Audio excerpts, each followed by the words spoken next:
Hello. Happy Tuesday. Let me get my camera where it's supposed to be. How are my levels? We're good. I'm back home, finally, which means no more dog sounds in the background. Although it does mean the squeaky chair is back. Yeah. Welcome in, folks. It is Pyanodons. Like I said, I'm back home. My schedule got shifted a little bit, so I was able to come home last night, which means that we are on a totally normal stream schedule.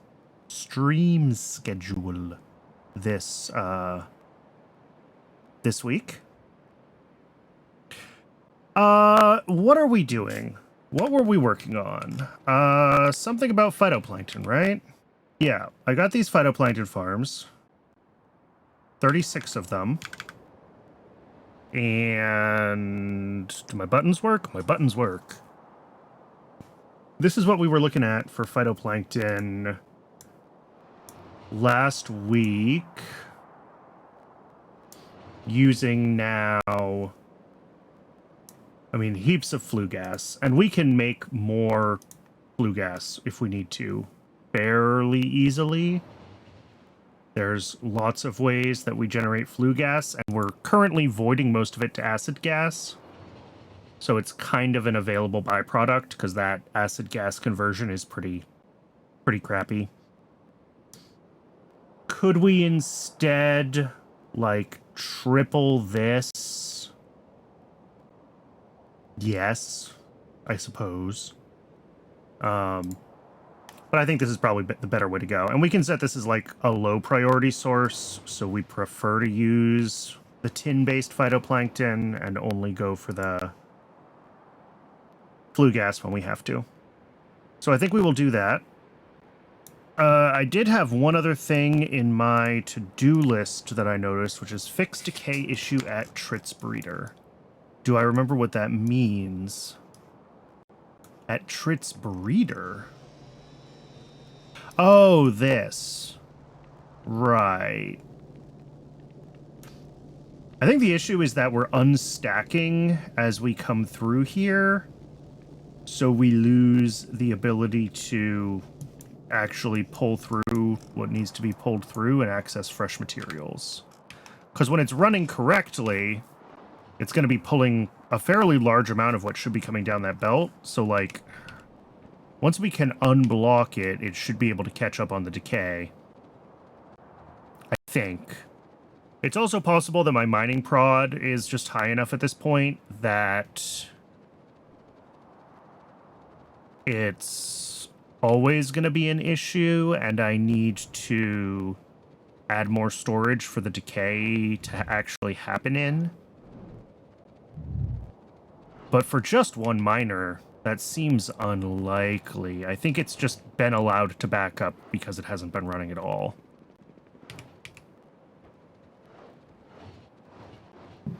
So let's get that fixed, because we did the Tritz build, the Tritz upgrade last week, if I can find where I did them. Here they are.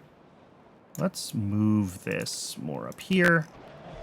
But they're still using module Mark 1s, so this is not going to be running at full capacity until we get all of our Mark II modules from this setup, which only made a couple before it died. So let's fix both aspects of this. One, we're going to change this so that we maintain stacking.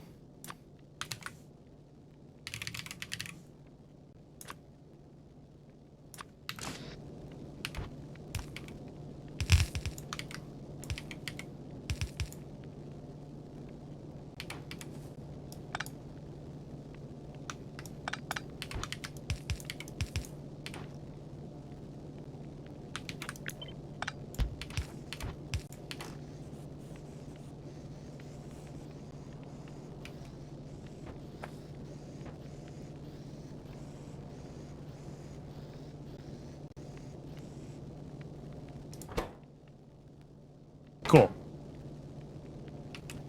And then 2, do I need to give more space for stuff to decay here? Maybe.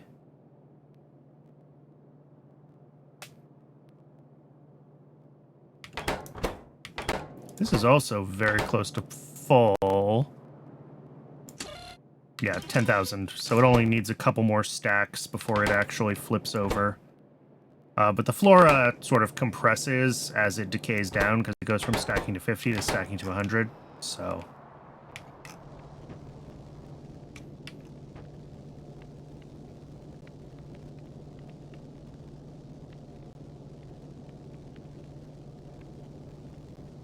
hopefully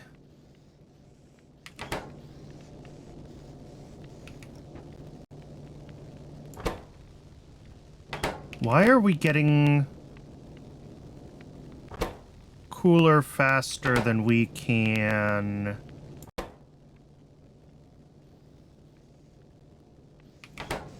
What did I do with this layout? This is a Mark 1 incubator with a prod module, which this burner can't keep. Oh, is this why it backed up? 1 second. Okay. What did I do? Tritz 2 breeder. 200 kilowatts. This says one burner should be able to keep up with this. With prod module 1. 200 kilowatts. And yet...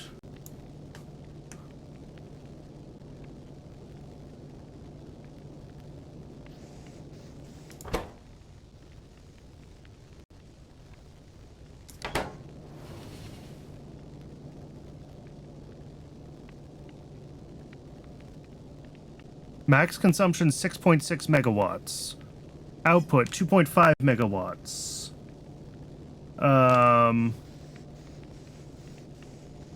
Oh! Okay, it's because this is accounting... YAFC's accounting for the fact that this is only running a very small fraction of the time.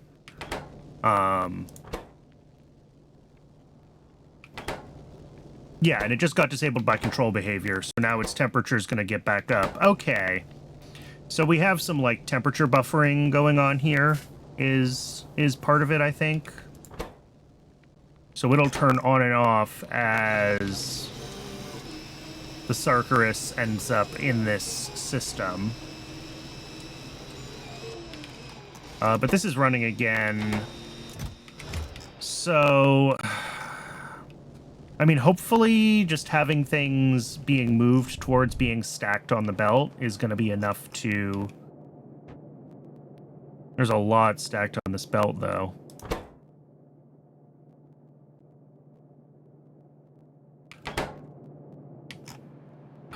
I don't really want to do this, but I'm gonna.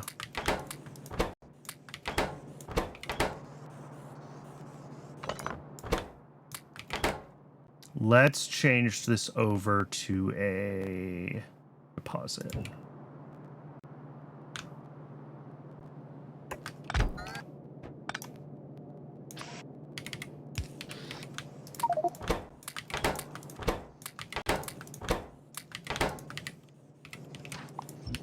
All right, that should do the trick. Maybe.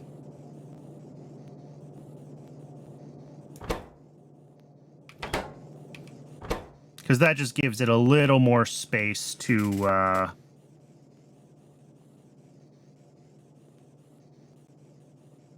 But I think we probably did some decay averaging there, but after an hour or so, it should be back to what it should be.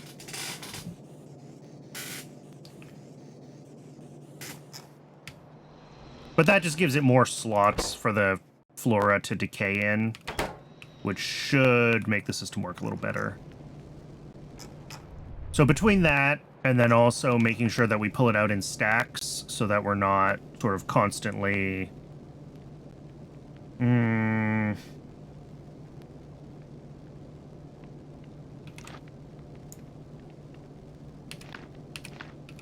think this needs some circuit logic.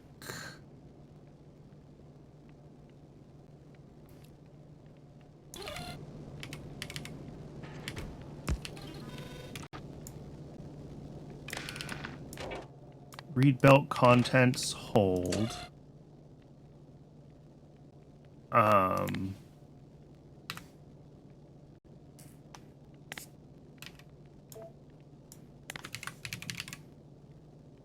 Fluorospalanin times 1 output the fluorospalanin.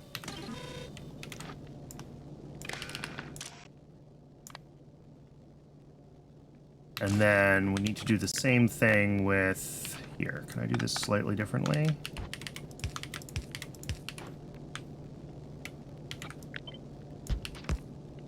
Oh, except don't do native flora.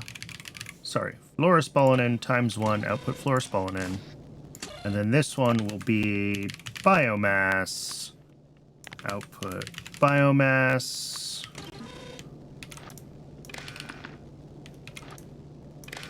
There we go.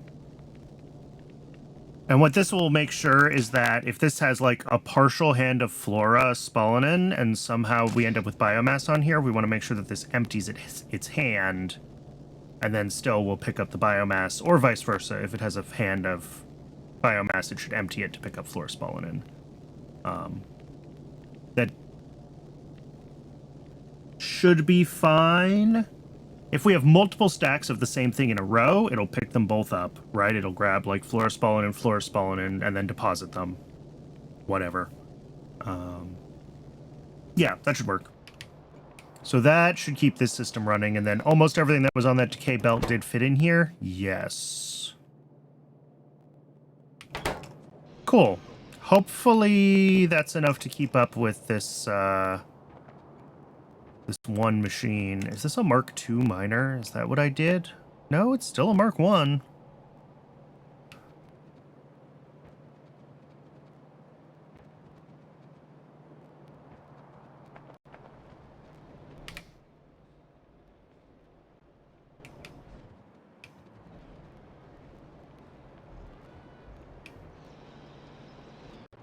Anyway, between those fixes, I think we'll be fine. This has more space for things to decay in, and if this does fill up, things will be stacked on the belt now. And that will also help. Cool.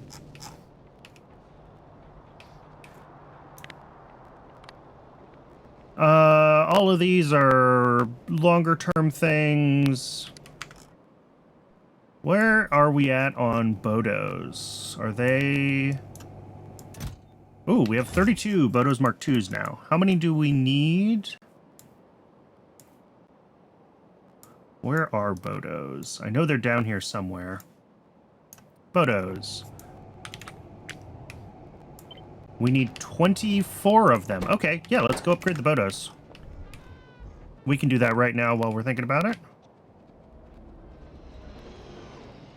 And then we got to do phytoplankton soon, but...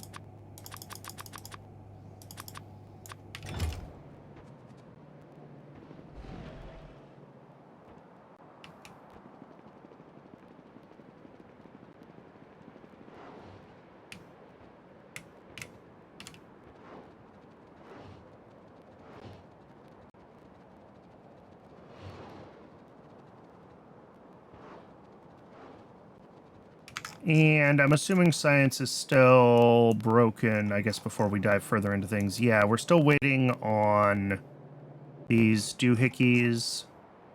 And that, I think, is still waiting on... Yeah, the fetal serum. And that's just still silver catching back up with the whole base. Especially because we prioritized the silver to antimony loop and all of the intermediates involved in that.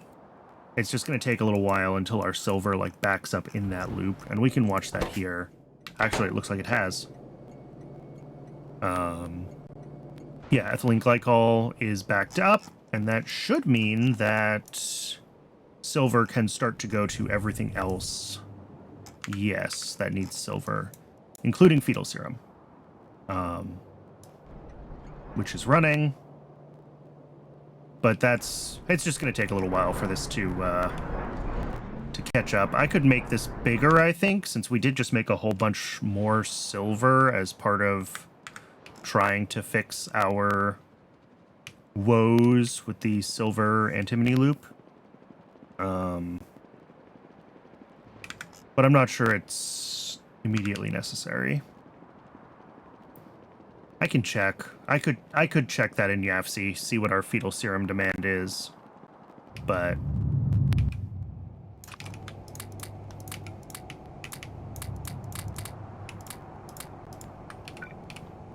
all right, Bodos Culture Mark IIs running still recipe 1. Is that correct?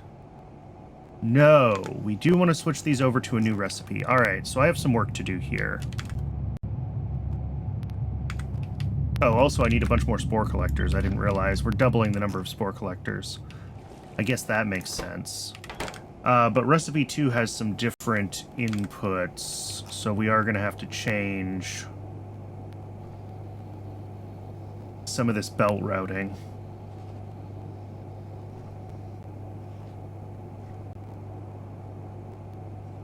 What are our new inputs? We've got... We're gonna have 6 total inputs now. No, 7, because we also have the fuel rods. Okay, that's slightly annoying. I think that means we're gonna have to run one of the inputs along the bottom, which is fine. It's just, the Bodo's machines are slightly annoying multiple of not really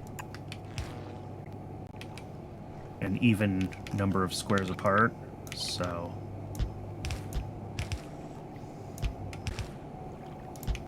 I've said it before, I'll say it again. I should really make Nextlet power poles, but obviously today is not the day that I decide to do that. I just did something wrong.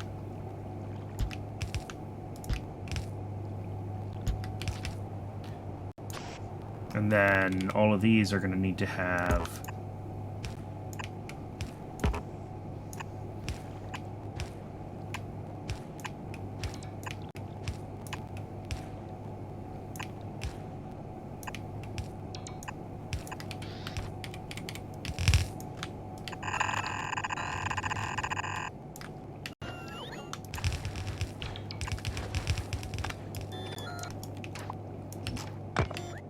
Something like that should work fine. 1, 2, 3, 4, 5. Ugh. No, it's 6 total inputs, isn't it? Because we have the fuel. Here, let me show you what I'm looking at. Yeah, it's 6 total inputs. We're going to be bringing in ash, manure, and special fungal substrate as the new inputs on top of what we've already got coming in, plus the manure decays, so we have to deal with that. Okay. What that means is I'm bringing in new stations. We are just going to have to expand this down here.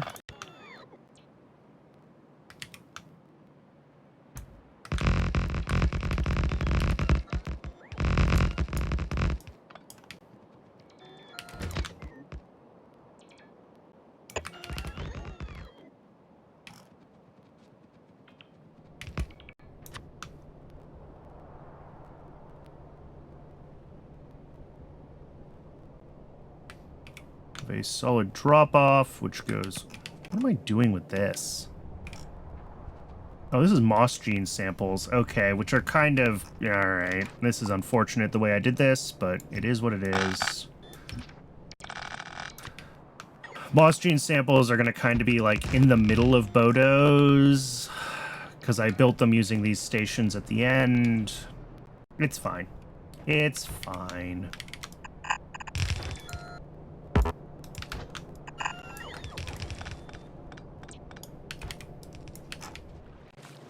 If I decide that it's not fine, then I have to do a bunch of extra work. So we're deciding that it's fine. I can add one more thing to this one, which I think is going to be the manure. And then we'll bring in ash and special fungal substrate from down below.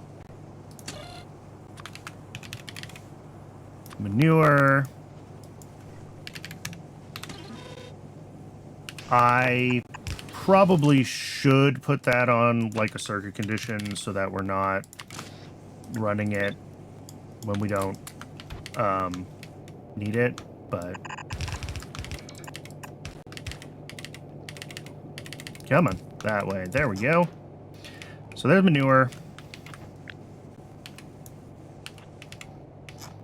And then I will need, at the end of this, a filtered inserter to rich clay, which what I usually end up doing with these is just linking that to the output belt, and then we will split the output belt with any decay products down here.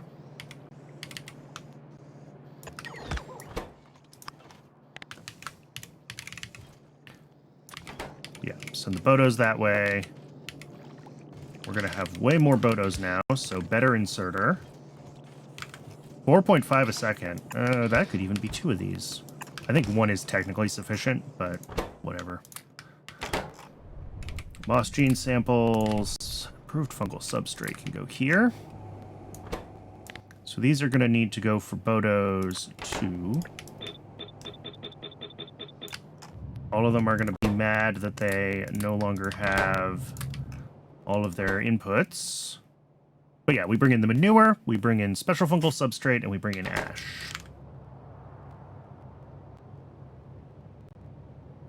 Actually, you know what?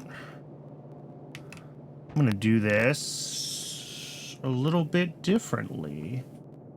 I'm going to change biomass here. We're going to get biomass off of this one.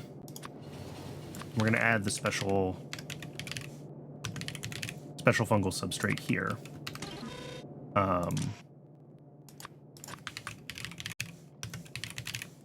Special fungal substrate here does mean we need to clear all the biomass off this belt.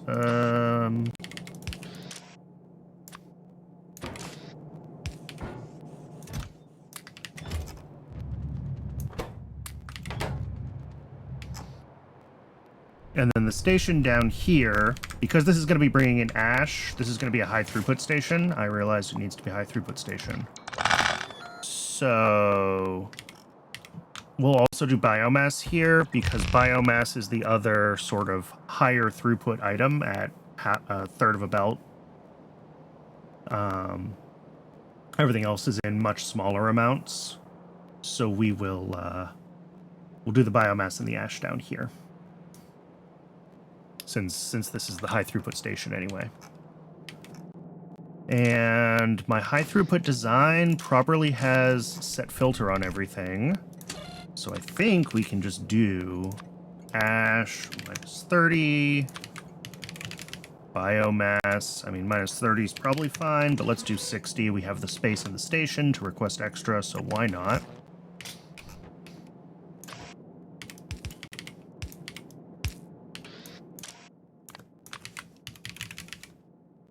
Biomass and ash.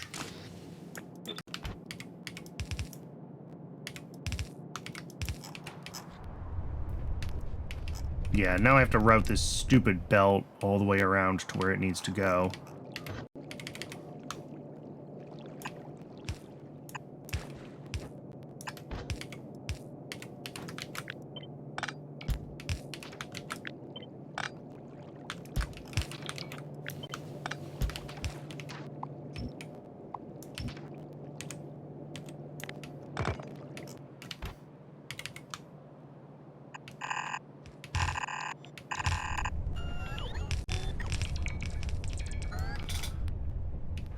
I guess I'm going to take it around. It's a lot of belt, but whatever. This is just biomass and ash. It's not like having a bunch of it sitting around on belts really matters.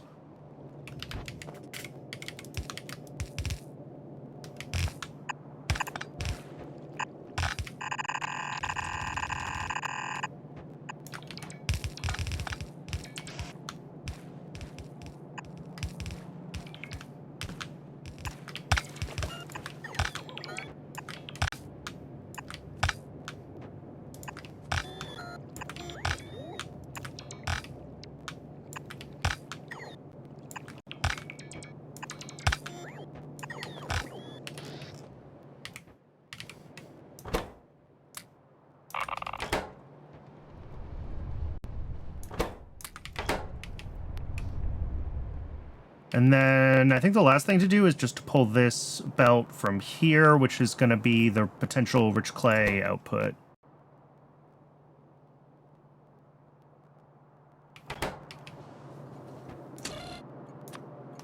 Helps if I actually set the request for the substrate.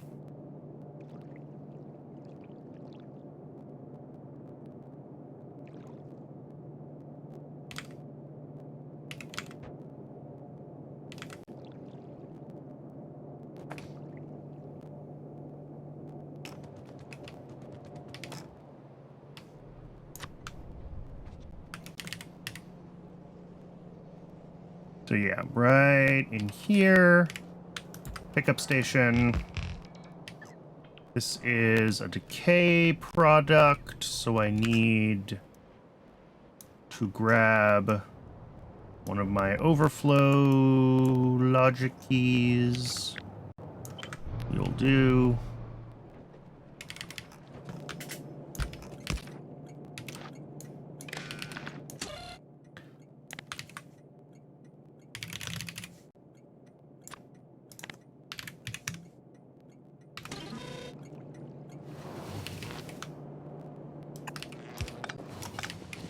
And how do I get this through here? No good options, really, but...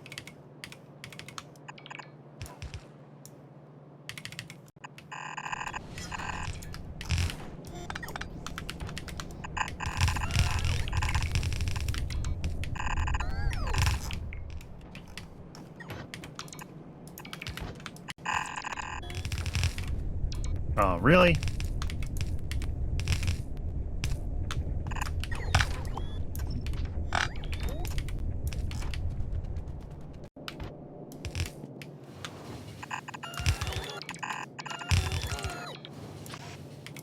Okay, rich clay.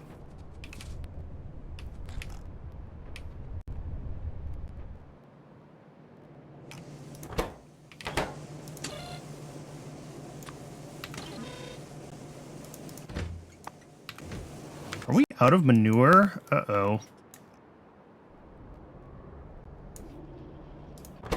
Wow. That's interesting.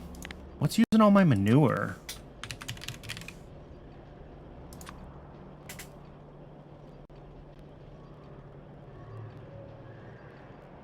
We don't use it in that many places.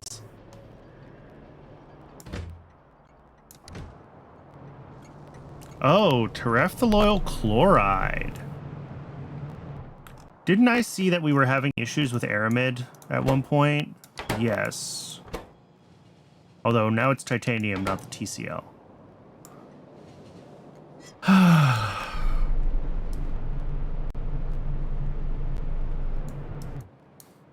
All right. Well,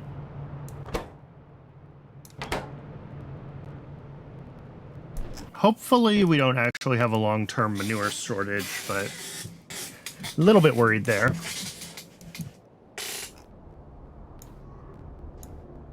This is all still like recipe 1 on tier 1 buildings though, so we can probably do better. If nothing else, we can make it faster. Oh, we're not getting moss. Okay.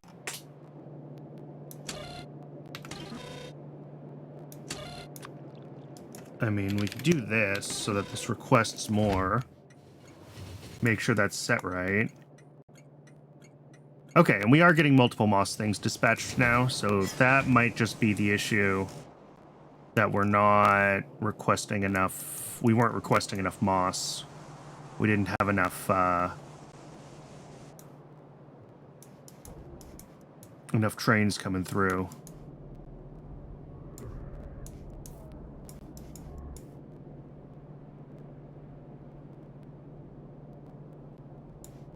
What a weird setup. We do like half of this on half a belt of moss. And then we bring in more and side load it. I guess I was avoiding using red inserters. This is an old build.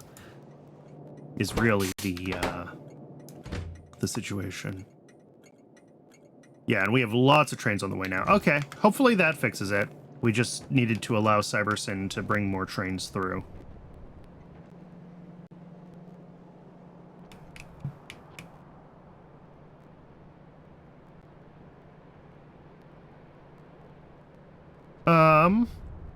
Yeah. What else does this need? We need more of these things. We only have 12 here, and we need 24 in total. Do I have more of these? Did I already request them?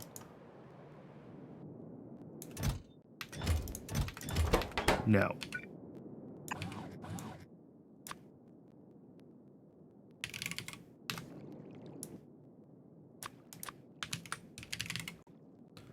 Spore collectors, 12 more.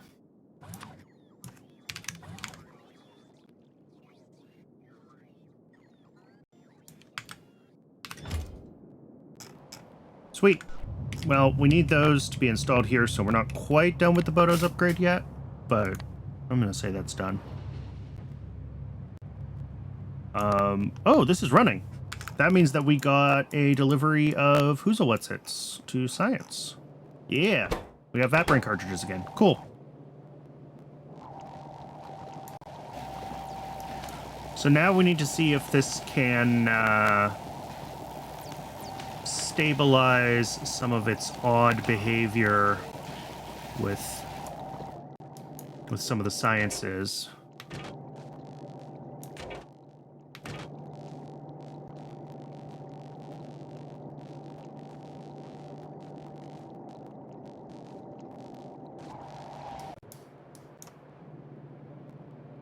Doesn't look like it is. Like, I'm seeing good wide gaps between everything that's being newly inserted. So I think it only kind of gets degenerate when it's not being pulled from. But it looks like all 8 of these are actually running, which is impressive. Yeah, and they have plenty of science packs in them. So the sushi belt is doing its job in that regard.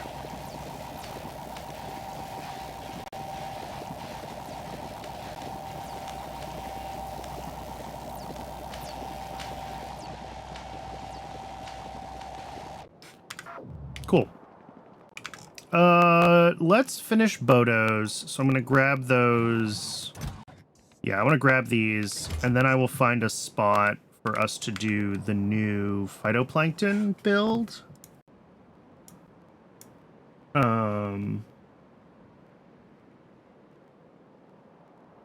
Why do I have Sea Sponge open?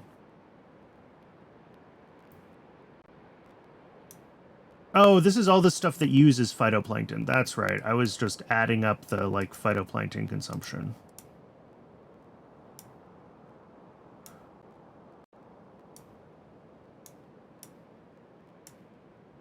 Zipper eggs are done. Okay.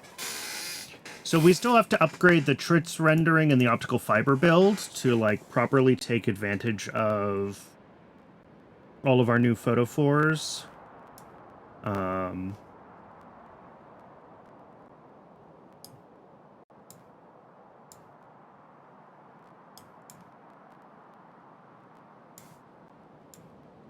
What if we just do one speed module? Ooh, that's 9 buildings. Okay, that's pretty close. That's pretty close to 2-to-1. Although maybe...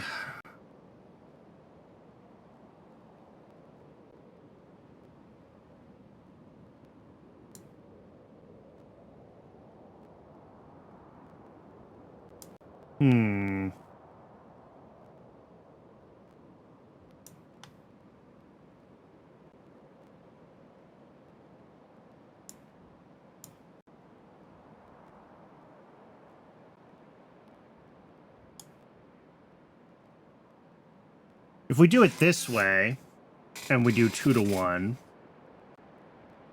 if we do, what, 12.5 of these, 1.67, and this is exactly 1.67. Okay.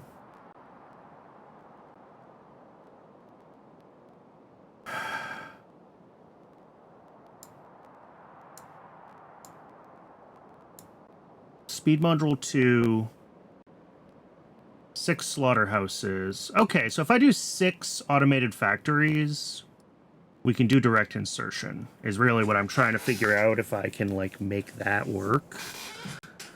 And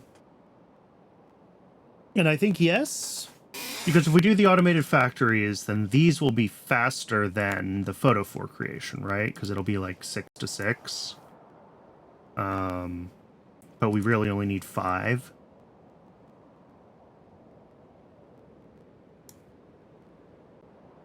Yes. And that would give us... I want to make sure, basically, that we're using the photophores faster than we can make them.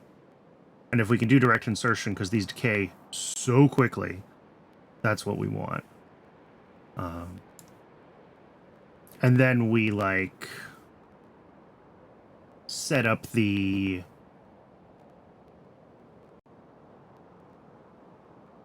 We can set the Tritz rendering to only run, like, when their specific factory has the iron niobium coating and the plastic bars, and also when our, like, overall system wants to run, right? When we have space for the optical fiber in the output. So I think we do 6 and 6. We set it up with direct insertion. It's going to be a little funky to figure out exactly what all that looks like, but... Because we have, like, a belt of output here. Or, like, a red belt of output. But that's fine. Okay, what does this look like in-game right now? What do I currently have here? We have 6 Mark I buildings. All right. And it is not set up for direct insertion, which is fine. So yeah, all these have to be upgraded to Mark IIs. And then we need 4 more automated factories with their associated modules. Those would go up here. Bop, bop, bop, bop, bop, bop. And then would have to change, if we're doing just direct insertion here, we would have to change a bunch of little things.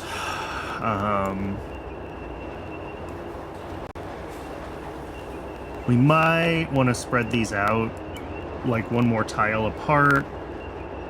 Yeah, I might change the whole layout. Because I want each one to only run when its associated automated factory is ready to run, like when it has the coating and the plastic bars in it. And I want...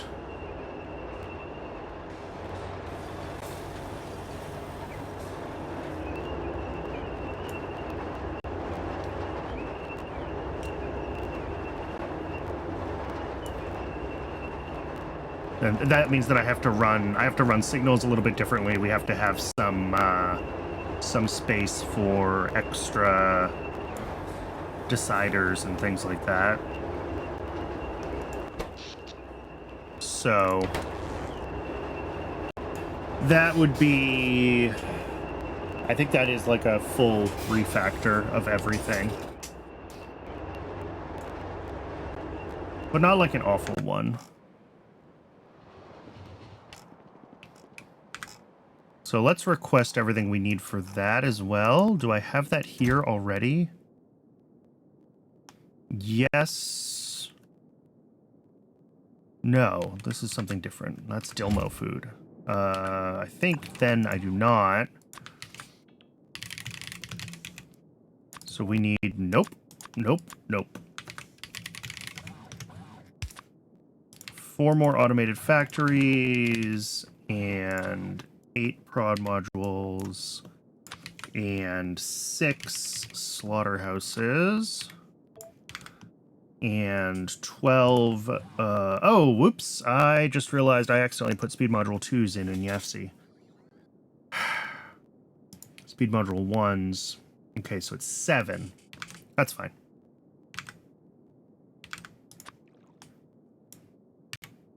Seven, which is 14 speed modules. And that means that we need 1 more of these and 2 more of these.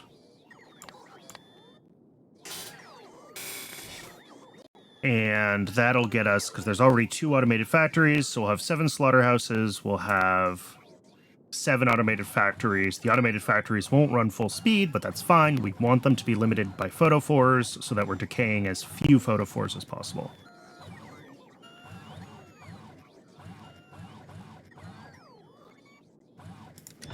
What this does mean if I do direct insertion is that we're no longer going to be able to run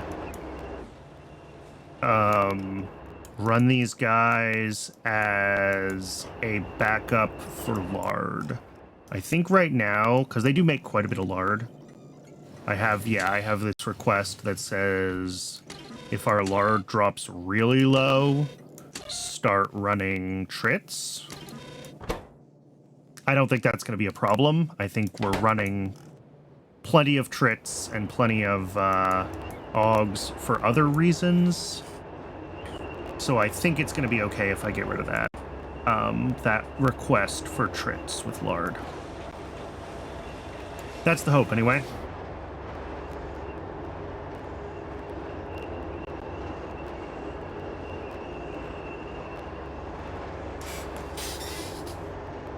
And then I have to decide if I want to upgrade this to a red belt or if I just want to push it through as stacked stuff on this belt. We might just do stacks.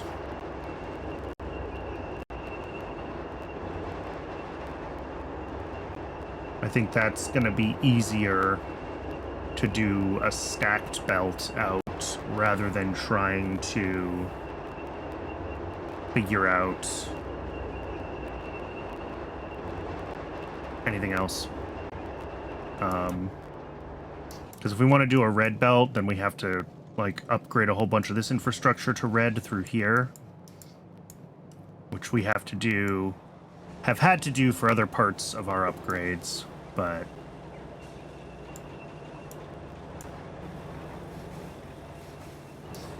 this is supposed to be a red splitter, isn't it? Because we potentially have 2 mostly full yellow belts coming in. That's a bug. I'm lucky that hasn't caused issues, actually.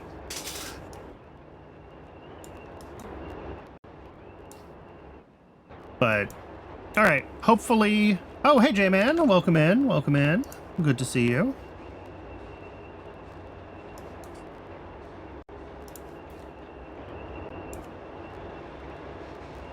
It will need to be updated eventually anyway, yes, but, like...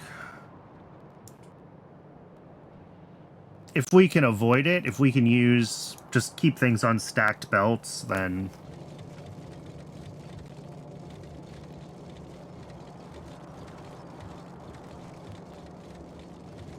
Although maybe it's not a big deal to upgrade these to red.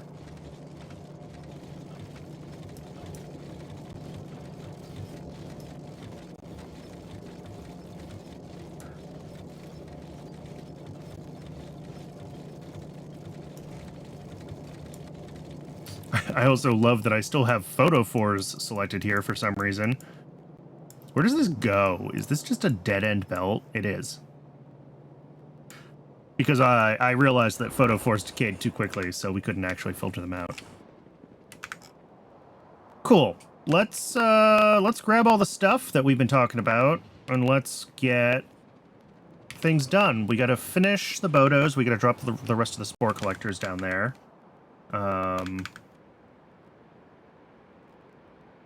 Use loaders in a buffer warehouse. Yeah.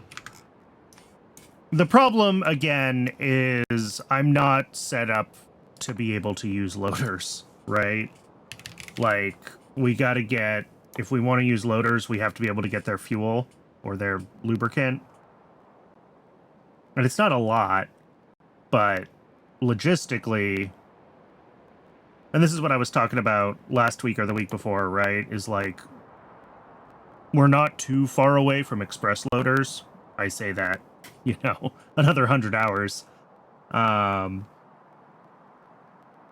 at that point, we can set up the logistics to be able to, you know, run the right fluid for express loaders through the whole base. But until then, I don't want to set up the logistics for what is going to be obsolete.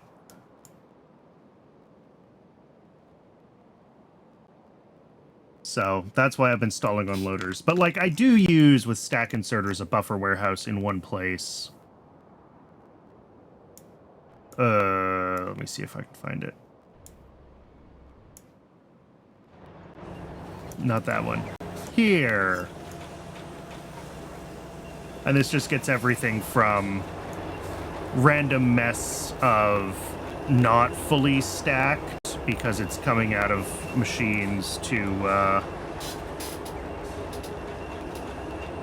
My internet decided your background updates deserved more bandwidth than Twitch. Ah, yes. That's sort of the opposite of how QoS is supposed to work. Streaming videos is supposed to be the high priority thing. Low latency for that. Augs or Vrox? That's Augs, where I'm doing the restacking. Vrox I've managed to avoid scaling to huge amounts. I have a bunch, but I also have, what's it called, set up? I have Wohler, and I'm making, Formic from Formamide. I don't remember how this loop works. But there is a loop there somewhere. I just don't know where Formamide is. I think Formamide has ammonia in it.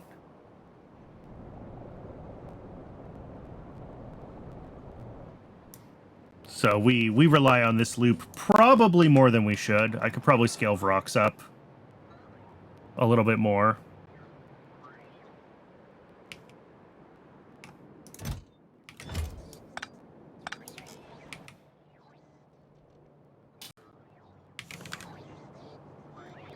Let me double check at Bodo's real quick that...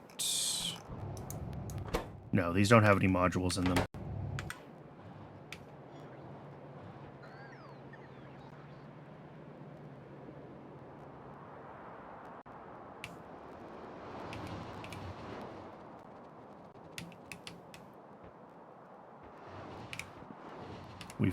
We have reached the point where even the background saves now, it takes long enough to fork the process that it hiccups my frame rate. How's our, how are we doing though? 60, 60? Yeah. Update is sitting at 9.5 milliseconds. Plenty of time left in a frame. That's like 5 whole milliseconds.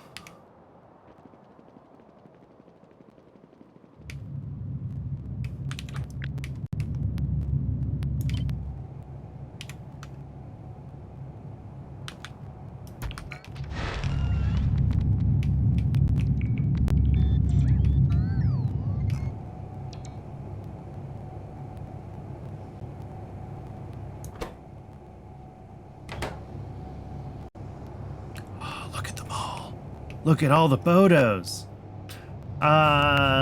Cool. And this is keeping up at this end. It is. Sweet.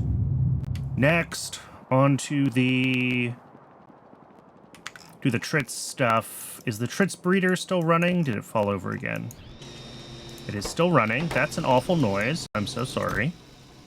13. How many of these do we need? I've already forgotten. They don't need a lot. It's only like 2 per building. Yeah. So 32 plus 8. So 40 of them, and we're at 13. Okay. That shouldn't take too long. Now that the loop is looping.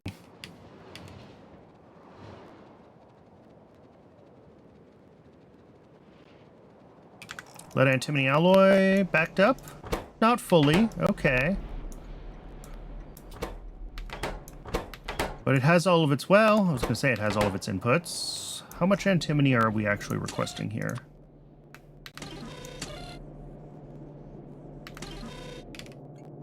What is going on? Why? Why did I do this way?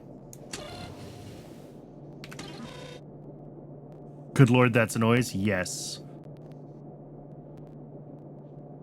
You might want to hit refresh, J-Man. I think you're still sitting on some accumulated latency from, yeah.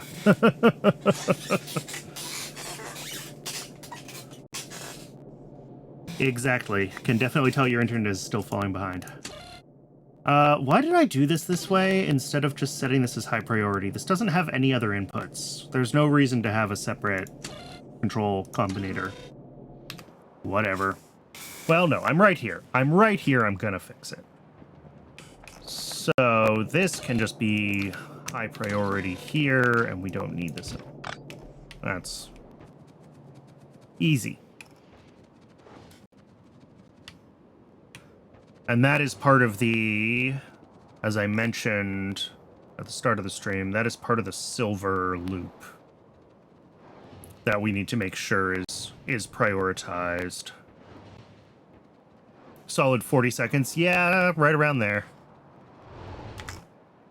Whoops, too far. I have all my settings set to as low latency as possible because I like to talk to my chat. So, check, check.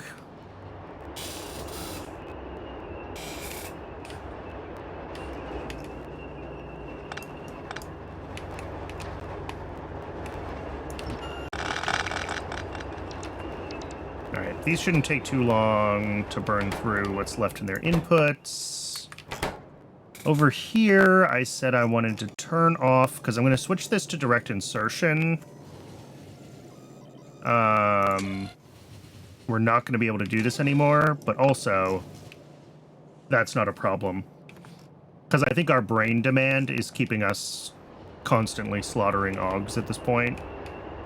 So I'm not overly worried about Trits needing to be explicitly run for anything. It's been finicky all day. Yeah. You know. ISPs. Always a good time.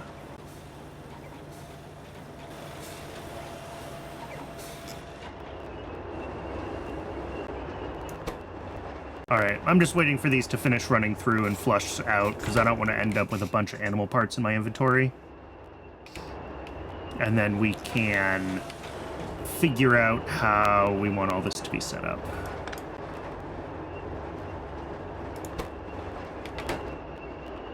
But it's gonna be something like Slaughterhouse doing direct insertion to a automated factory. Everything but photophores will come out like down below.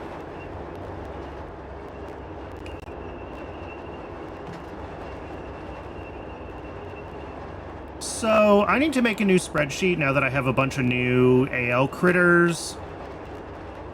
But when I did the math on it, it was Augs. Augs are basically the cheapest way to make everything, even though you make a bunch of extra crap.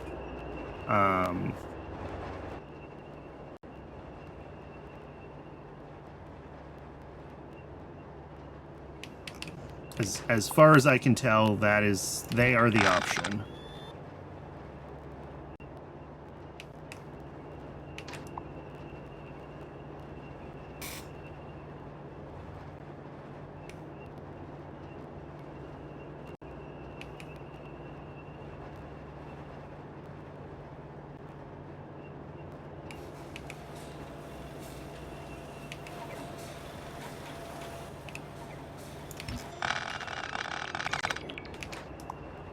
So we're going to take all of this away.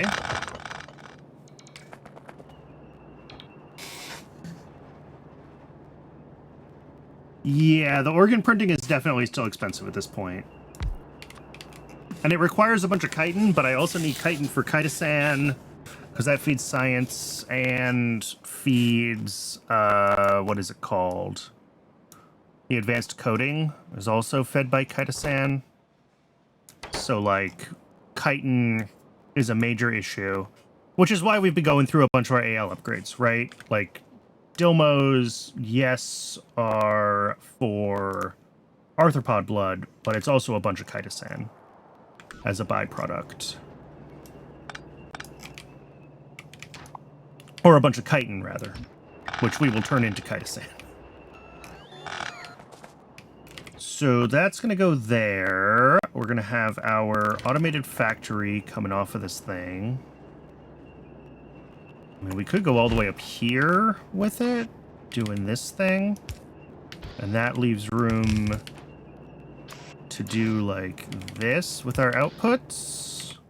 This does have to be a red belt if I'm using red inserters, though, and that's fine. We'll just do the upgrades for red belts where we have to do them. Yeah, that's fine. The only issue with this is, well, we're going to have to zigzag it halfway through. We have 14... No, not 14. I'm looking at the wrong thing. 7. Ew. No, that's fine. All right, Twitch is telling me it's ad break o'clock. I'm going to step away and get some water during the break. I recommend everyone else take the chance to hydrate and stretch your legs if you haven't moved in a little while, and I will see you all in just a few minutes.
Welcome back, everybody. Thanks for sticking around.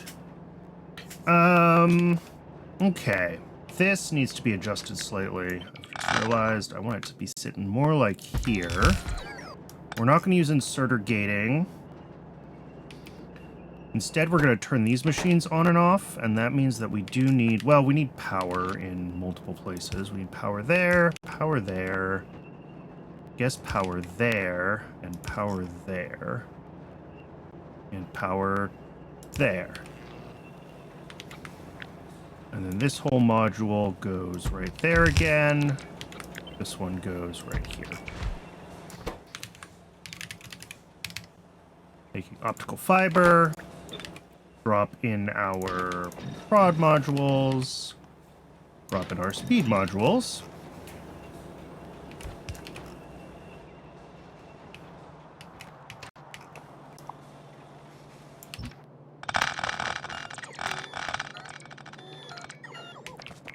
Hey, CapX, good to see you.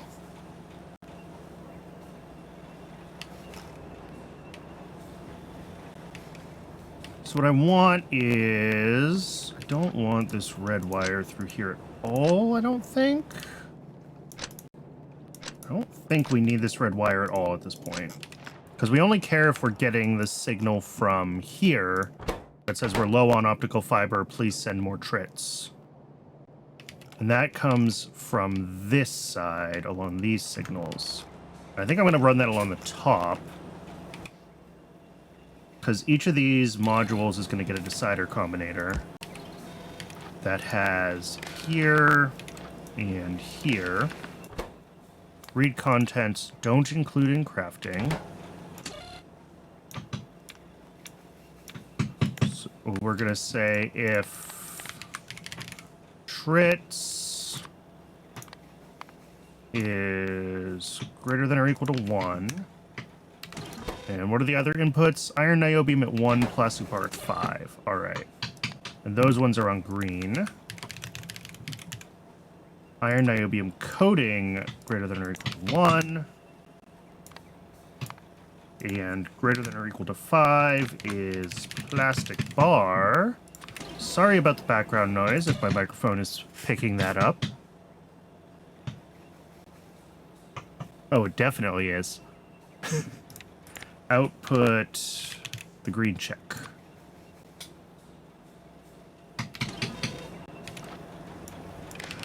And then you enable disable if the green check is greater than 0. Okay. Input, input. All of this we can copy, plop in place.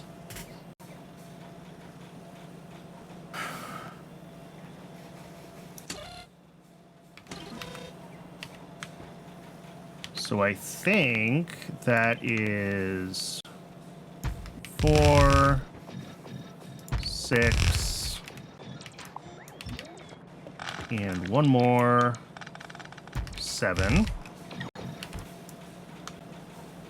And of course I did it wrong. Let's see here. You are filtered to not photophores. You are filtered to just photophores. That's, I think, the only part that I missed.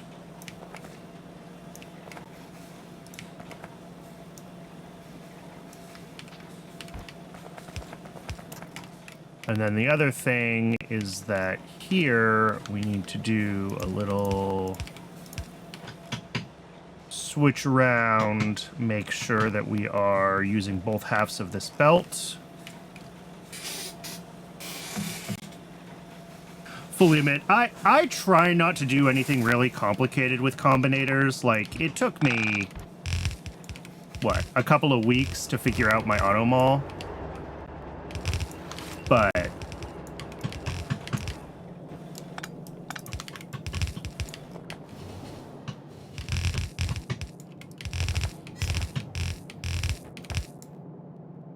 that's weird.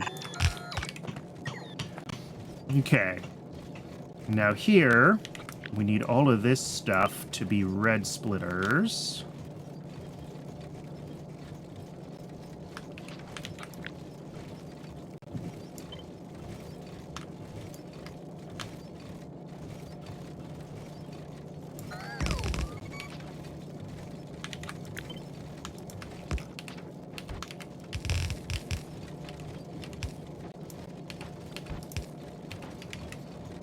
And this seems kind of overly complicated. This is overly complicated.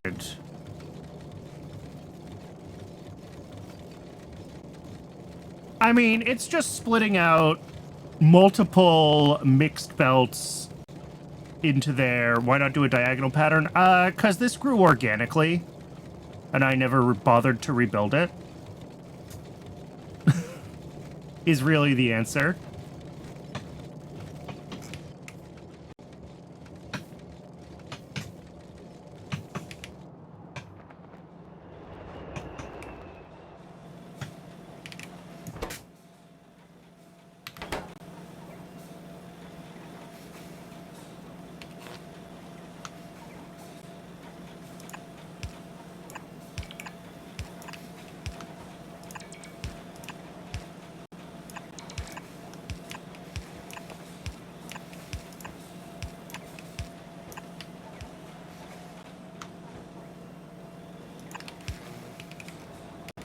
And here we're going to need inputs and outputs.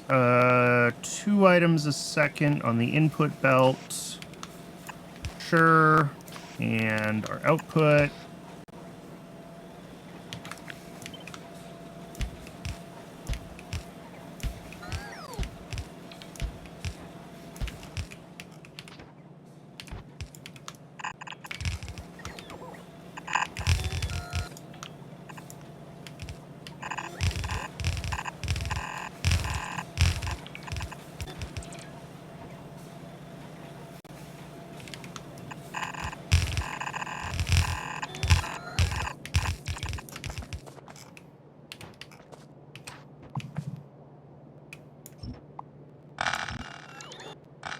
The trick for piles is to wiggle over a tile.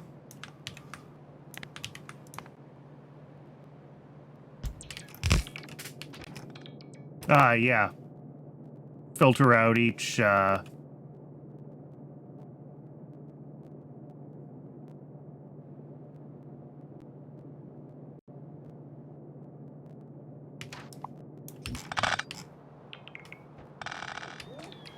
It's fine. It gets the job done. But, yeah, it started out as, you know... It started out as one of these modules that just split off each thing. And then it got additional rows of them just added on top. And I should rebuild it for diagonal. But, again... lazy.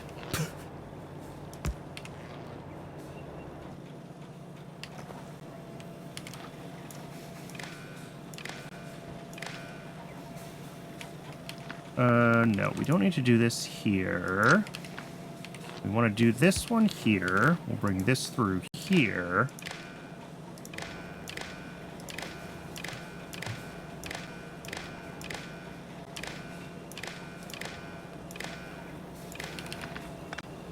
Means we don't need that there, and we don't need this one here or this one here.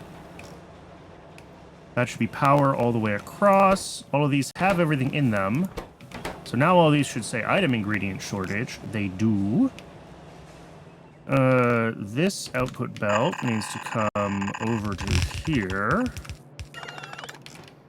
This is fine going this way. I mean, let's maybe do this like this instead. I think that's a little bit cleaner.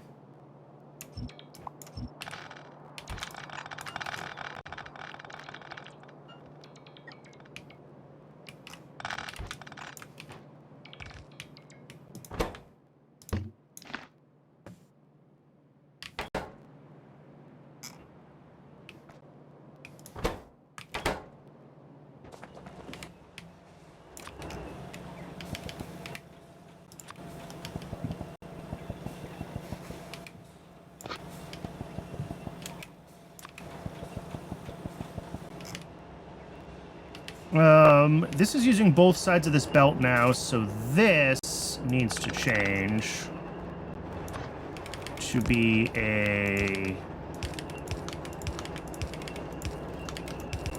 lane balancer into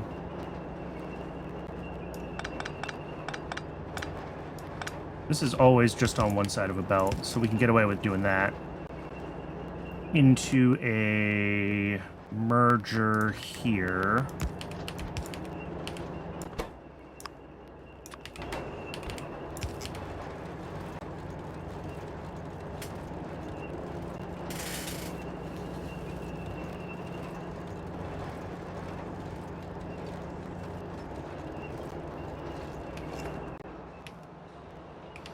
I think we can hook up the input to this now.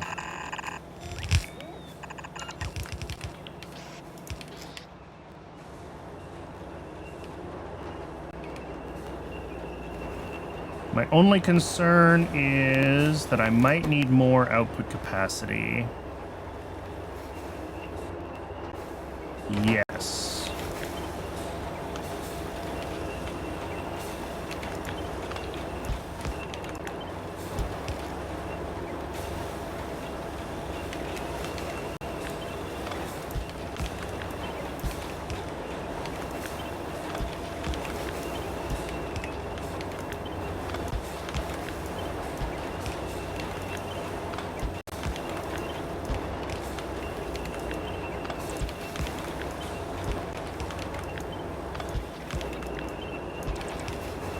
There we go.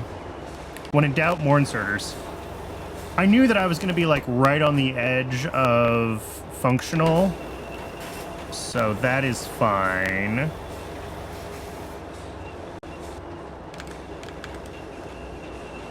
Because, yeah, it's 22 and a half total items, so it's only 11. Well, still haven't installed the inserter mod. Which inserter mod? I probably forgot about it. Which is to say, I definitely forgot about it.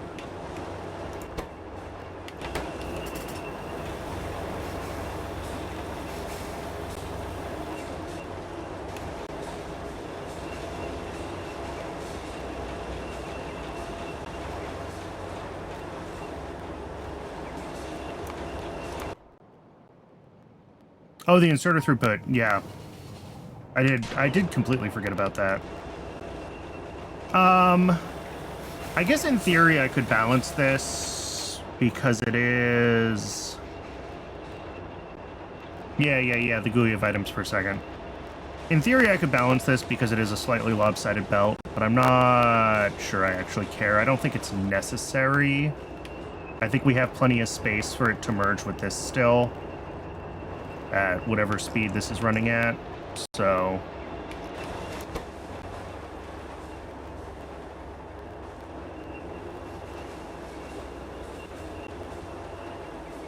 yeah, plenty of throughput now.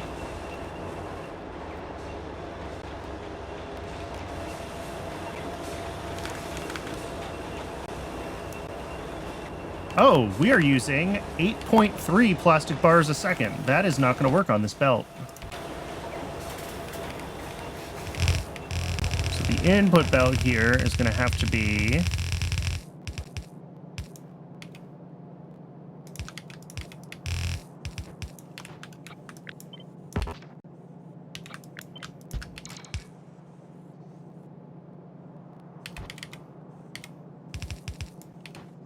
and in theory, this side can actually be slow there.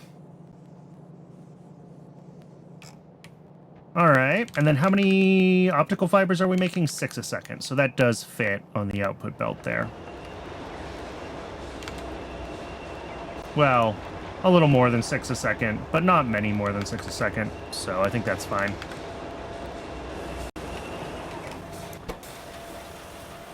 Yeah.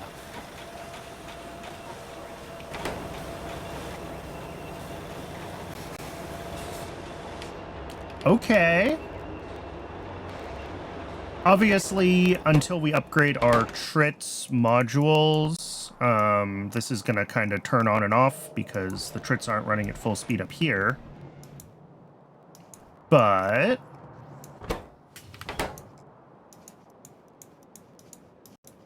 that should solve a bunch of our optical fiber problems. Trits breeder is up to 20, so we're not quite there yet with that one.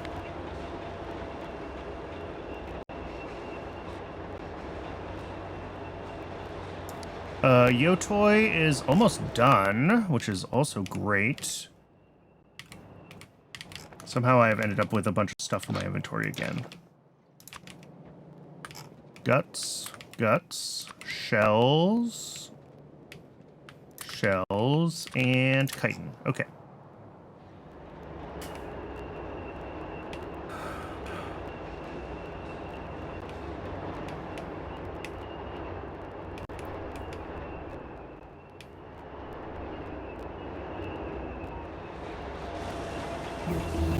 Hey, there we go.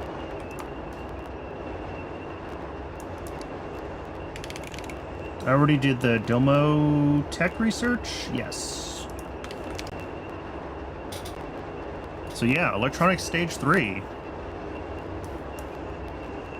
Which is, as I've said a few times over the past couple of weeks, is our next sort of main goal. We're fixing a bunch of bottlenecks. We're doing some prep work for that, but getting blue circuits is the next real target.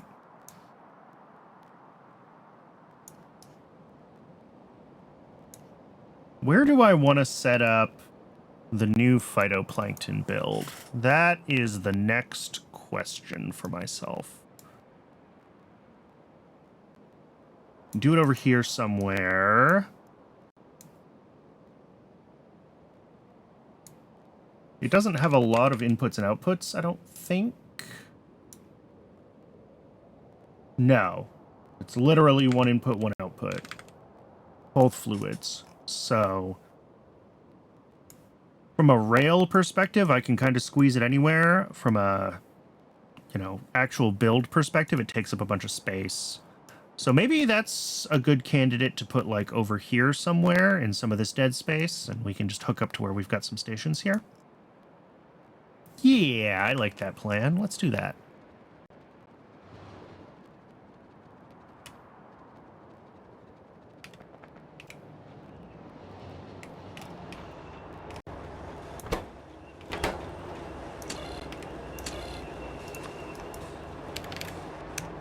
Just set this to bring as many shrits in as possible. We're going through them a lot faster now.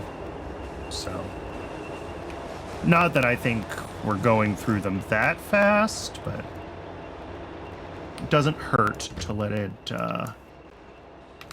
bring extra deliveries.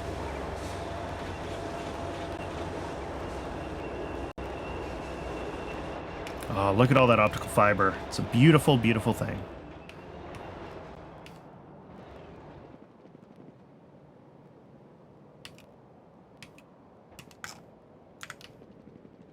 So yeah, we can do a couple of stations, like right here past ethanol, and then do the actual build over in this space where we have space.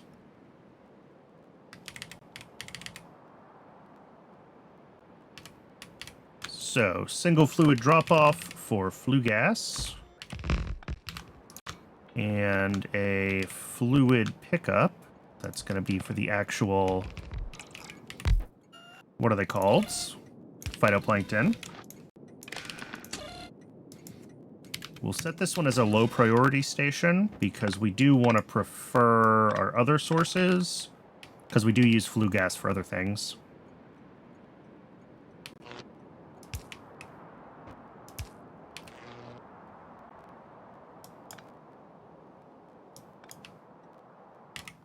And then over here, we've got 36 of these guys.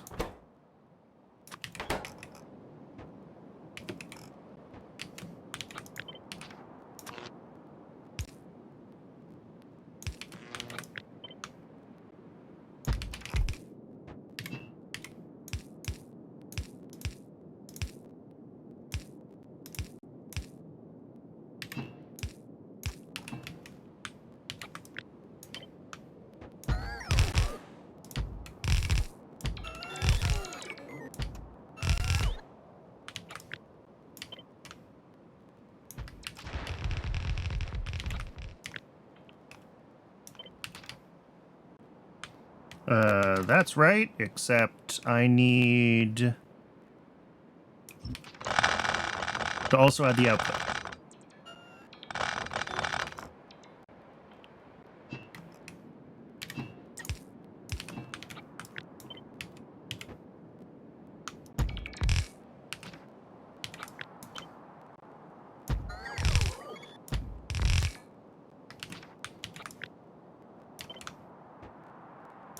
Six, 12, and 18. There we go. That should be all of them. Yes. Each half of this is going to use an entire water pump's worth of water. So we do need to have 2 pumps. I'm actually going to set up 3 if I can.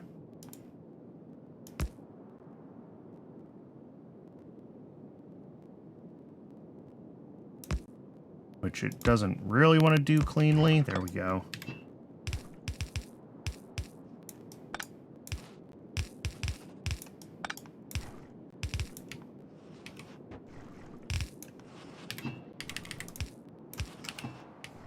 This really only needs 2, but better safe than sorry. And we don't want to pump there because that's just going to limit our throughput.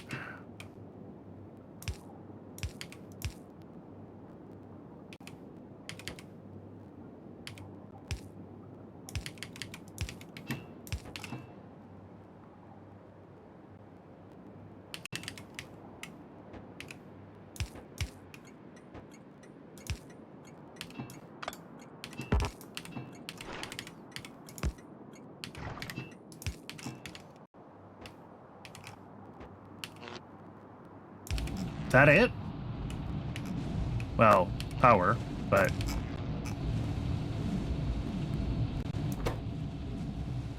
Alright, that's it. That was easy.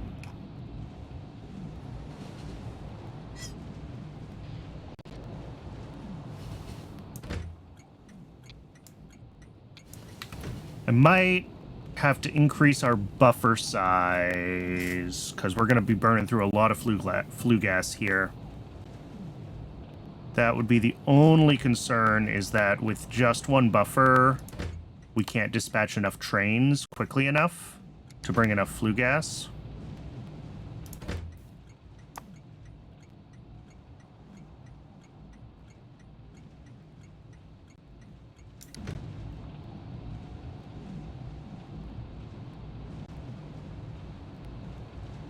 Because it does go quickly. We also only have one train with this stop. Oh, whoops, that's not.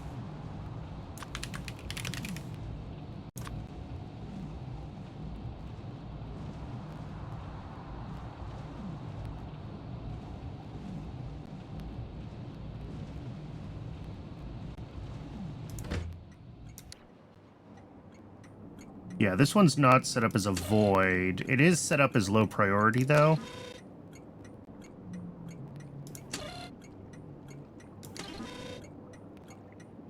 So I think that's fine.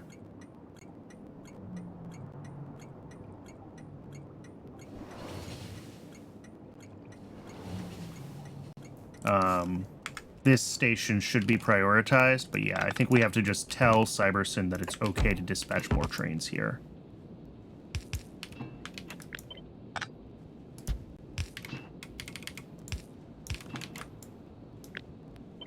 And the way we do that is by having a larger buffer and setting our request size higher. And now Cybersyn will be happy to dispatch like 5 trains at a time here, as long as we actually have the flue gas available. Which we don't really right now, because... Space! Frecky, thank you so much for the follow. But I think the only reason we don't right now is because we have been sending it to the Void station. So as flue gas becomes available, it should all be prioritized to come. Well, here, I'll set this one at high priority. Shouldn't matter, because the other one is low priority. But just to be safe, we'll do that.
Apologies. My my audio is having the same problem I was having early last week. And I think I switched it to a different USB port, and now I'm not seeing issues in the system log anymore. So that's good. But sorry, only like half of my audio reconnected when I switched it over. Anyway, I don't think it's going to be like repeatedly flaky again. I think it, well, I'll keep an eye on it.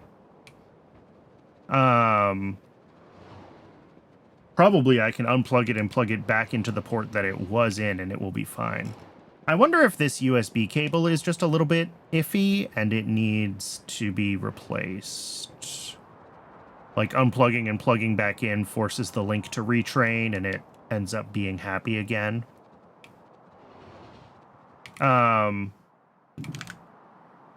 Anyway, what was I saying? I don't remember. Yotoy is the next thing to work on. That's what I was saying. And I think I have... Do I have that here? No, we have Dilmo food, and we have Dilmos themselves. Have I already upgraded Yotoy to the buildings, and I was just waiting on the recipe? Is that what I did?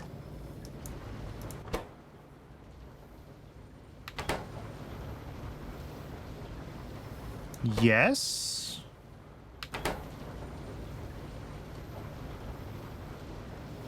Sanity still existing? Barely. Oh my god, I'm in space! J Drifter! Thank you for the 12 months with Prime. A year well spent and hopefully many more. Also, you found anything from the 2-1 Friday Facts interesting? Oh, I found lots of stuff from the 2-1 Friday Facts interesting.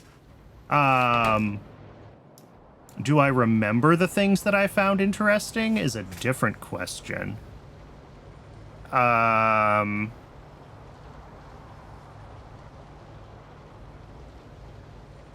There was...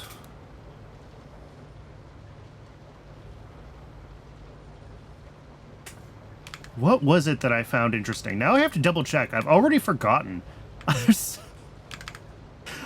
If I don't write things down, they leave my mind.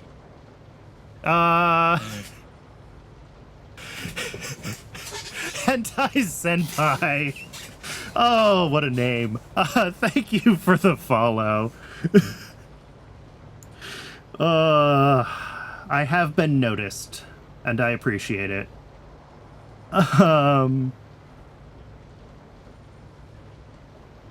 Some of the stuff with the 2-1 facts that I'm most excited about is stuff that doesn't really matter for Pi right away, but is going to be useful in the future. All the logistics changes for space are really exciting.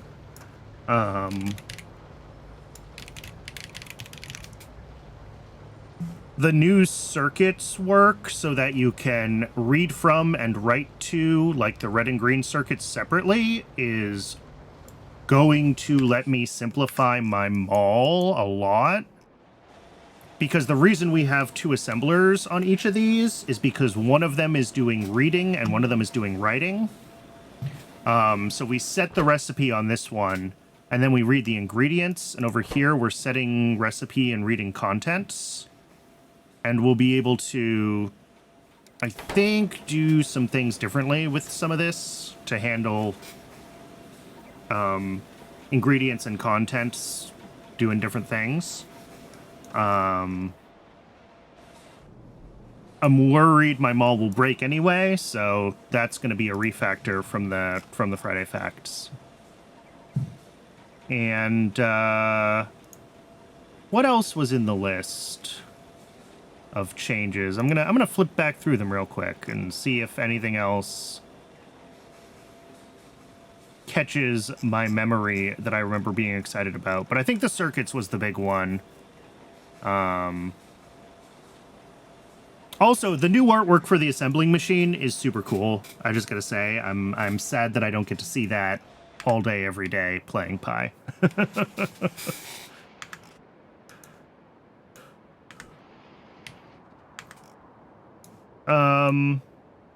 Okay, it did look like these can be set to their new recipe, and they should just do the right thing, other than stuff ending up in the trash slots.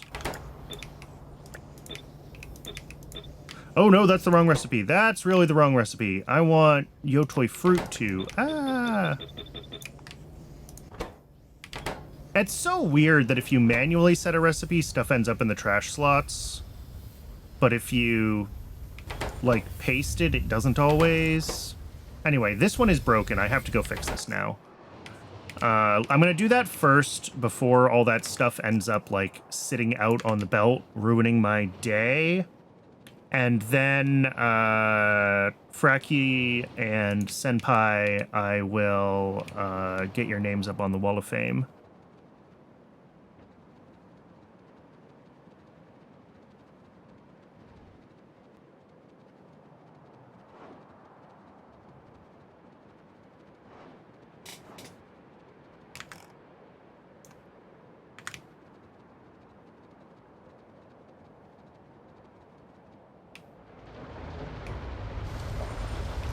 This is the one. All this stuff comes out. And a lot of it just goes right back into here. This stuff can just go in my trash slots, I guess. Well, no. This can go into the output slot. Ooh, awesome. It's a party. What broke? Some bio crud. Why?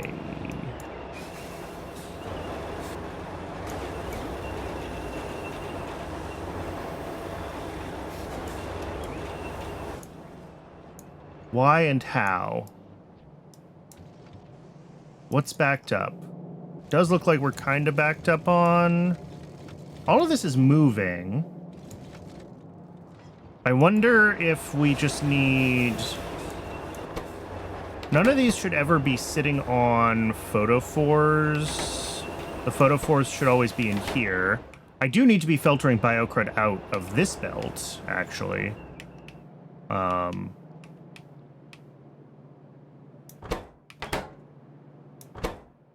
and we're not... Ah, that's the issue. Yeah, we're backing up here. Because I don't have enough inserter capacity here, because I'm an idiot. So we have to increase this inserter capacity. Okay. That is fine.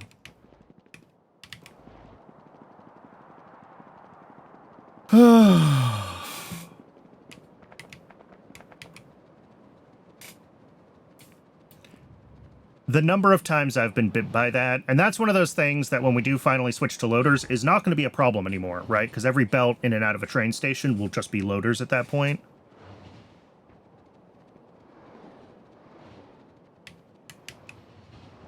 First thing to look at when we get, well, I say that. Is it close in oh, it's... Could be closer.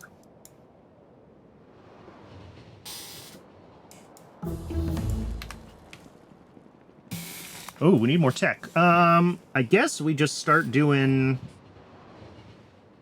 whatever. We could do a bunch of random stuff that required military science that I never got queued up before. Don't really care about weapons damage. Do care about Relesia upgrades. We need laser turrets eventually, right? This is an actual dependency for things that I care about. Yeah. Relatively soon. Okay. So we will do laser turrets. What about the tank? No. Military 3? I mean, maybe... It is hidden behind some turds. Okay. We'll do that one as well, then. These ones don't matter. Defenders don't matter. Flamethrowers don't matter. Landmines don't matter. Cliff explosives don't matter because I don't have cliffs. Yeah, we don't need any of the rest of those ones. Okay. Just making sure I get the military tech that we actually need set up correctly.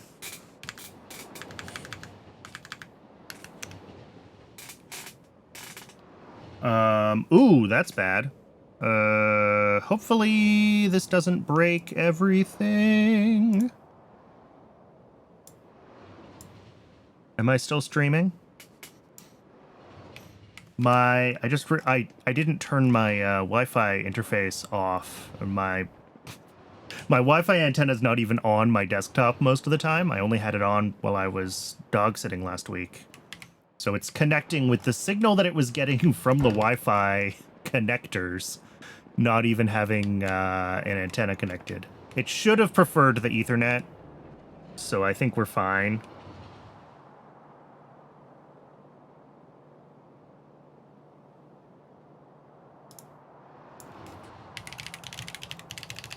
I guess I can check, make sure my stream is running. That sure looks like my stream.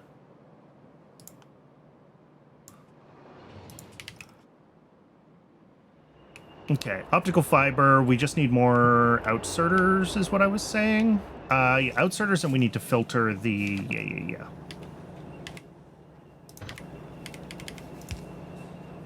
Boy, that's a long...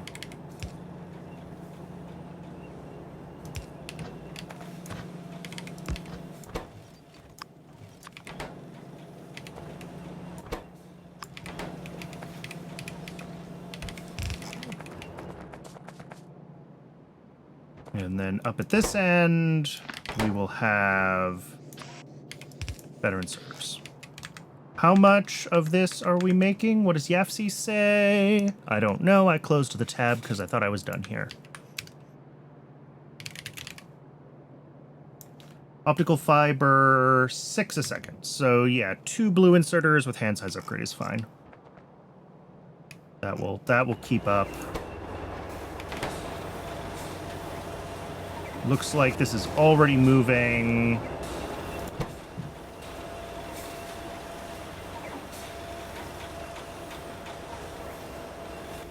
Yeah, and all of these should be occasionally stalled on photophores because these machines are slightly slower. 0.23 versus 0.33. Any that do decay, though, anything goes wrong with photophores, they will end up on this belt, and that is the biocrud out. Okay. So that should fix the issue we had there. Let's just spread this out. And this out.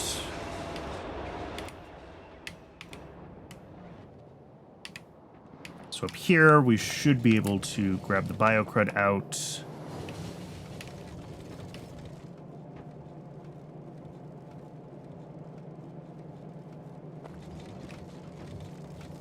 What do we think? Did we get it all out of the way?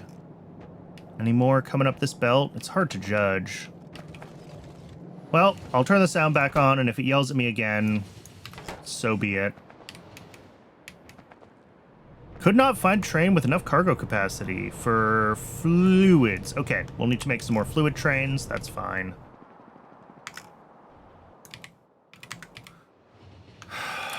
What am I doing? I have 2 followers that I need to put on the Wall of Fame now that I'm done putting out fires, and then we will figure out what our next sort of main goal is.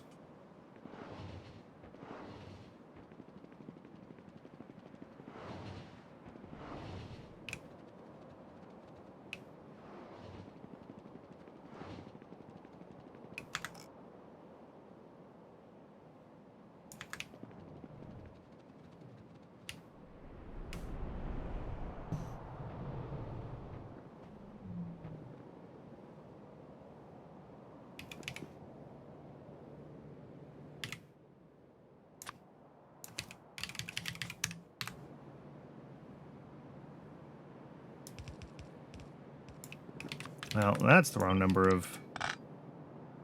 This one? That one. There we go. And...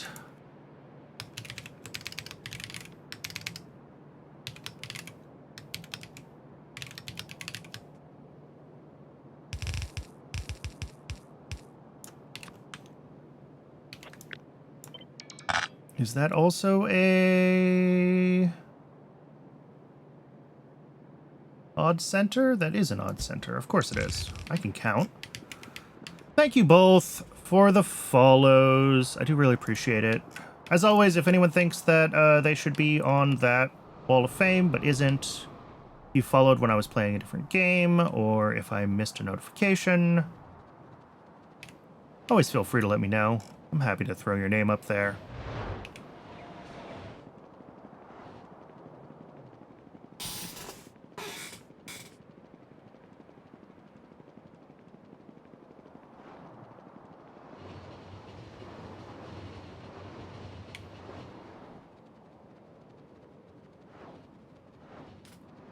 Oh, I also forgot to fix that. Oops.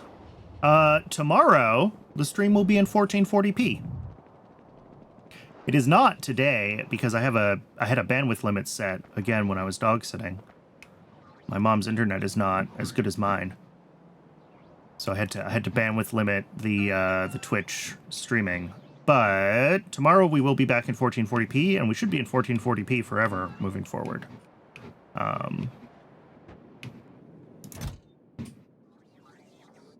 All right, what is next in the to-do list?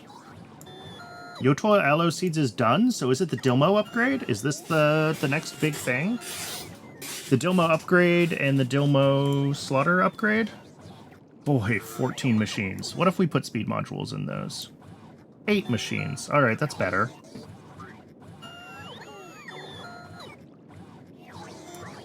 Photos are done. Wow, yeah, the to-do list is getting short.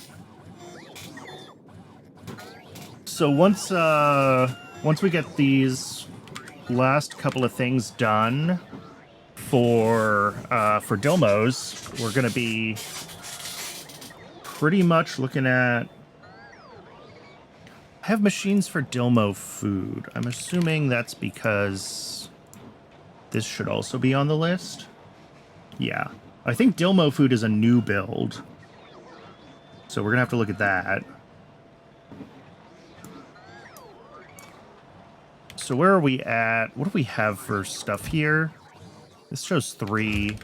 Is this doing that thing where it's like 2.01 or something and it's rounding on me? Yes. Oh, we do not have anywhere near enough of these Dilmo pools yet. Okay. And that's because the Dilmo pools need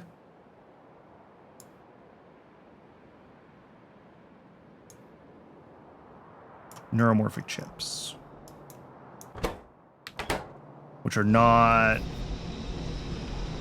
are currently running. Okay.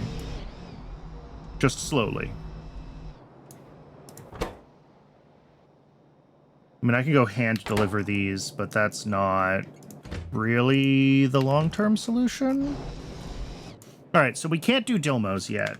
We have to wait for neuromorphic chips to show up. I do have a standing request for neuromorphic chips. I did add it to one of these spots. This one. Here we go. So it will come in by train once we have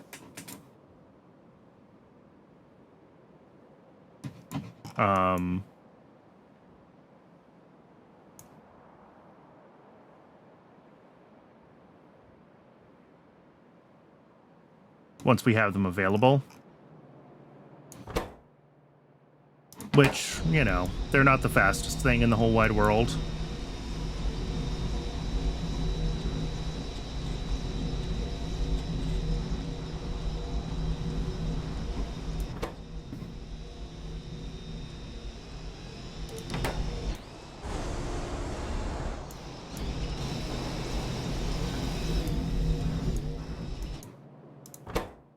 Yeah.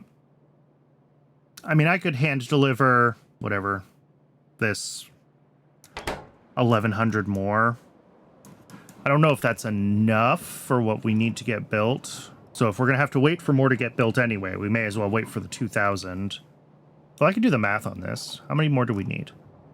We have currently 16 out of 46. So we need 30 more Dilmo pools. And each one uses 30 neuromorphic chips. So we need 900 neuromorphic chips. Okay, so yes, I could bring 1,000, and that will be enough. So let's just do that. I don't like hand delivering stuff, but in this case, it will...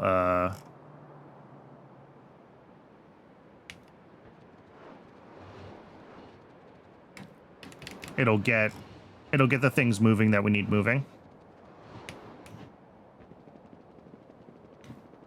Vanadium is already built up to the scale that we're going to need once we have all of these Dilmos, which is a delight. Did I just lose a bot? I did. It ran off to do something.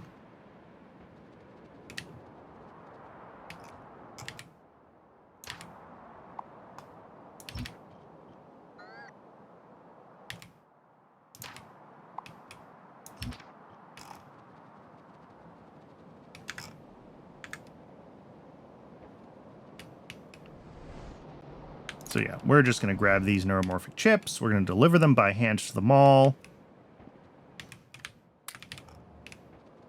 And we will let the bots deal with them. I guess while we're waiting for the Dilmo buildings,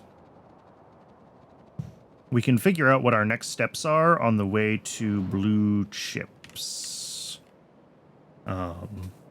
Blue chips and also blue machine parts, we kind of have to look at together because they have a bunch of shared dependencies. So we want to make sure that we're not... I don't want to have to build things twice or upgrade things twice. So let's open high-tech circuit boards, and let's open Mech Parts 3. Welcome to the mess that is high-tech circuit boards and Mech Parts 3. So this is scaled to one high-tech circuit board assembler, obviously, one chip shooter.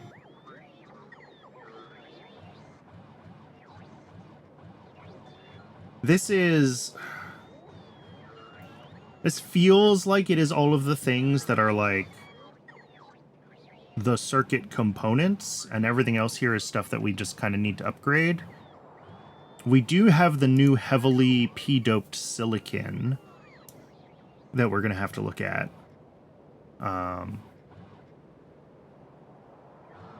Plus, like, additional microchips, MOSFETs. I upgraded some of our production, I thought, but I don't know which things I actually fully upgraded or not. So that's cool. Like, obviously, optical fiber we just did. That was the whole point of that exercise. Did I already upgrade epoxy? I don't remember. I'm sure we use more epoxy here, too. Yeah.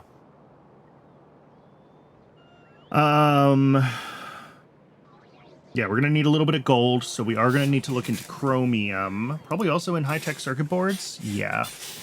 We need like 0.7 gold a second. So maybe that's a thing we should look at, because I was thinking about getting chromium upgraded to the next setup anyway. So maybe we just do gold and chromium in our next build.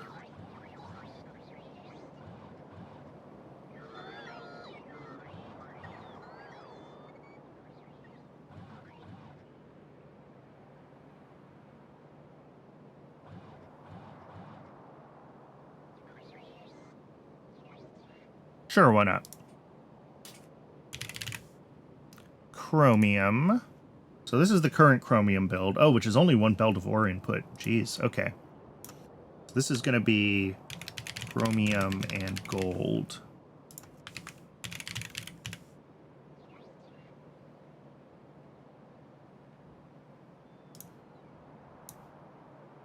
So we will bring in chromium ore. Our output is going to have to include gold plates at least 0.7 a second.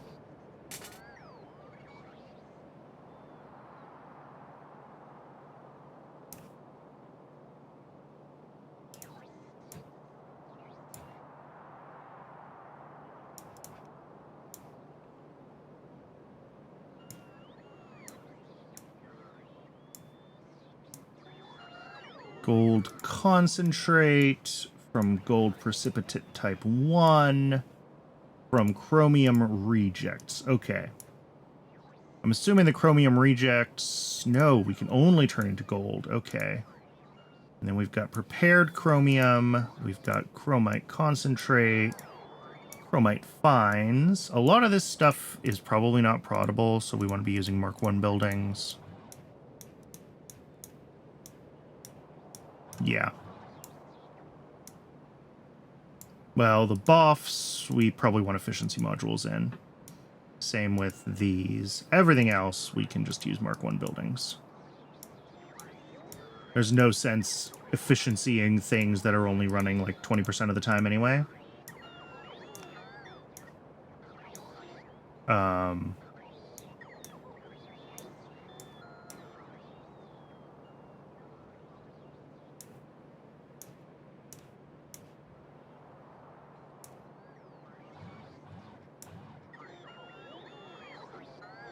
Which of these is... These are both from Chromite Stage 3. Do we use both of them? Possibly we do use both of them.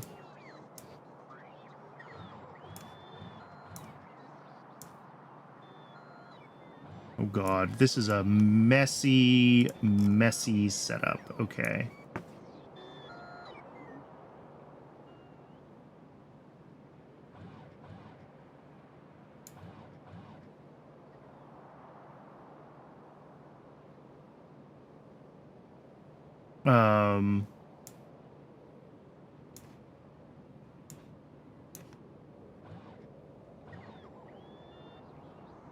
Okay, so yeah. And then the high-grade chromite comes from...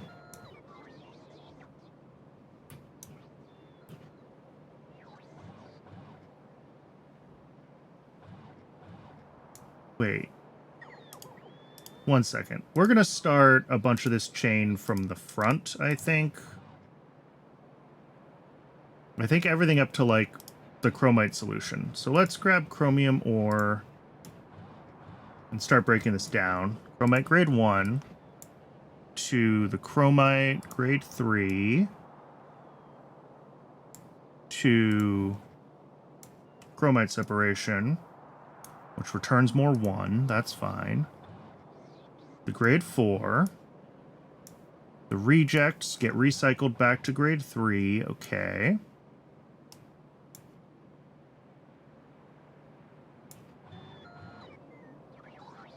The grade 4 turns into chromite pulp stage 1. The stage 1 becomes high-grade chromite.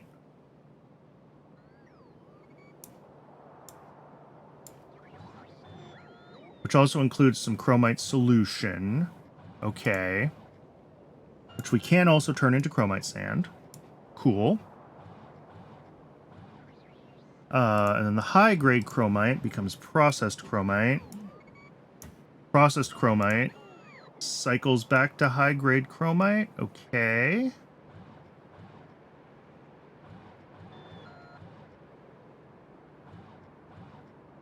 And then the pulp stage 2 becomes pulp stage 3. Yeah, and then this is going to go all the way up the chain.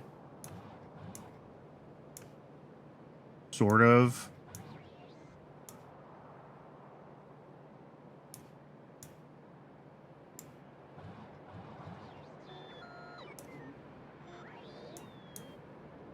Okay, and the stage 7 is also chromite sand. So this makes a bunch of chromite sand, a little bit of chromium, and the necessary amount of gold. Okay, it's ad break o'clock. We got to go through and make sure that this is all correct. Make sure we have all the right buildings. This is a big build. I'll see everyone in just a couple minutes when we're back from the ad. I'm going to step away and get some water. Ta-ta for now.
Welcome back, everybody. Thanks for sticking around through the break. None of this can be prodded, it doesn't look like. We're just jumping right back in where we left off here.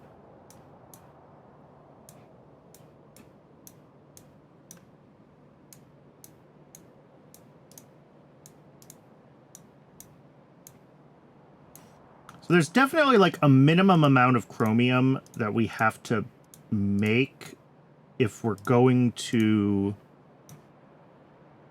handle making the gold that we need. Looking at this, because then the chromite sand goes to molten chromium, and then a certain amount of that goes to... these are fairly power intensive, aren't they? 30 megawatts? I mean, we may as well efficiency those.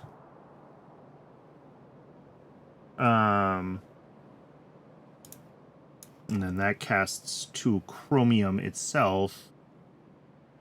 But if we look at this, if we remove our input amount and we run this at 0.7, you can see we're still making 9 chromium a second. And it seems like that is a necessary amount of chromium if we're going to be making the amount of gold we need. So the question is, can we pull 9 chromium a second? Well, plus chromite sand, plus whatever else. Probably. I don't see why not.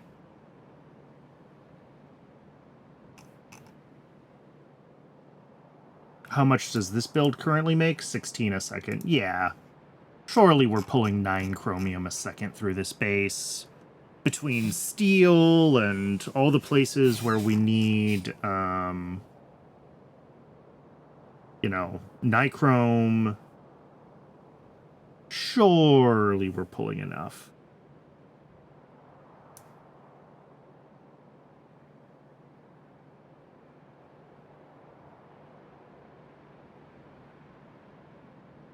This is a bunch of weird inputs.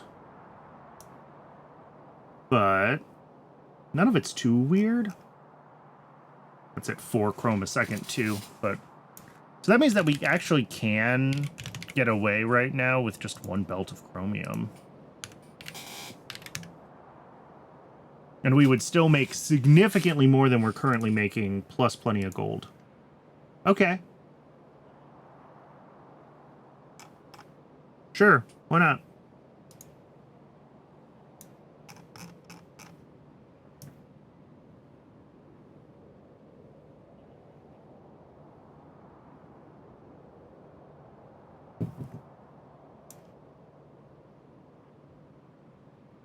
Yeah, in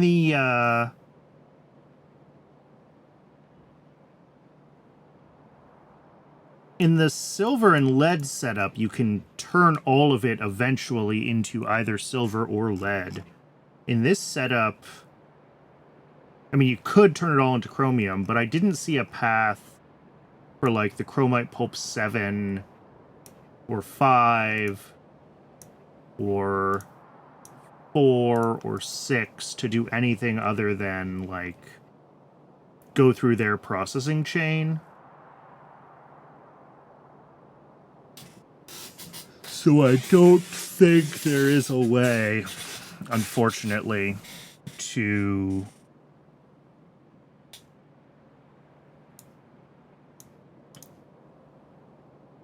I mean, obviously, we can do other things with chromite sand. Chromite sand also needs to be an output. I don't know how much chromite sand we need in the base.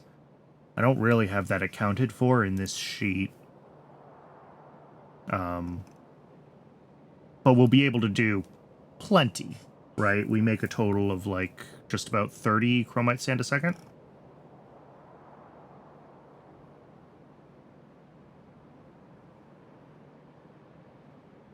And that chromite sand demand also counts towards our, like, minimum chromium consumption for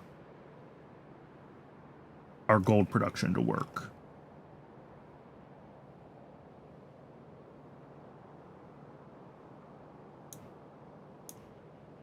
All right, I think this is it. I think this is the chromium build.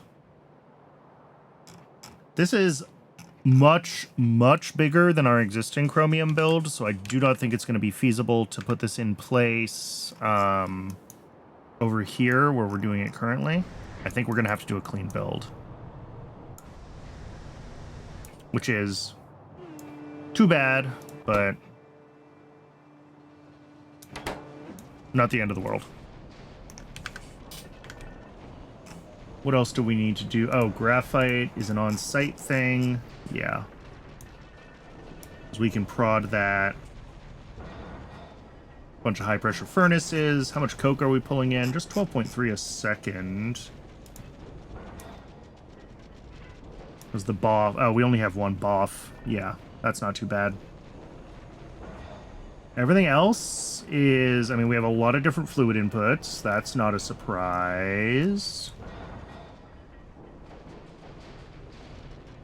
But nothing wild as far as the inputs to this. And then outputs, a little bit of ash, a little bit of stone. It looks like we do have some other bits. We have some gravel as an output. A lot of tailings, of course. Yeah, we have some gravel, but we need more gravel to do the chromite fines step, so we're actually a net gravel importer for this build.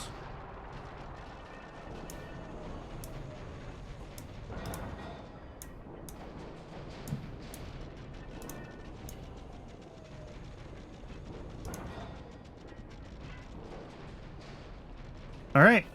I think this is what we have as far as recipes. Honestly, it didn't look like there were better ways to make most of this stuff ever. Like...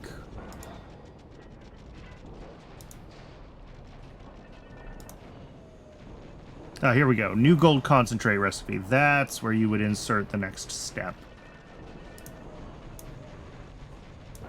But that's just gold enriched biomass.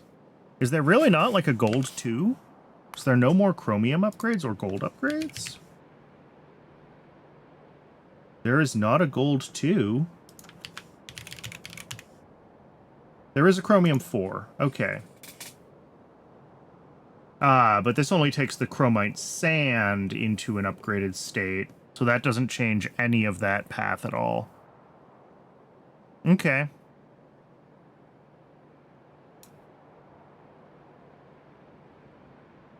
Interesting. Terrifying, but interesting. Oh, and there's chromium 5 too. Same thing though. Yeah, it's really just a one more step that you add. Okay. So there's really not going to be a better way to make gold moving forward. We will finally be able to make gold text plates, though. Ooh, ah. Are we going to do anything with gold text plates? No idea. Let's get the shopping list for chromium. One second. We don't necessarily want to do this many casting units, right? I think we usually fix ourselves to like 2. Yeah, that's like a belt a second, which is what we're making here currently. The rest of it's all in molten form.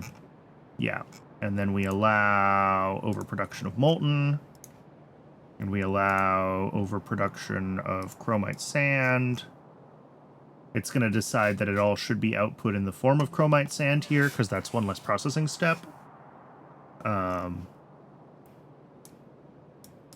But if we look at our things that actually require chromite sand, 5 a second, nothing. Nothing. And nothing. Okay. So we will say that we want an output of chromite sand at like, I don't know, half a belt. And then we'll remove allow overproduction, and it'll say the rest of it is all in the form of molten chromium. This looks like it makes less molten chromium than the old build did, but the old build did not have the chromite sand output explicitly called out. If I do that, it probably changes things.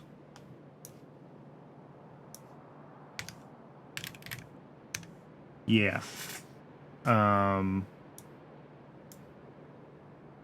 also we're making gold. So the same amount of chromium. 2 casting units worth. Plus a little extra. And then some of the chromite sand goes out, and then the rest goes to gold. I mean, if we do need more, right, then it would be bringing in the second belt of input. Yeah, and then we're at heaps and heaps of molten chromium, because all of that new chromium does not get turned into bars, does not get turned into chromite sand, does not get turned into gold. So it is just all given to molten.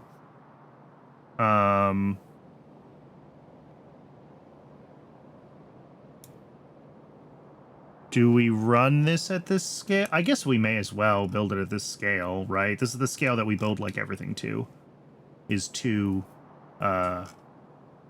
belts of ore input. It's a lot of high pressure furnaces. It's a lot of coke. We can definitely pull a lot more gold out of this. Although again, there's a minimum amount of chromium for the amount of gold that you get out of it, right? So if we are trying to pull more gold out, we've got to be pulling more chromium out. Whether in the form of chromite sand or molten or solid. But that's manageable.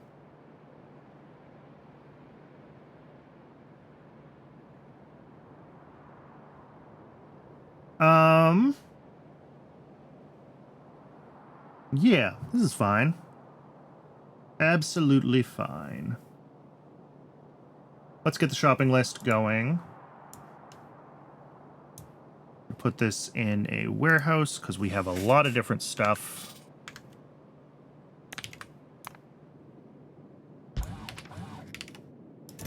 And then here, we're going to have, while we're waiting for that to populate, we can do the Dilmo food and the Dilmos, and probably also the Dilmo slaughtering upgrade, because I don't think we did that either yet.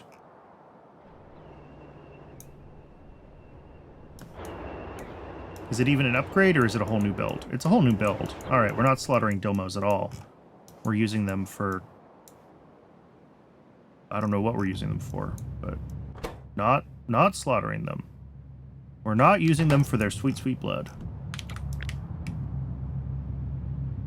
Yeah, that's 32 machines, and we're going up to 46.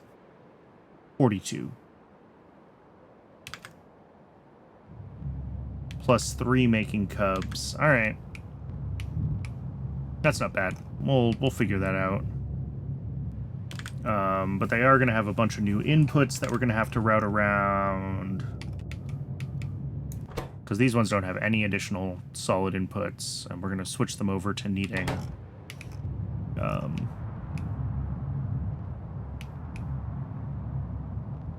needing a couple of things. 3 things, in fact. Well, 3 things? 2 things. 2 things. The food and the filtration media. And the Relesia seeds are only used for the cubs, and then the eggs need a little bit of seaweed and the food. Total 1.47 food. This makes only 1.44. But this actually does need to be a little bit bigger. So I'm glad that it is actually built to the larger scale. Yeah. Call it 2 a second, because that's 2 flora collectors worth. That should be fine. And we already have this, because YAFC had rounded up to a 3rd factory anyway when I exported the entity shopping list, so this is fine for the Domo food.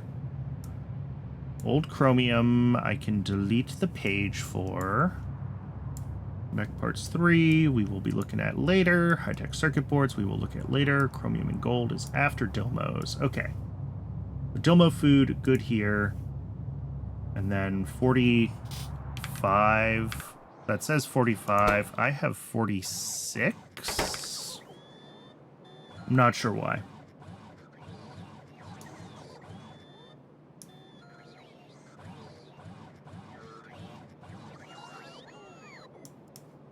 This says 46. Okay, so it's doing the thing again where we're rounding up to like 1 more Dilmo pool. I think 45 is actually the number we care about. So we'll have 42 of them here, not 43 of them.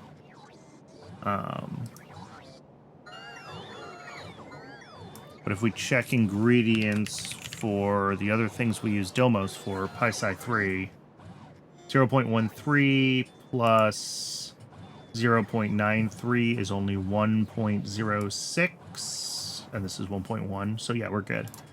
Even if we're slightly ending up at like 1.09 or something, we're still fine. Okay. Yeah, we're gonna have to refactor the whole Dilmo build area to make this work. We're gonna have to route a bunch of stuff around a little bit differently. The plumbing is gonna be different. We're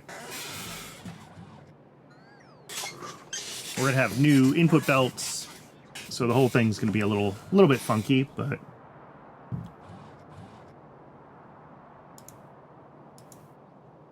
I think we'll figure it out. So let me get the shopping list for this, for the Dilmo slaughter. If we're looking at that, let me just look at how much space we have. Because I've got that with speed modules right now, but like, what do we have? So this is 10. We could certainly do 14 down here at the next station for Dilmos. Just do 14 in a row.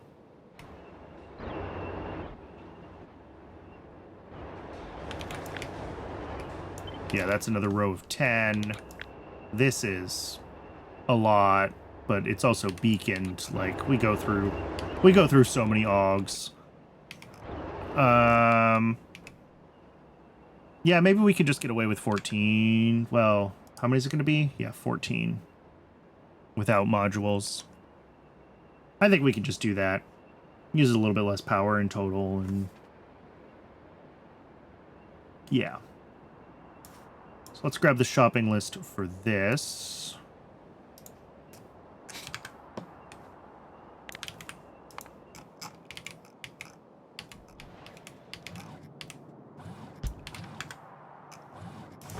And do we have everything for Dilmos? We have everything for them here.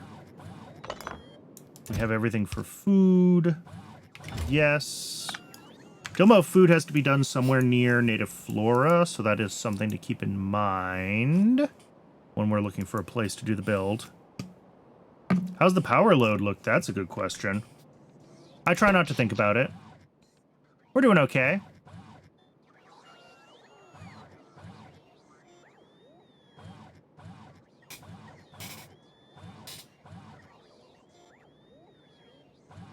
And that's with the particle accelerators running. Have we finally made enough salt that these are all? Yes. Well, that'll do it. Cool. That actually means that we could drop another module in.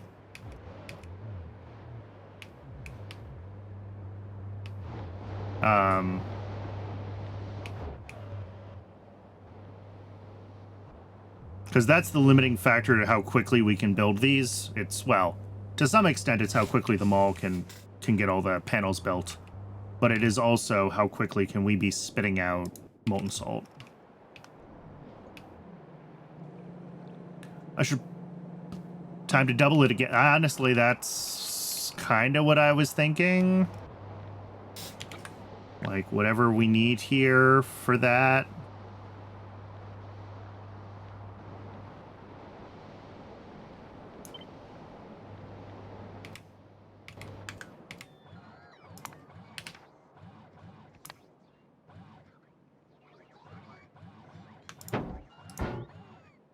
If in doubt, double it.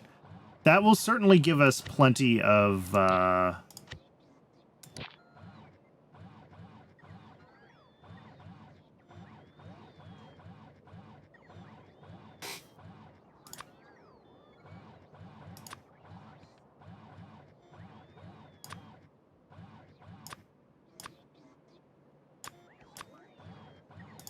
All right. And then, what are we going to call this? We're going to call this LFR double. Then we're going to grab one of these, and we are going to set it to that group.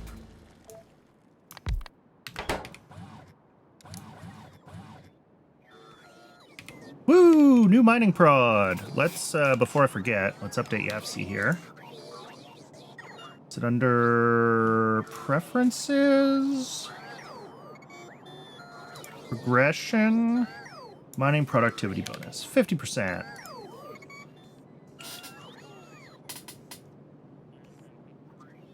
I have to be careful with that because I'm up to 40 Faoji plantations before I even have jaw crushers. Oof. I mean, but also that's pie block. So yeah. That's just pie block. You use your Faoji to make Faoji so you can make Faoji.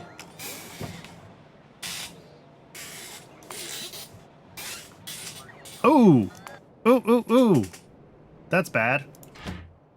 I have to go fix that. It's just trying to make iron. Yeah.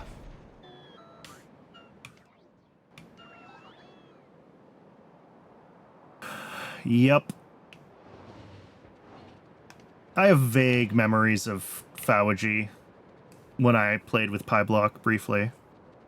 Before I started this base, I was contemplating, did I want to go for PieBlock or normal Pie hard mode? And I decided the block was going to be too grindy for doing on Twitch.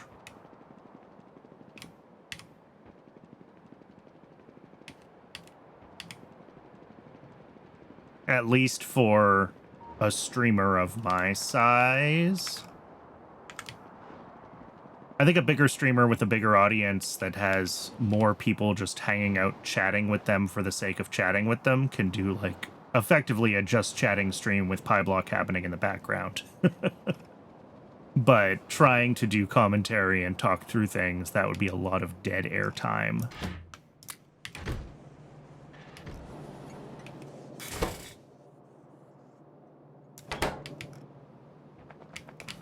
I think that was probably just leftover from before I got the filters in place, because I did have a little bit of decay happening.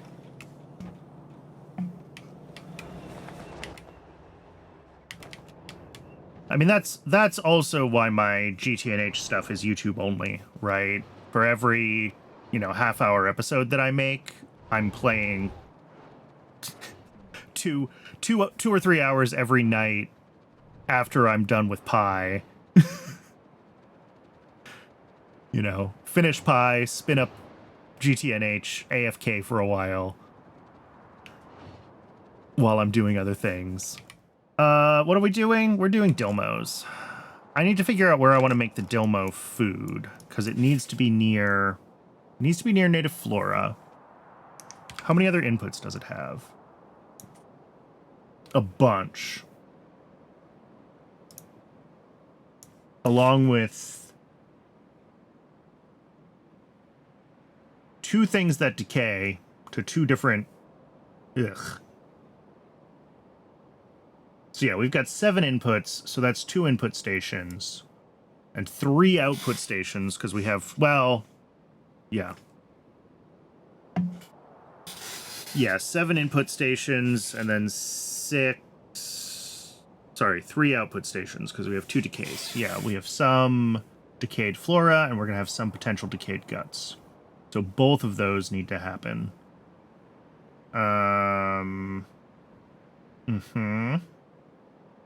So that's like 5 stations. So this is basically its own entire cluster here.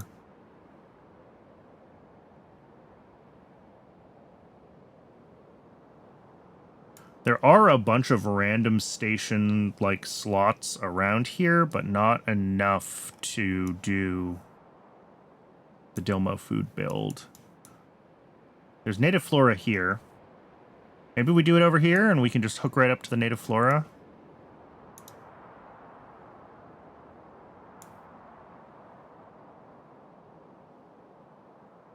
Yeah, I mean, we could run maybe horizontally, pull the stations off of here, and that gives us...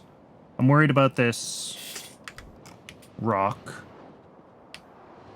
But other than being worried about that rock, I think that's a reasonable spot. And even if the rock is a little funky, we have the space to do it, to work around it. Because we only need 5 stations, right? So if we lose a slot for 1 station right around that rock, then we're still fine. Down here. Sorry, I went the wrong way.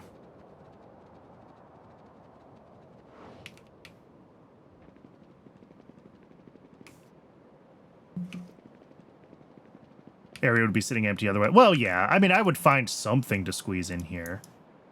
Although, yeah, maybe not.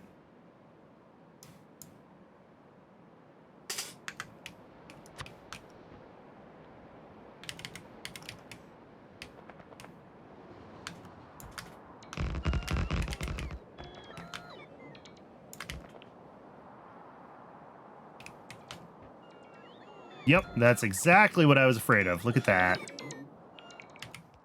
But hopefully we can just work around that.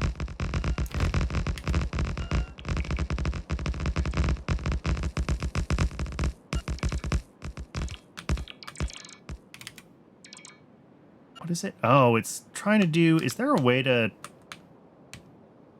Doesn't seem like it. None of the keyboard shortcuts are doing what I would want.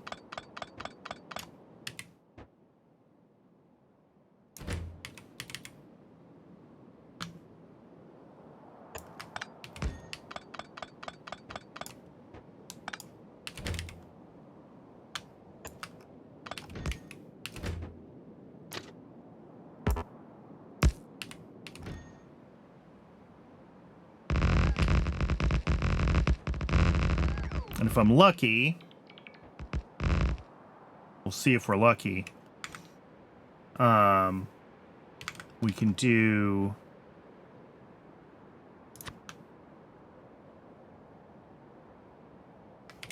two stations like here and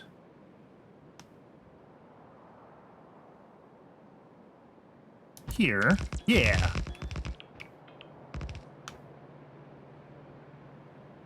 And then the 2 drop-offs here, here, and 1 more pickup, here. Perfect.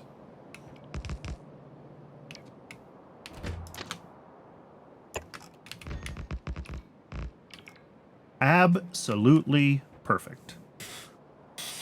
And then I need to be careful with the ore eraser here, because it will erase that rock. And erasing the rock is cheating. Erasing this is not. Erasing the rock is cheating, and I've explained this before, but for those that don't know, Pi hard mode has a setting that makes resource rocks infinite in exchange for making it so you cannot build on them. So using ore eraser on the rock gets rid of that trade-off, because I can then build where I want and also have infinite resources. Which I do not want to do. I mean, it's a single-player game. There's really no such thing as cheating in a single-player game, but I'm trying to respect the trade-offs that the game design has in mind.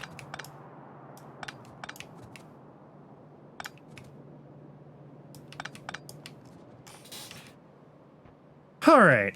These two are going to be our byproduct outs. This is going to be our main out, and these are going to be our inputs. And then we will have our factory build around here somewhere, and native flora, and everything's going to be delightful. All of these things are, like, fairly small quantities, so that is good at least. War gum. Plastic bars, nickel plate.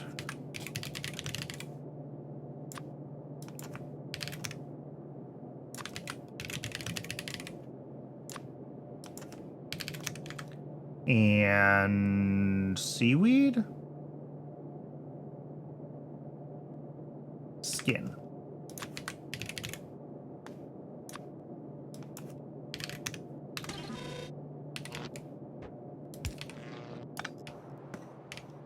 And then over here,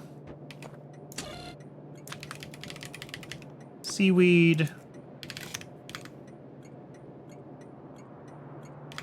guts, which I should really make conditional, but whatever, and the yotoi.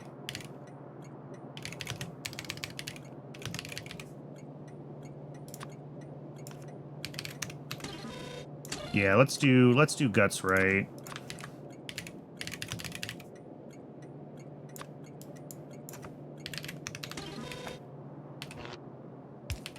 What that means is we want another signal coming through so that we can check what is in our warehouses.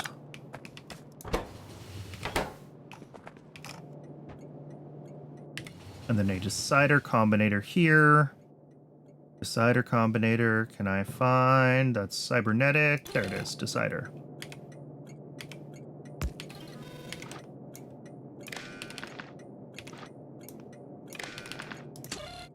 And this is a bunch of conditions that are going to say, like, when we have all of our inputs,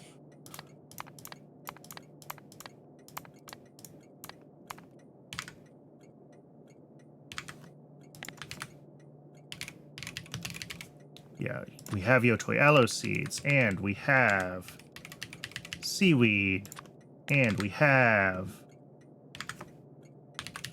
skin, and nickel, and plastic bars, and guar, and the Dilmo food is not full. Then we will output guts at minus 3K.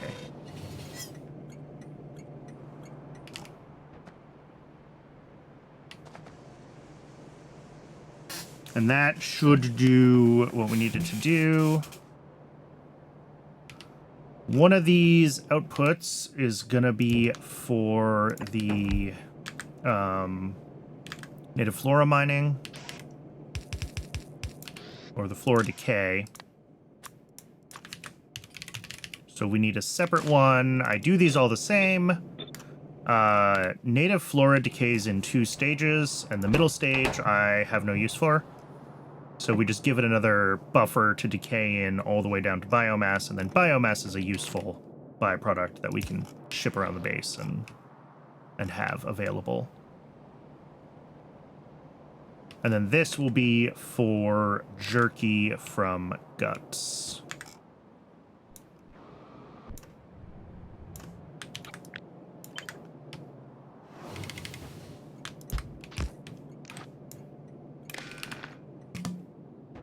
It does make for a decent fuel early game, and I did use it for that, but that was a long time ago.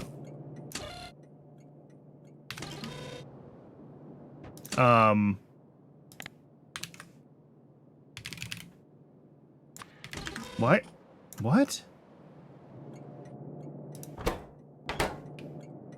Oh, that's a bug.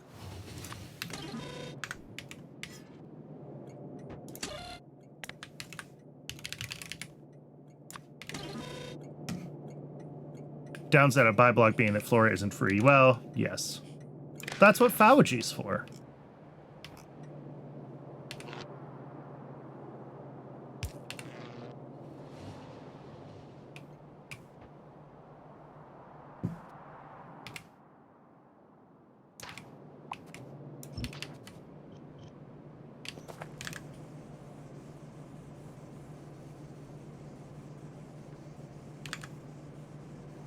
So tired of the mushrooms. Well, I'm sorry to say, PieBlock is Mushroom Rancer Simulator 2026.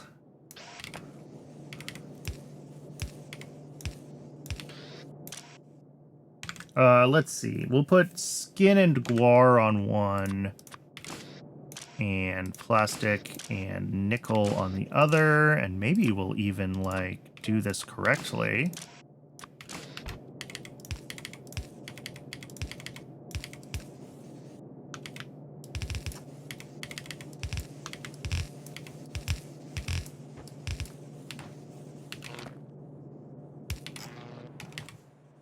And then automated factories, 1, 2, 3.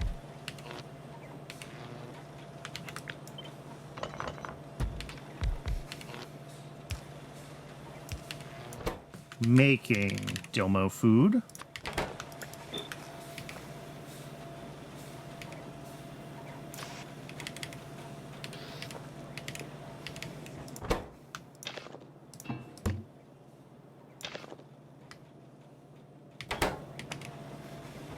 Oh, these also have steam. Okay. Actually, if we do that, that's just a little bit easier to deal with, because we can pull it out like this, and then deal with that later. So as far as the skin, and yeah, all of these are small enough quantities. Perfect. That's what I wanted to see.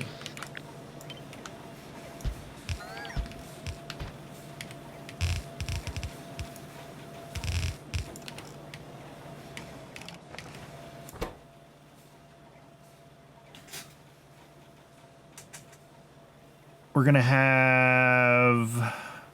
How do I want to do this?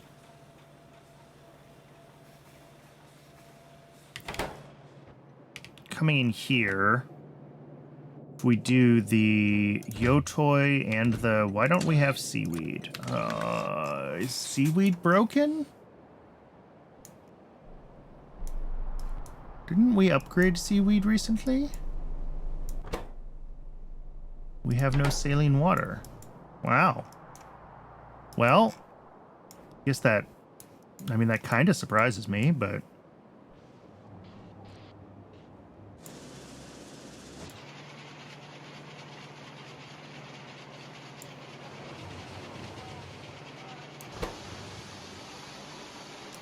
I mean, the mine is chugging along. Yeah, we could definitely speed this up. These are Mark 1 washers. This doesn't have speed modules in it, so we can get that really going. I think I have another one here. Yeah, this one's fully moduled. Oh, but this one makes chlorine. Interesting. But okay, 4, 10, 20, 30, 40, and you make, well, 45 now that you're... Now that we're 50% productivity, but still. So 4 Mark II washers, which for some reason I'm putting efficiency modules in.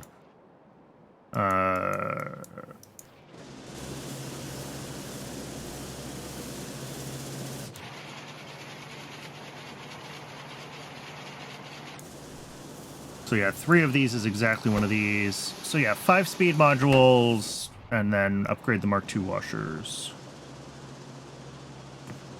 Can I ratio those more nicely? Do I have a saline?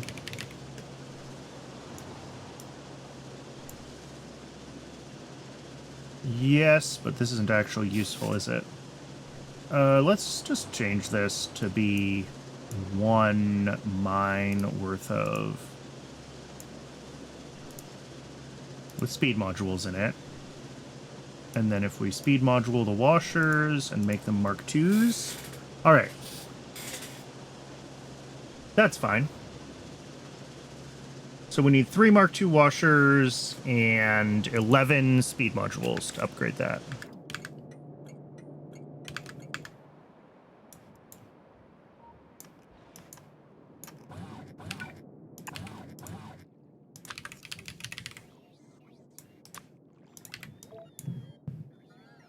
Yep, it is just an upgrade in place, which is lovely.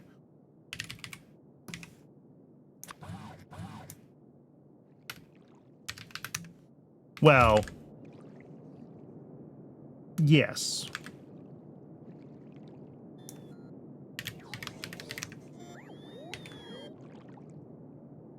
I do have several of them scattered around, but probably our demand is such that I only need to upgrade like one of them. And then we'll worry about upgrading the other ones later.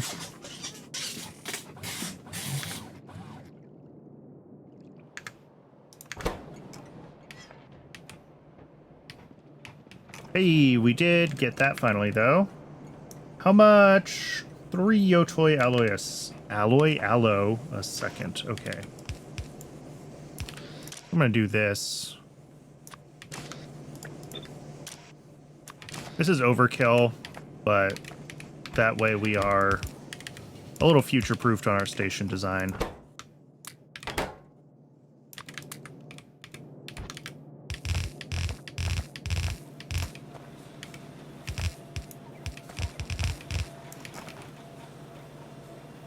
.6 in total off of this belt. I'm going to go ahead and use a blue inserter. I think it's a little overkill, but whatever.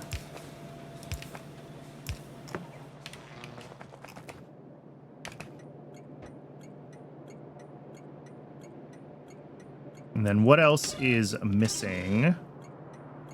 The guts are going to come in here.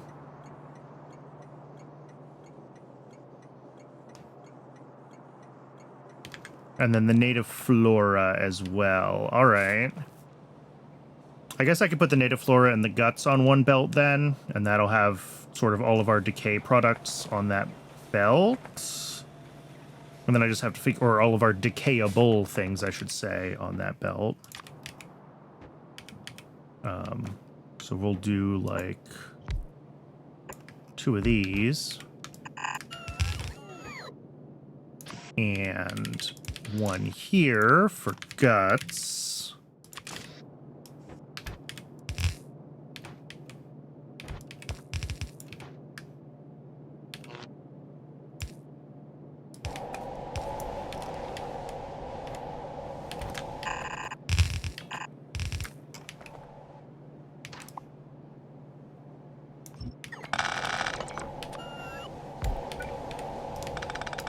Besides needing to come in a little bit differently.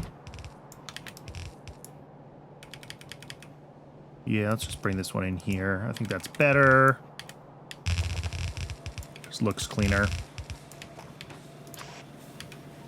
1, 2, 3.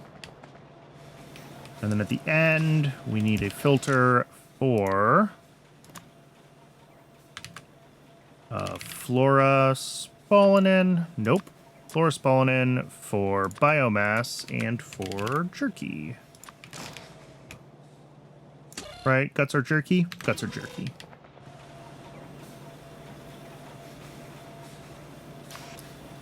And then that loops around to become our output belt. That's how I've been doing this recently, and it seems to work well enough.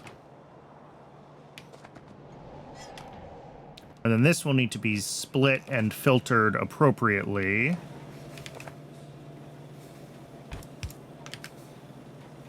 So we'll come here, we'll do a split like here. Our output priority left will be the food. So everything that comes through here is decay products.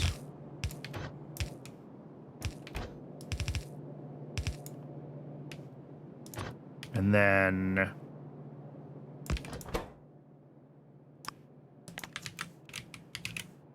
filter the jerky out because we need potentially two products here.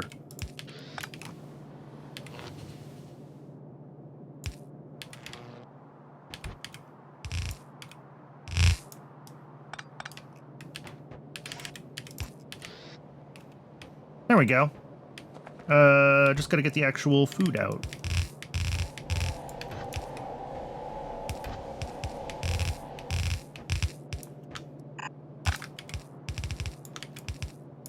How much are we making?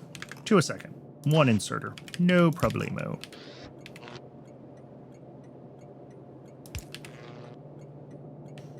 And then we also need to be tracking the output of this so that we stop requesting jerky. Stop requesting guts when we have enough Dilmo food so that we're not just constantly requesting guts that spoil into jerky. Some will still decay. That is inevitable. But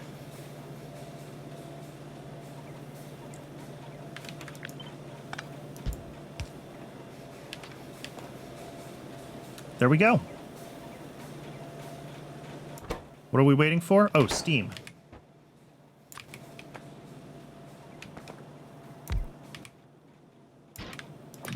These also need modules.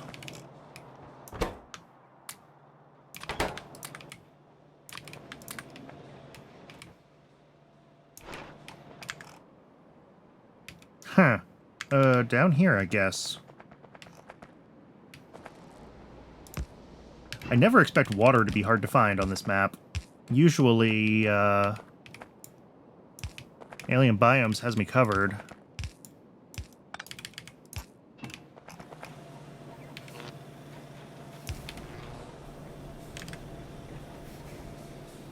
That should be good.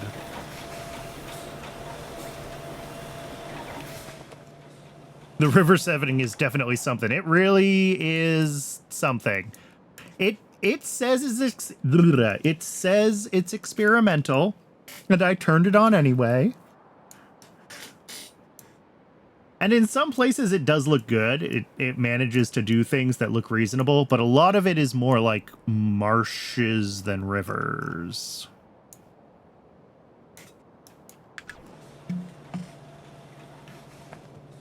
It is kind of convenient to have water everywhere, though. Like, that is genuinely useful.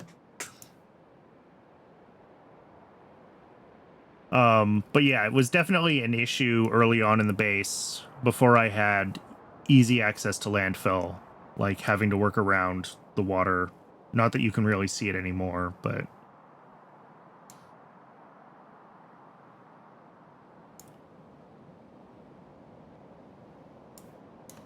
I mean, I guess here you can see where there was where I never got around to building anything because of the water. All right, Dilmo food is running. let's go fix saline water before we upgrade the Dilmos themselves, or at least get this one module upgraded. Yeah, pump jacks. I mean, Pi gives us pump jacks, right? That's, I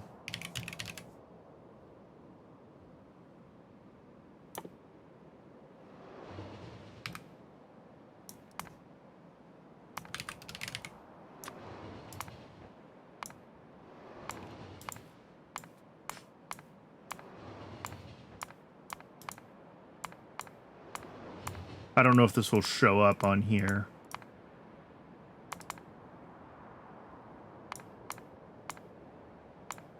Yeah, water from a pump jack.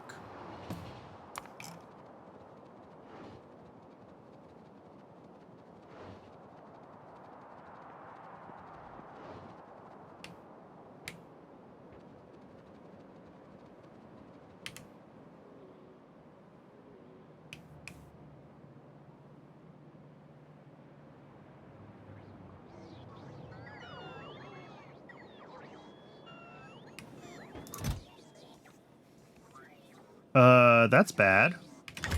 Why do we not have that last washer? What's broken? Oh, it's on the way. Okay. It's just going slow. Oh, the bots are a little busy at the moment. That's why.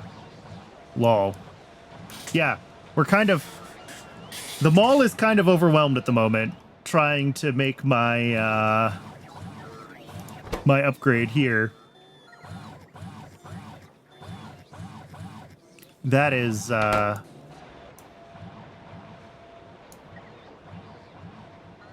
Ooh, okay, yeah, this is a problem.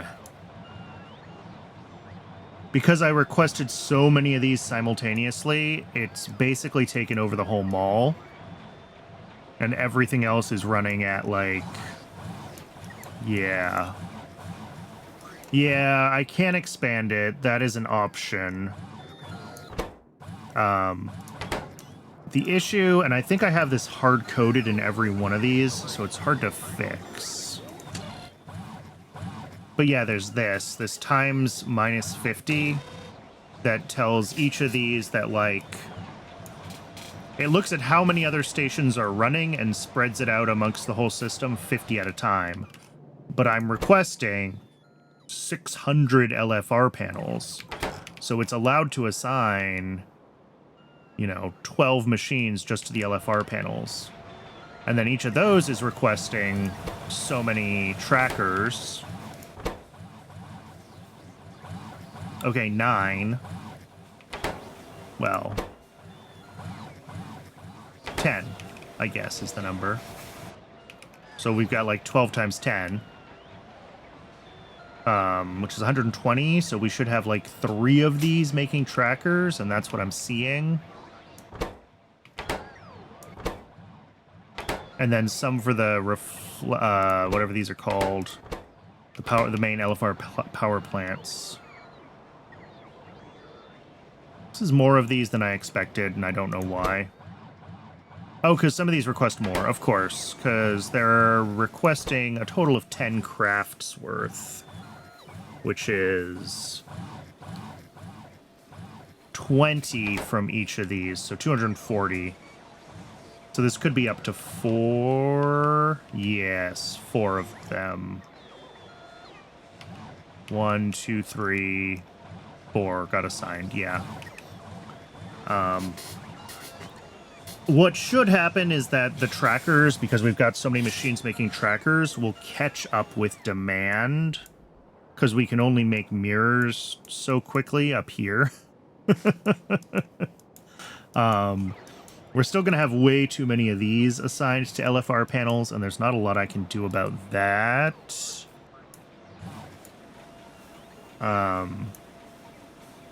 But once the trackers catch up, which they should, well, apparently we're out of small parts. Are we out of small parts, or are we just out of bots? That's an important distinction. We're out of small part. Oh no. What's wrong? Why don't we have small parts? We have plenty of small parts. Did we just use them so quickly that the trains haven't had a chance to come back and refill yet? Ah, there it is. Yes. Yes is the answer to that question.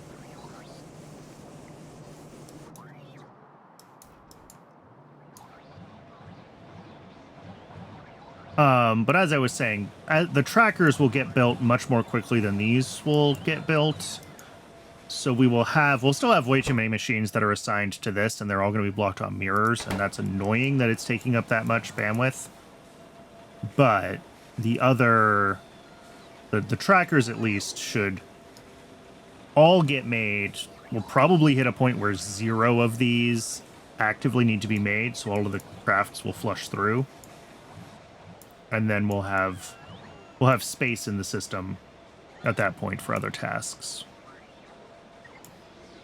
So I think it's okay for now, is what I'm getting at. What's this? Oh, this is for chromium. I'm going to give this a group so that I don't forget that. And then we can remove a bunch of these ones that we don't need anymore.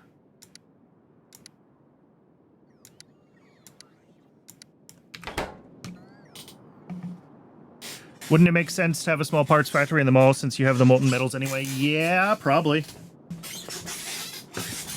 I probably set that up before I had that recipe.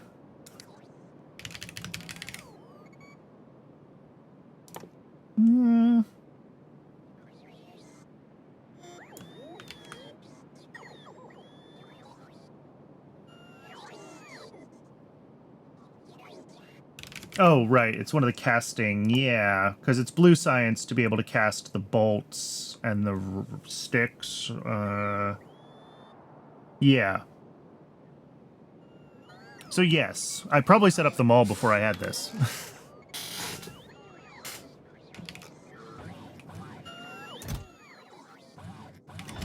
All right, let's do this next. And 14 of these. This is for Domo slaughter. We can grab those as well. So we're going to fix saline water, and then we are going to do Dilmo. Oh, I forgot. Is this all fluid trains? It's all fluid trains. I do still need to do more trains at some point, too.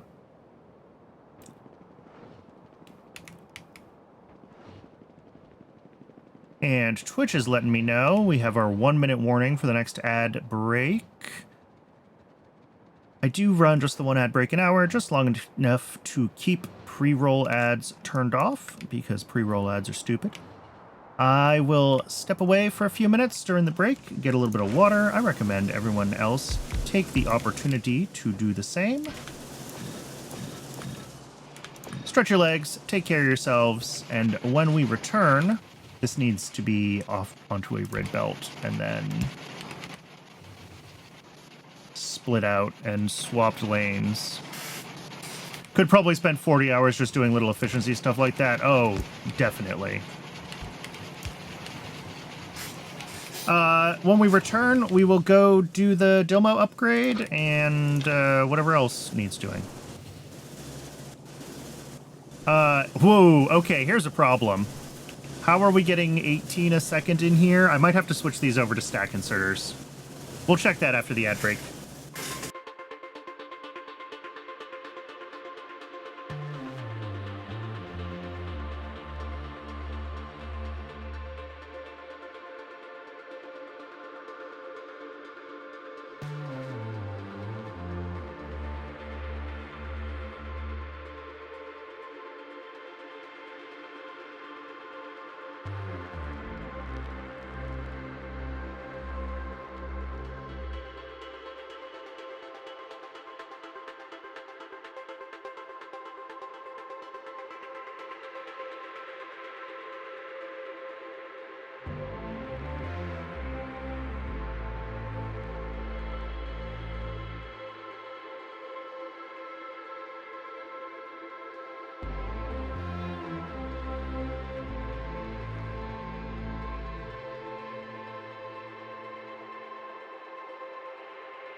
And we are back. Sorry that took a second. All right. As I was noticing right before the break, these inserters are not keeping up. So I think we've got to switch these over to Stacky Boys.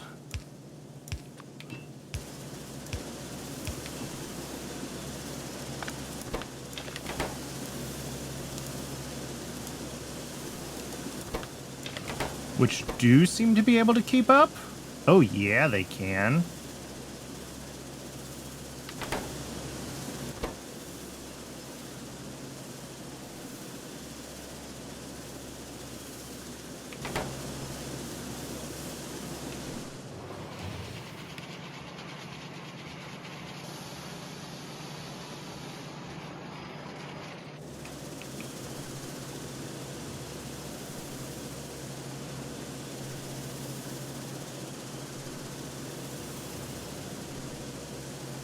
Cool.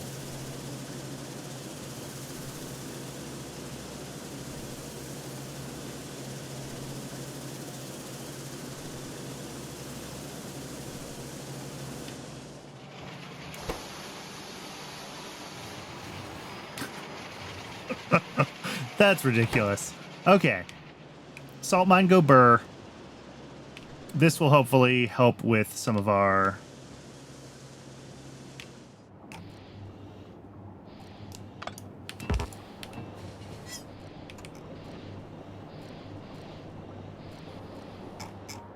saline water demand. And if we do have to upgrade more of those, we can do that as needed, because I do have a few more places around the base where we are doing saline water.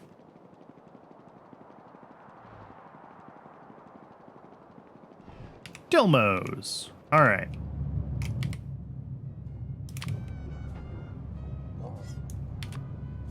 Oh, that's already marked 2. Cool. I only needed 3 of those, not 4.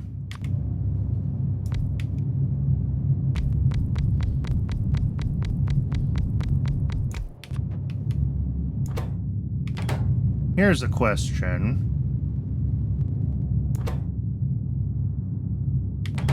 When I switch these over to recipe 2,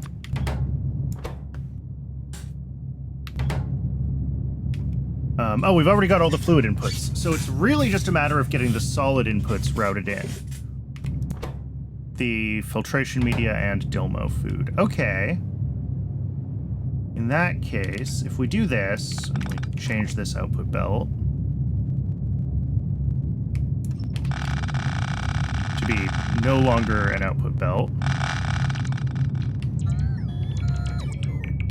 and then we do our output, I don't know, here. So we'll have another input belt here, and then our output will go through here.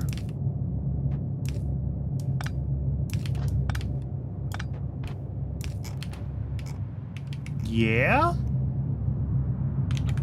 That should do what we needed to do, right? Oh, and before I do that, let's also grab a bunch more of these guys, because we'll set the modules correctly. Now, if I copy and paste this,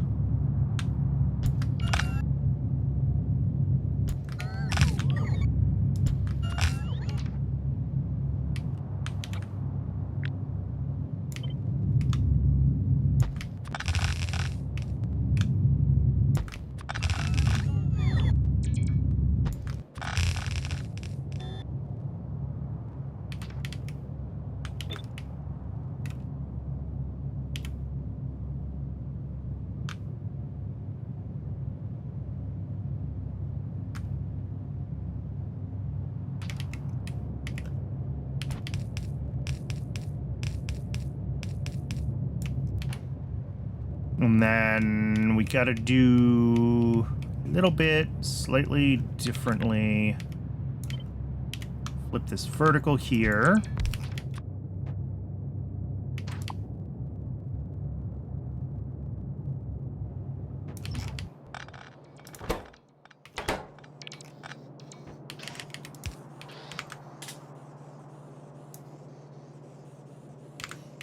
And what? It's going to be the same thing. I guess we just bring this around. Well, except we don't bring that around because we're going to have more of these, right? Because there's only, what, 16 here, and the row needs to be 21.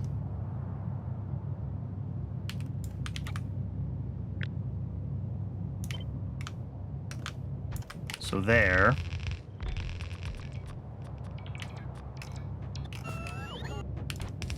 Now we can loop it all around.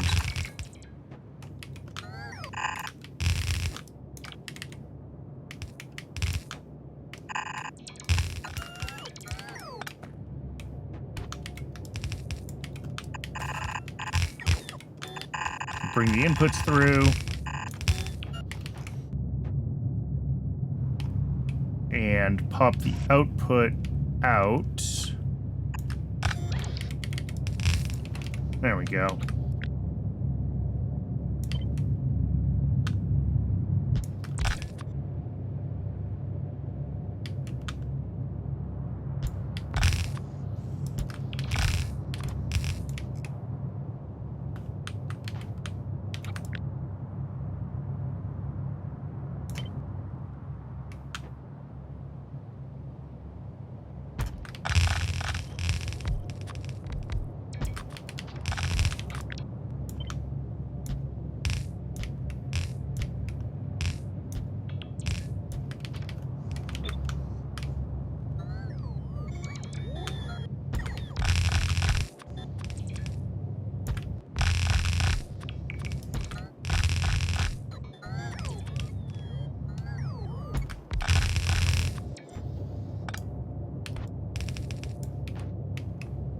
Okay. And I do still see a few Dilmos coming down this belt, the middle belt. And that's just because they were already being output before I changed the direction of all the machines.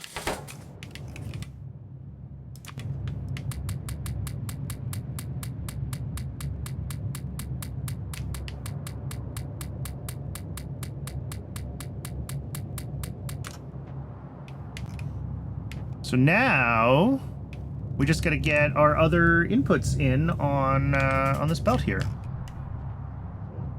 which we've already got filtration media and Relesia seeds feeding the eggs. That recipe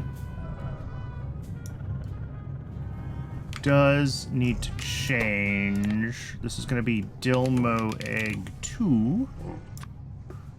Yeah, which is going to need food and seaweed added. And then this also changes to Dilmo Cub 2. And it will also need some new things.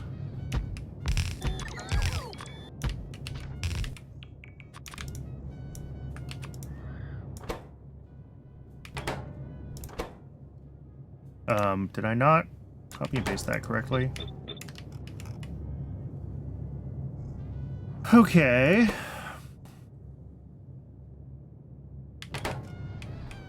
Yeah. So this is still the same for Dilmo Cubs? Is there just the one Dilmo Cub recipe? There is just the one Dilmo Cub recipe. Okay.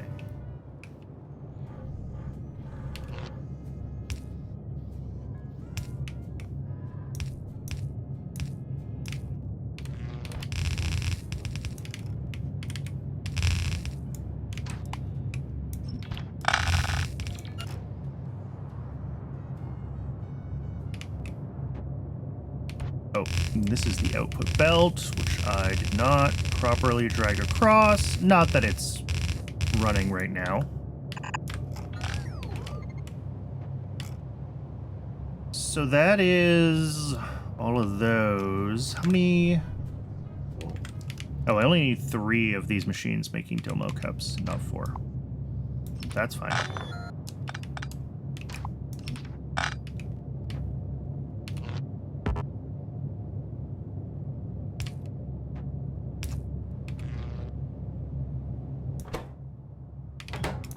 So the eggs are going to need Dilmo food and seaweed added to their inputs. And then these need the filtration media and Dilmo food. Okay. So let's add those requests here.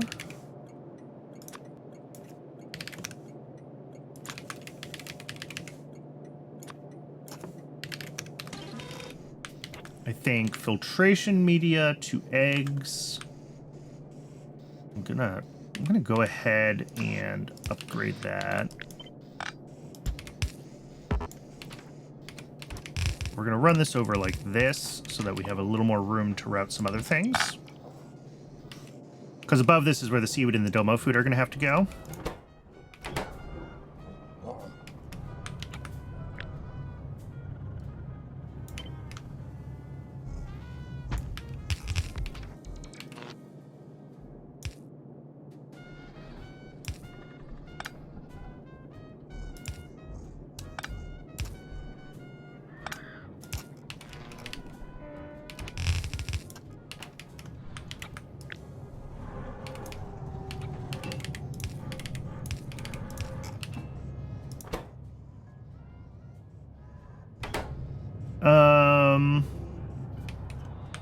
Yeah.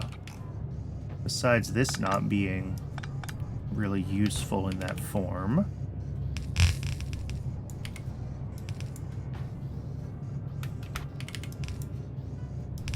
I guess. I don't love that, but I think it'll work. 3, 4.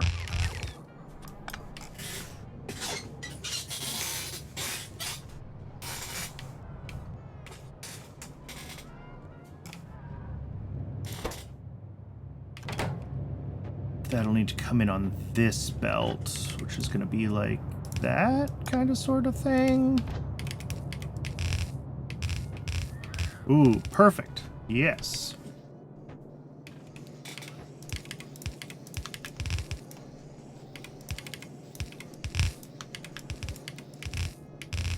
Each of these is going to need input, input, input, input number 2.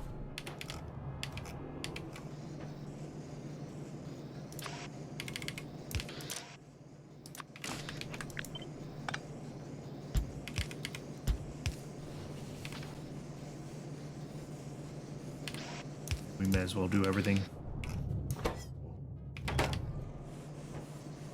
And the last one is going to have to be the seaweed, which I do not currently have in my inventory, but...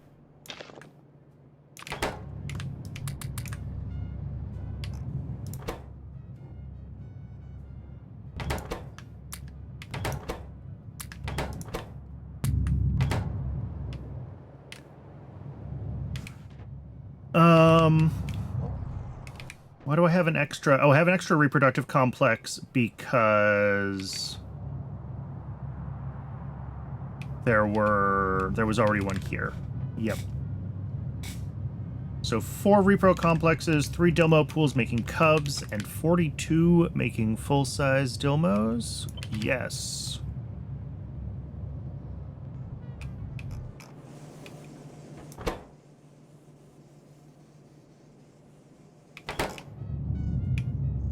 And yeah, I've got 1 extra Dilmo pool because it rounded the 42 up to 43 when I did the requests. And I've got...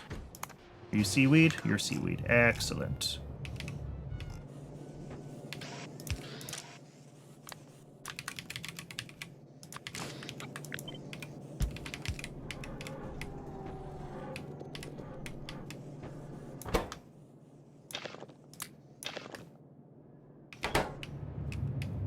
Seaweed is the other one here, right? No, it's not seaweed. It's not seaweed. It's not seaweed.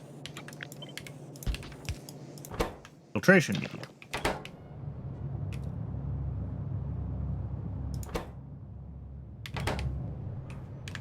And both of those are honestly in very small quantities, so...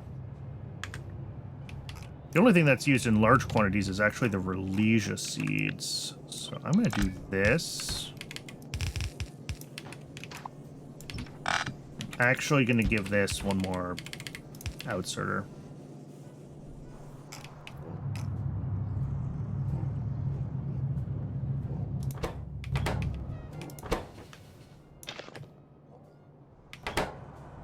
And as soon as we start getting seaweed here, the eggs should turn on, and then the cubs will turn on, and then all of these will turn on. Well, these are already turning on because I had a bunch of cubs in my inventory, but...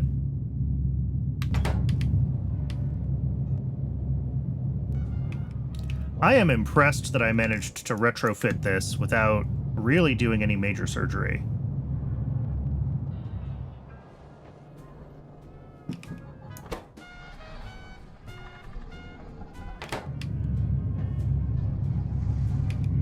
Oh, these are not...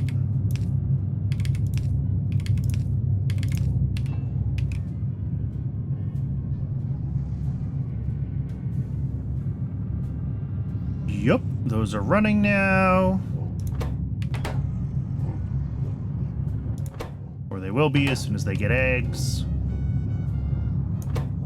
Yeah, this is a long craft, so I am not surprised that it's taken a while.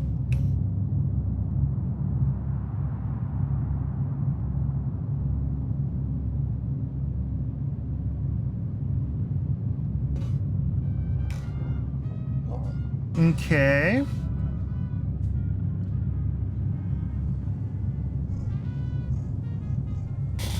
I think we're good. This seems to be running.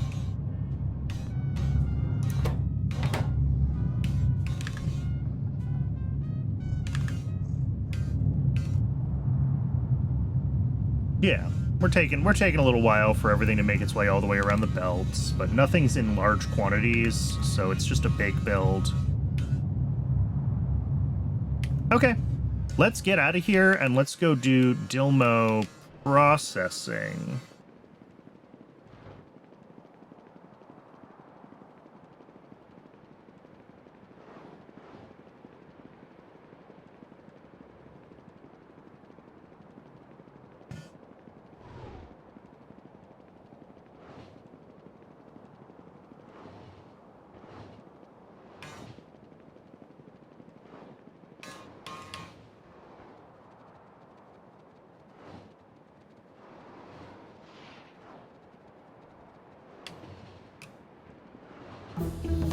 What do we get? Native flora package for smart farms. Oh, we can do another level of mining productivity? Ooh,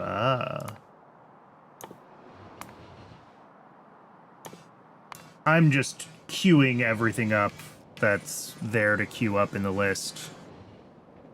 I'm not looking for anything in particular right now. Just a general, keeping science moving. Science is way ahead of what we have built up to at this point. And as always, I have walked past...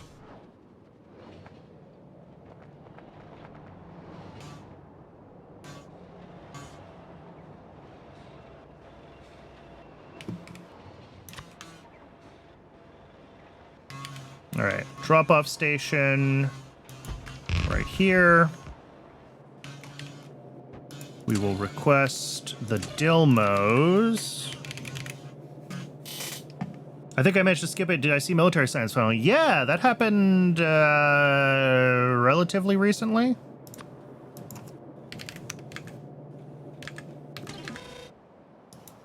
But we do have mill science. Or theoretically, we have military science. We're stalled on wastewater. Because... because I hooked it up wrong.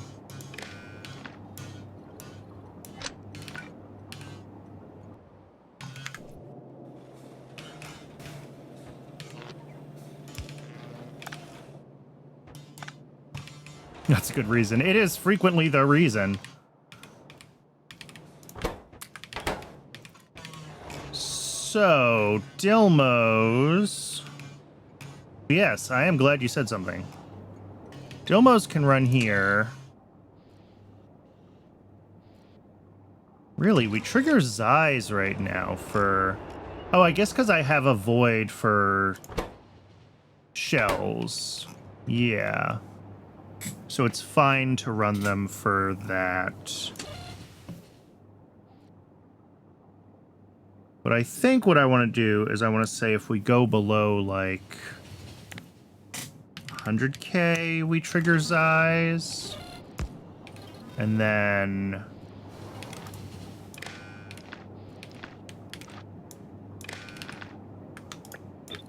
if we're below 200k, we trigger Dilmos. So we try to run Dilmos first, and then if we can't, we switch over to Zeiss. Because Dilmos are a much better source of arthropod blood than the Zeiss, I think.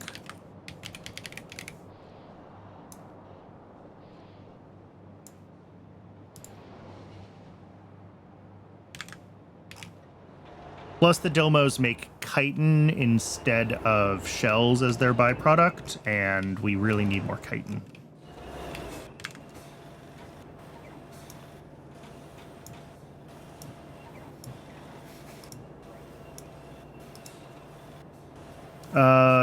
It's only like 1 Dilmo a second. Wow, okay.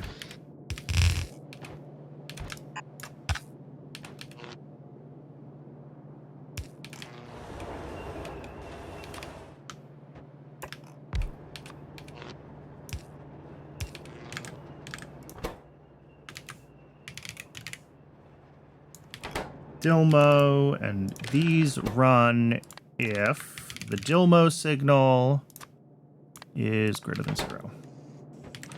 Which it should be right now.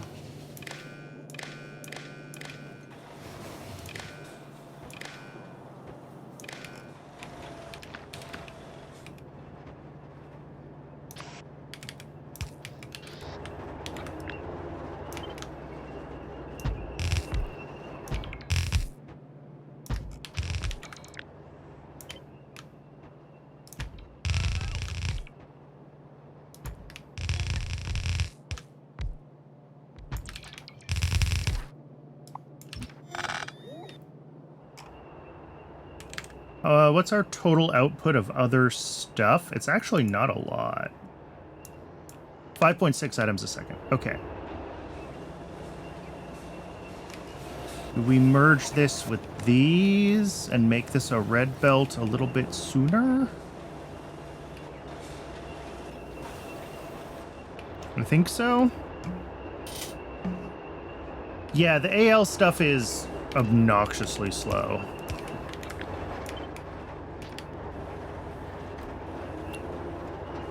But yeah, each of these is like 0.12, 0.2, yeah, almost no output. Oh, does that 5.6 a second includes the arthropod blood, I think. No, it doesn't.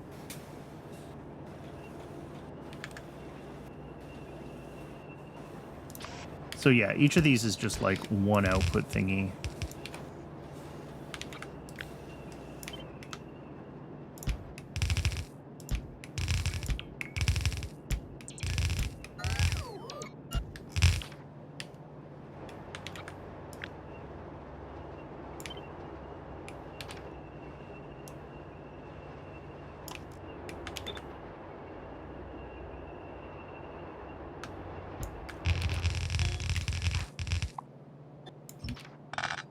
One, two, three, four, five, six, 7. Make sure we're looking at an even.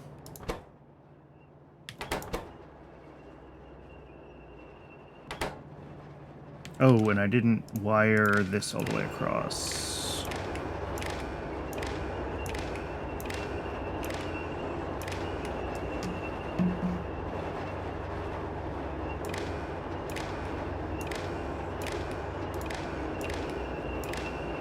Yeah, you're gonna have a lot of Augs.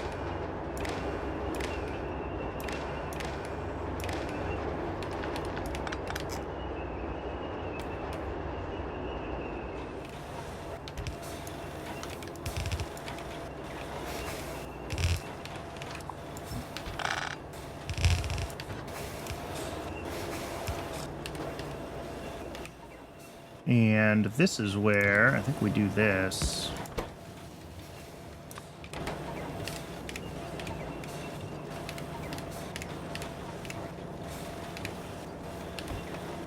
And I will upgrade this portion. And this is the one that I said needed to be upgraded to a red one anyway. There we go.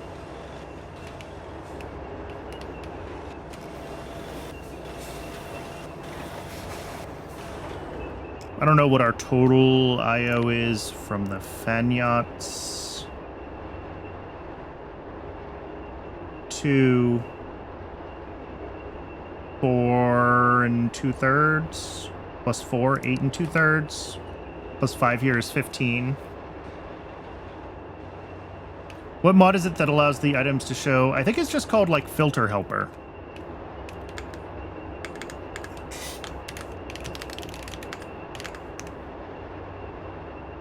Filter Helper, yep.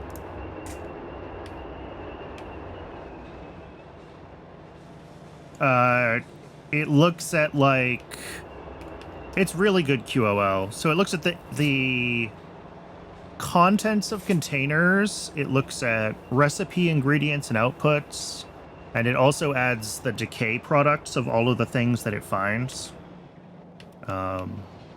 It'll look at what's on belts. So like if I do this, it should show me like all the things plus their decay products, which is really cool. Same with splitters.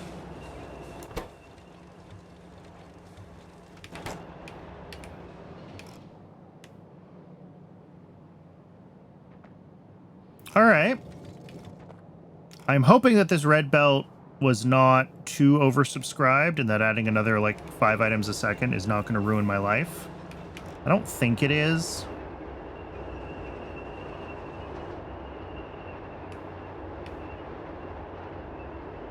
All right. It's nice to have the no item filter instead of using fish or decom planner. Yeah. There's definitely a bunch of places where I'm using decon planner because I did that before I installed that mod. But, you know, such is life.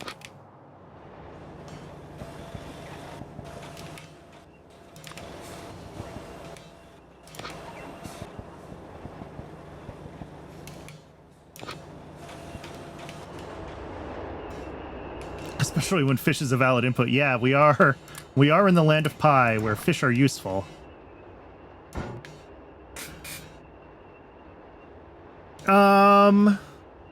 All right, let's just check on the Dilmo build, make sure I didn't do anything catastrophic with it. But it seems like, well, only half of it's running. What are you missing?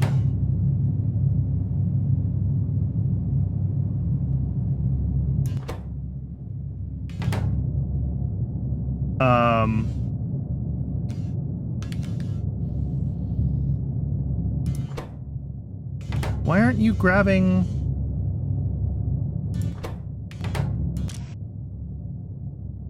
Oh, you're holding... Oh, some of these are holding Dilmos. Because when I pasted the pattern, those were the outserters from the old machines. So they still have Dilmos in their hands. They didn't drop them before they turned around.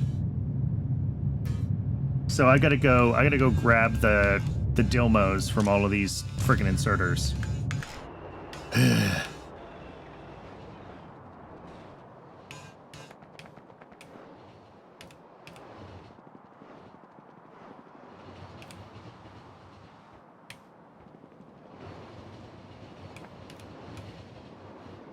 I'm glad I checked on it.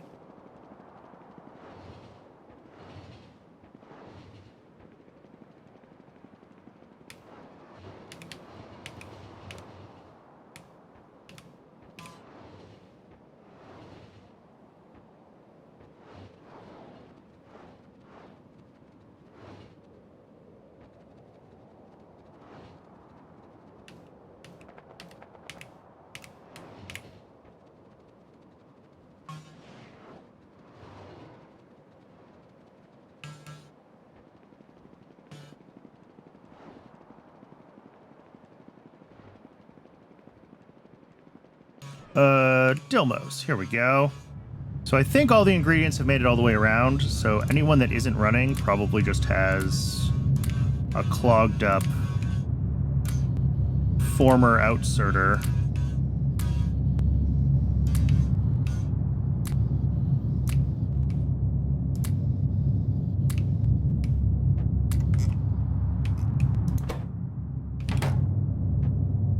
Sweet.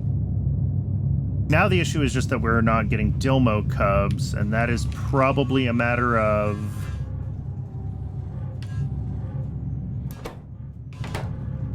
Oh, a matter of me being an idiot. There we go.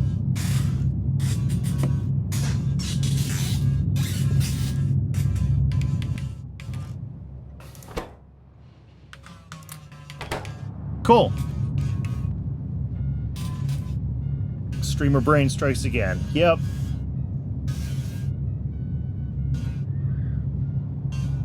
Well, you know. This is why I probably should leave the extraneous undergrounds at the ends of things like this, because then when I copy and paste them, they connect automatically. But they look better without them.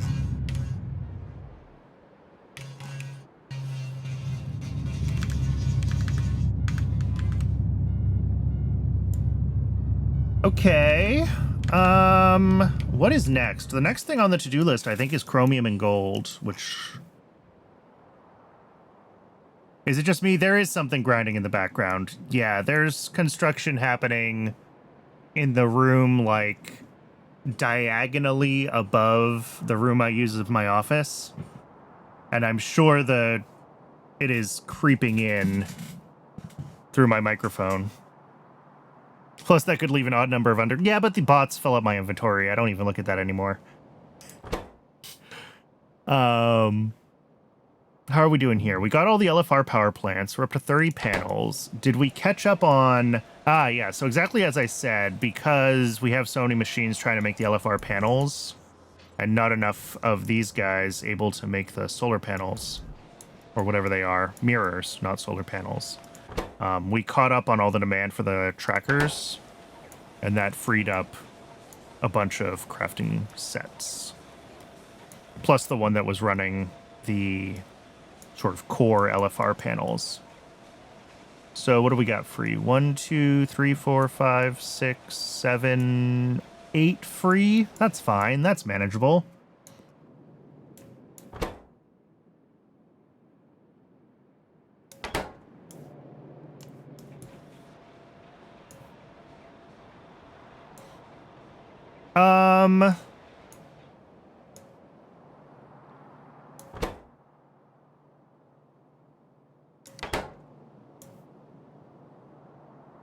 Okay, let's, I guess it's time to work on chromium.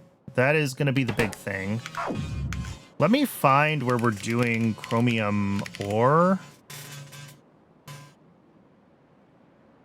Why do I have 2 of these?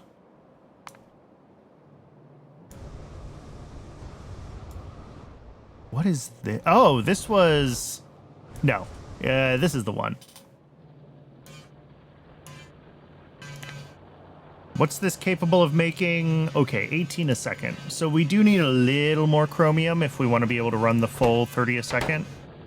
Oh, and this is also not a high throughput station. So yes, we're going to want to add more chromium. Maybe refactor this whole thing to a high throughput station. But for now, I think we can do the build and look at that afterwards.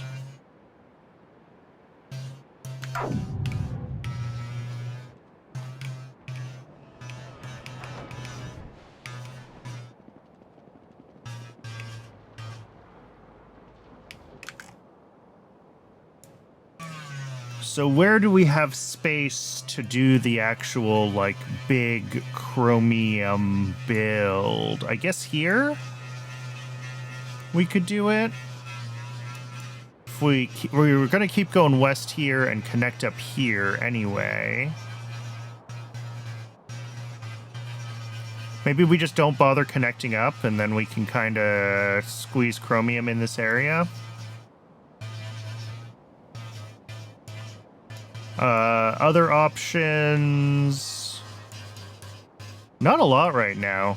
I don't really have a lot of, like, expansion points that I'm sitting on as far as the overall shape of the base and where my rails are going, do I? I should be thinking about what the next places are going to be that we build out to. I guess probably this way. I don't know what this lake looks like here in the northeast, so we're going to have to evaluate that before we decide sort of how we want to route around it.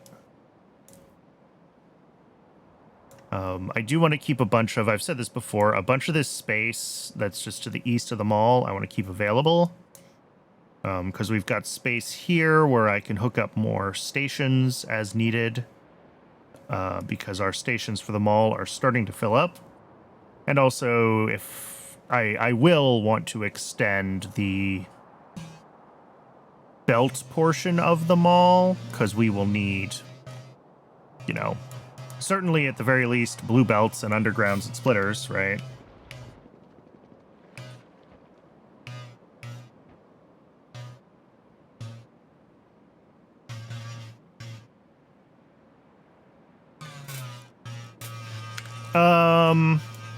Okay.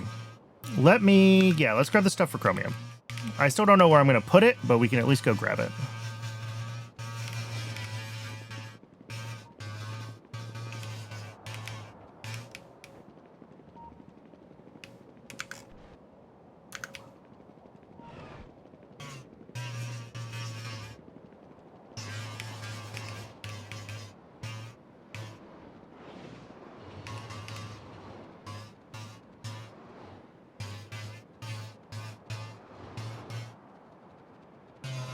Yeah, that is just loud enough that it keeps breaking through my noise gate, isn't it?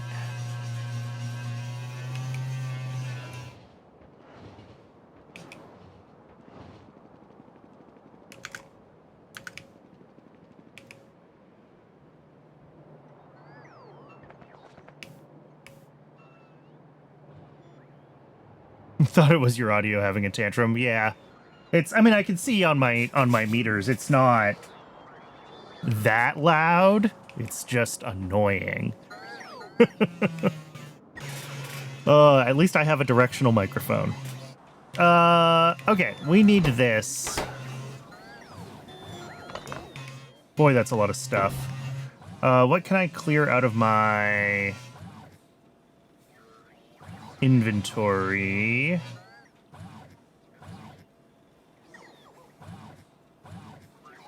I'd never use this anymore. That one's fine. We're still going to need to drop down 2 more of those. This was... Oh, that was that. Yeah, don't need that.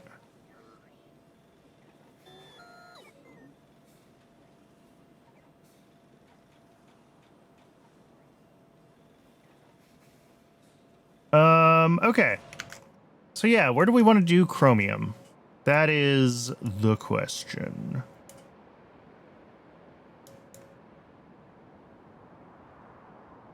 The other option would be to go like south here and do it like right here.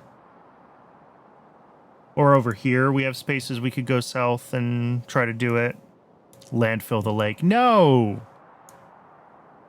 I like my lake.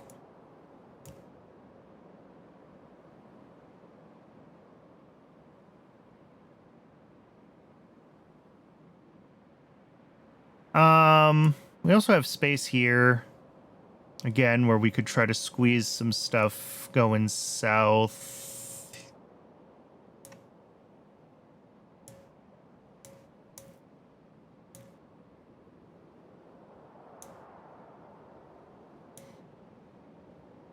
Yeah, maybe we do it, oops, over here somewhere. Just south right here. Straight down, and then we have space for the build here. There are a couple of rocks in the way that I'm kind of worried about being really in the way. Yeah, this is going to be a big build. Those rocks are going to be in the way. What about... It's not as bad here if I'm going to try to do that, although it is still not great as far as...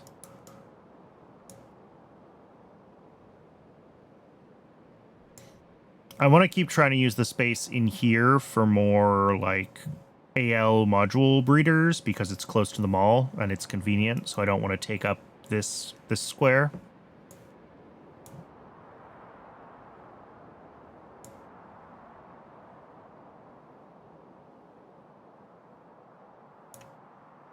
All right, I have a plan.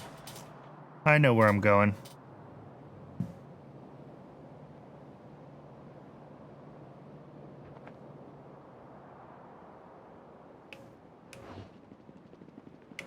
Right of Yotoy.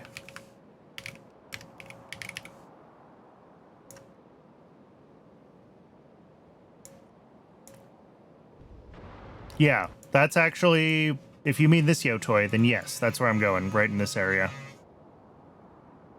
Yep.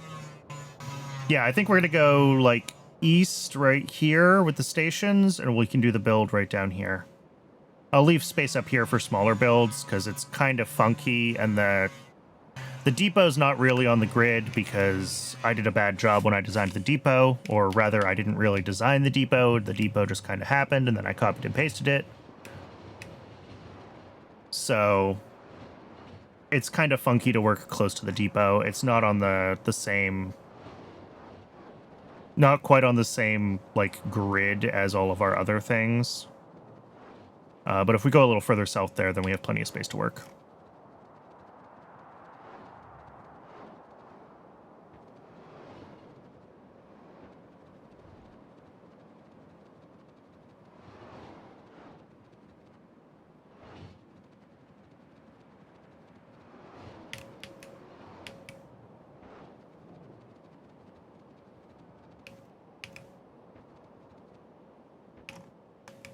Yeah, as long as this coal rock isn't completely in my way. Which is always a possible... Oh, look at that. Let's go one further south. I think that's fine.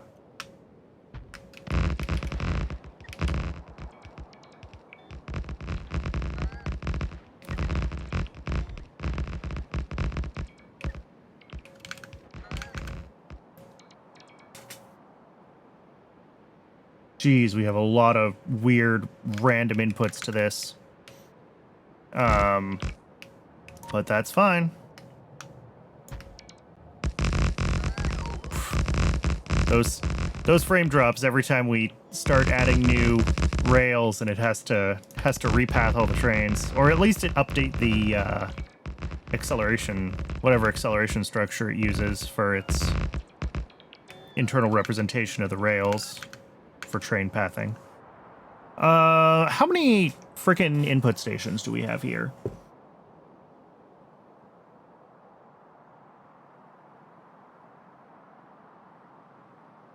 A lot.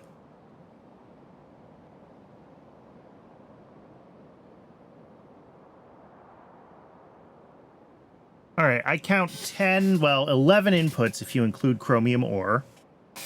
So that is like 4 stations minimum, but probably like 5 stations or 6, because these are going to be, you know, we have 22 coke, so that's a station unto itself.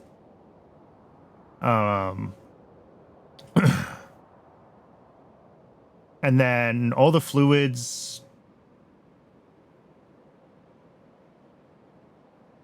13 fluids. It's gonna be 1 station, but like, that's ridiculous. And then on the outputs, we've got 5, 6, 7 stations just for output. So we're at like 12-ish stations. I already lost count. It's a lot. I'm going to start with 4 rail segments, I think. And we'll go from there. We might need a 5th. 15 is what you came up with? All right.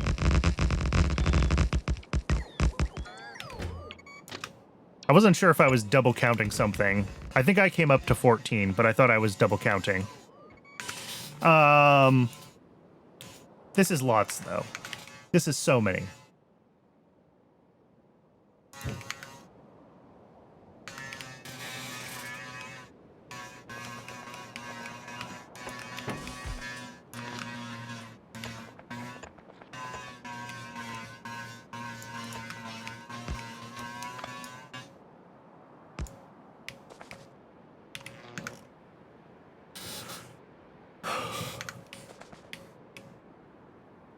Oh, scene. I'm sorry. Yeah, I just built this. Oh, sorry. That background noise is really distracting. It is louder for me than it is for you guys.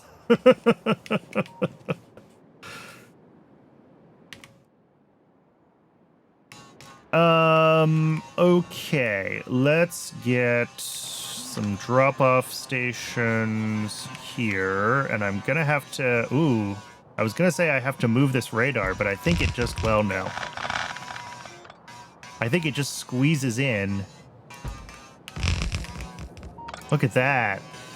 Beautiful.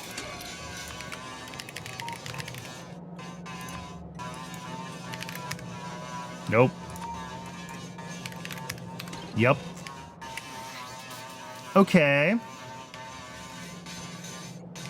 So we're going to bring the chromium ore in, and I'm just going to start going through the process here, and we'll figure out where we're going from there. So chromium ore, we're looking at 30 a second. Do I want to stack on a... Yeah, let's just stack on a yellow belt instead of going for a red belt. And that way, if we want to upgrade to more, we're already stacked and we don't have to worry about it. That is the right decision.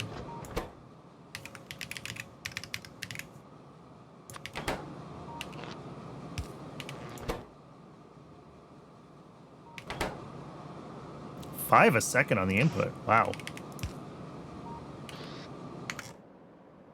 What are we doing up here with that? Oh, this was before I had hand size, though. I think one of these is... We'll go for 2. I don't think 1 is quite enough.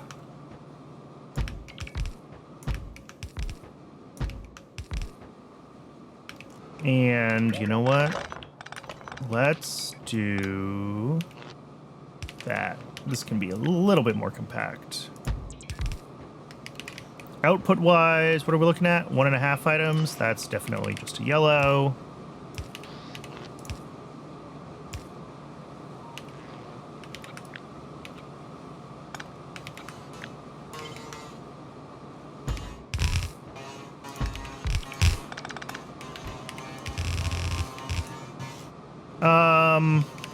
No.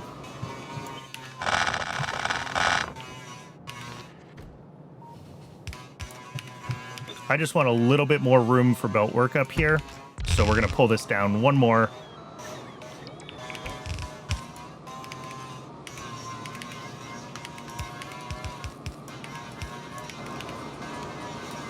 And then we need to split off stone, which is our first output.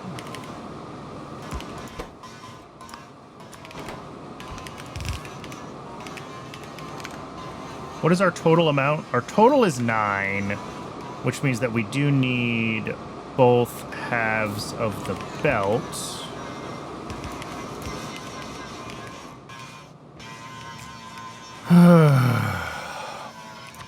And then we'll just do a pickup station right across here for the stone. Zigzag that through kind of as close as we can here.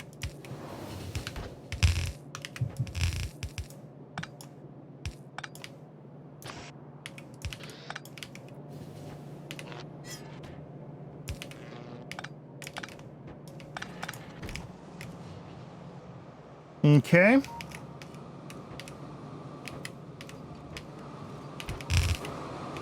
Beautiful. Next, 4 impact crushers. Oop, I wanted to go one further. 4 impact crushers for chromite grade 3.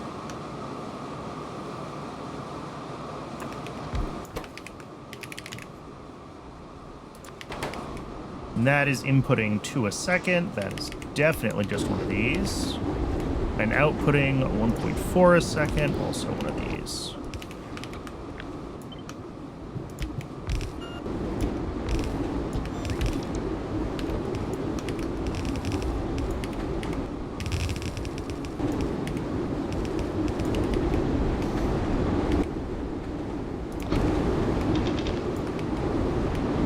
All right.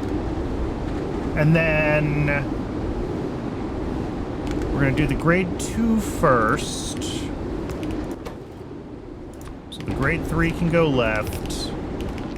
The grade 2 comes down here into 6 automated screeners.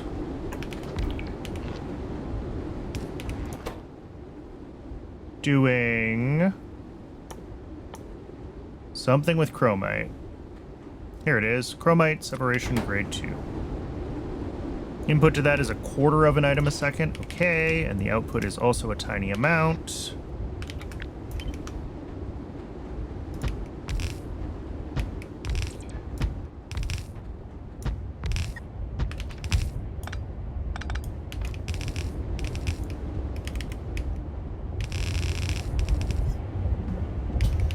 Now this is a funny one, because this one actually doubles back.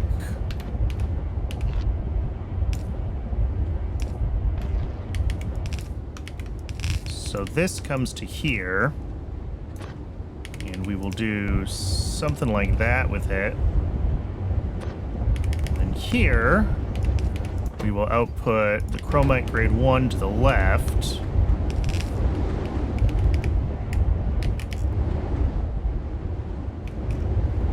And just for the sake of not having to do belt balancing later, we'll pull this out here. And this merges into here. And we will do filter nothing on that side and merge those in there.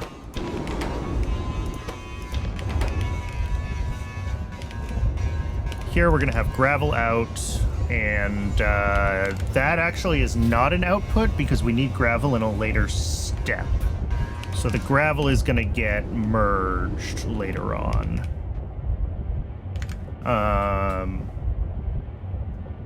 Now we have 12 hydrocyclones.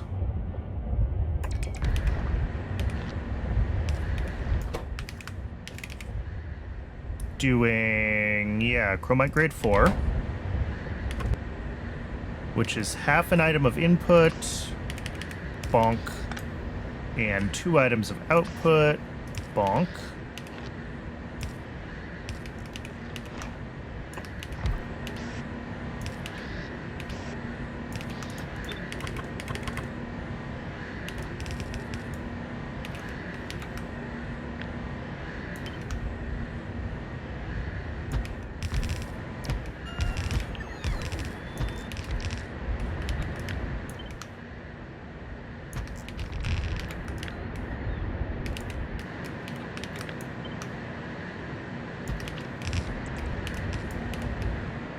And I should have done the pipes before I did this.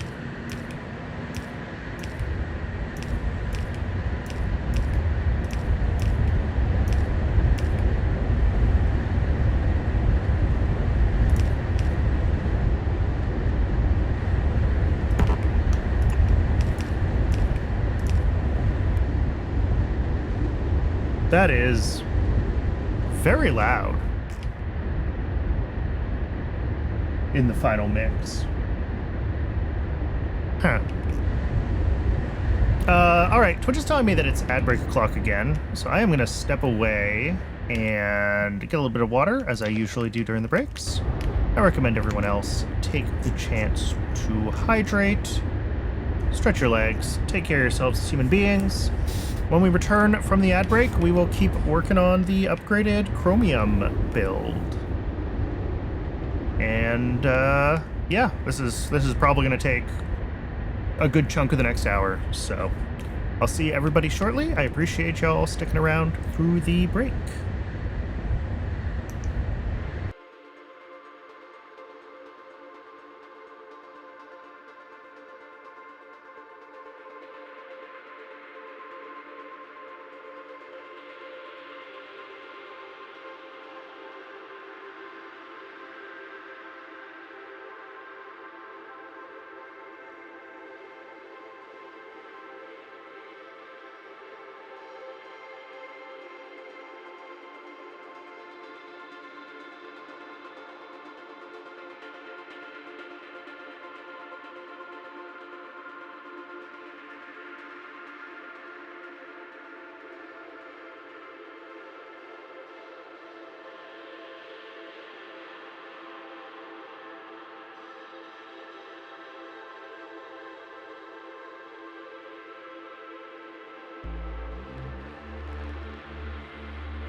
Welcome back, everybody. Thanks for sticking around through the break. Where are we at? We just made these guys. They need water in. Do I need water anywhere else? Oh yeah, there's water in a bunch of places. Okay, so we're gonna want to have a water pipe running through up here somewhere. So I think we can just go ahead and throw a water pump like here.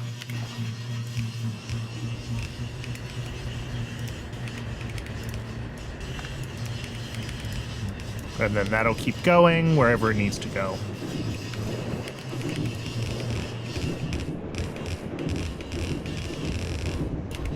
Output of this is chromite grade 4 and chromite rejects. And we want to process the rejects first in a ball mill. And that'll give us more of the grade 3, which cycles back into the hydrocyclones.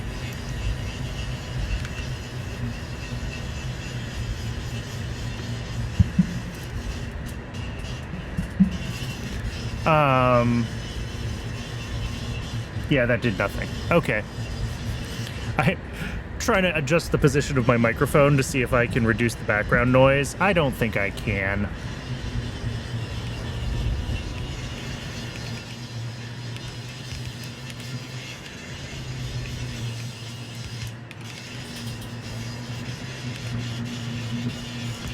All right, so the grade 4 is what goes out to the left. The rejects is what we want to process first. Those go into ball mills.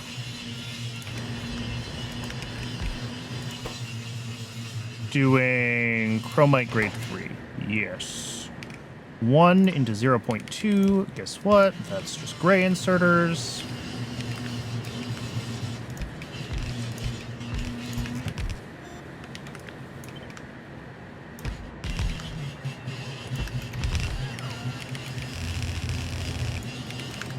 How much of that are we making, by the way? 11.5 and 11. Ooh, okay.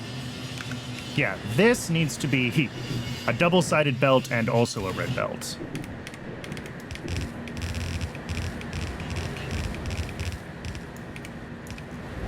And there's what? 1, 2, 3, 4, 12 of those, right?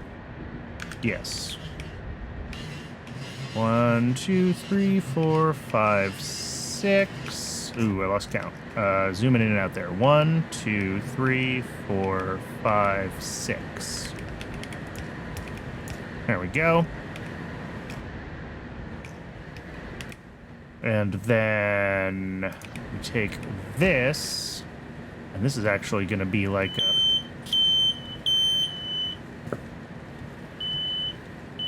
And now the fire alarm's going off. Which is fine. No, I don't have to do that. Sorry. Because these are both already split. So we just take yellow belts off on these. And these will be our two things. Yeah, that's fine. Our two types of output. I was thinking I needed to take the red belt and, like, lane balance on the yellow belts, and I don't have to do that. This stage outputs 2.3 chromite grade 3, so that's fine.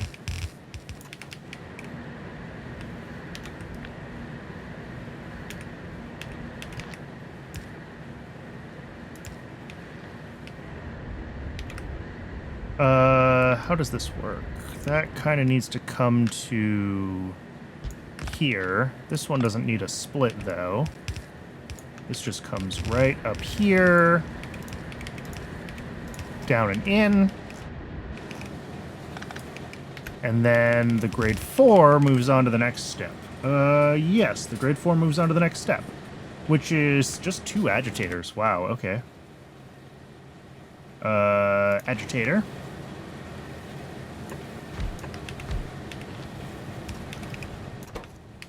Doing the chromite pulp stage 1. Yes. But these also need some sodium hydroxide, and that's fine. Yeah, water in, chromium stuff out. That is good. Water. And here's a question for myself. How are we doing this way? I think we're not.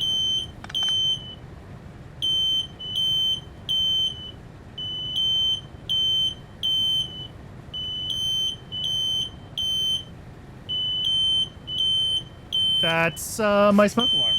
I'm going to mute for a second and just play the game, and I'm sorry there won't be any commentary.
I think the my assumption is the grinding dust from the construction upstairs got in the smoke detector up there. Someone forgot to turn off a smoke detector in the room that they're grinding in.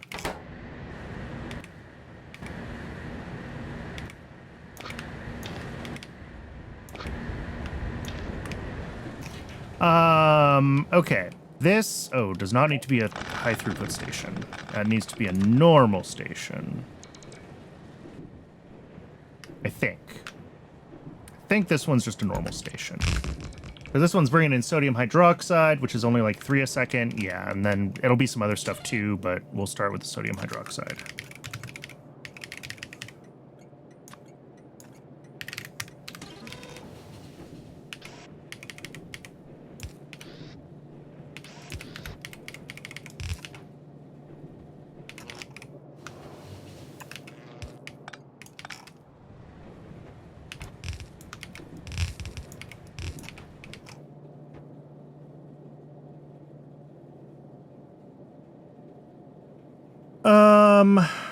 These need to be sodium hydroxide as well, because we're going to have other outputs from this.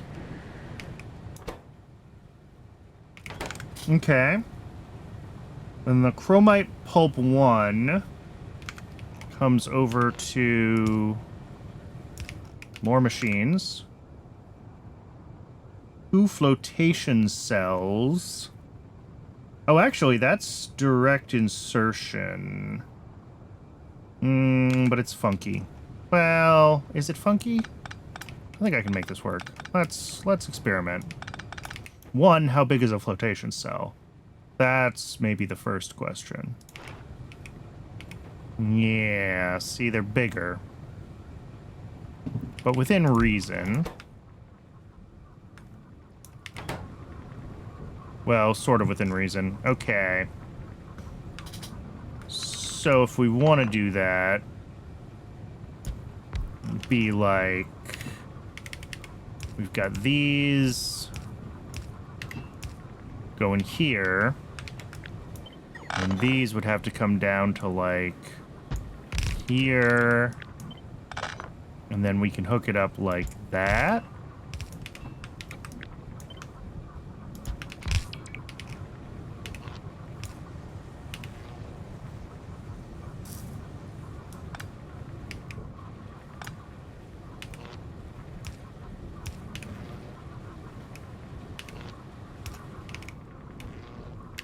And then we would have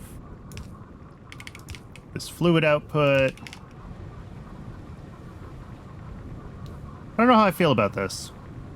I don't love it. I don't hate it. It's a little funky. It's different from how I usually do things. But then the water would have to come from this side instead, which is actually fine because it means that this reaches better. Works a little more consistently.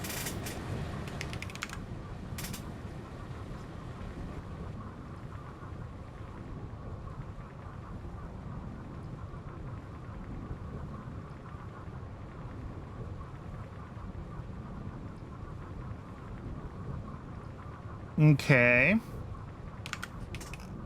No, I don't like this. I've decided I don't like this.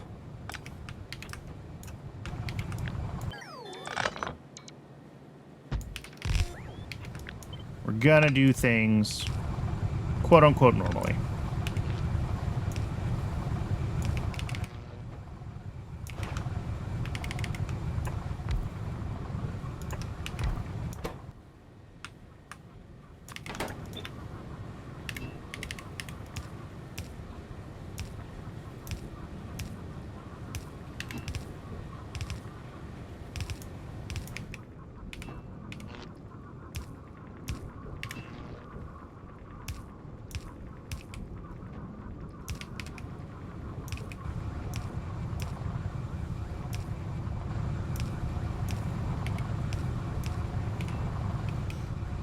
And pressurized air is a thing that we're going to just need to have a bunch of for a few different steps. So that can also kind of be up here.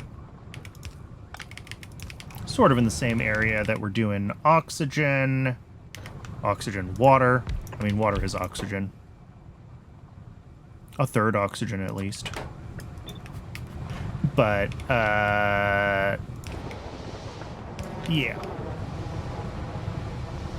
There we go. And the last thing is one of our big fluid inputs. So let's do that here. That's kind of mirrored from where I wanted, isn't it? But I didn't leave room to do it here. This would stick way down. Plus, we have more than this. So it's going to go up here, and we're just going to deal with the pipe routing. Let's start getting the fluid inputs in. Methanol.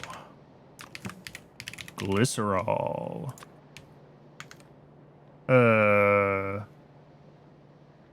Tar.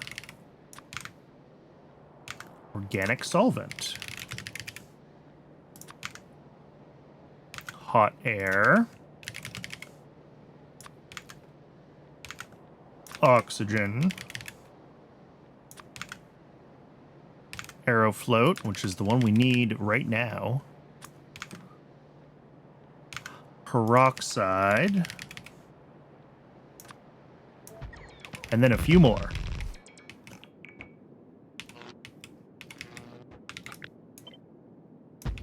How many more? 4 more. Oh, I don't even have enough tanks.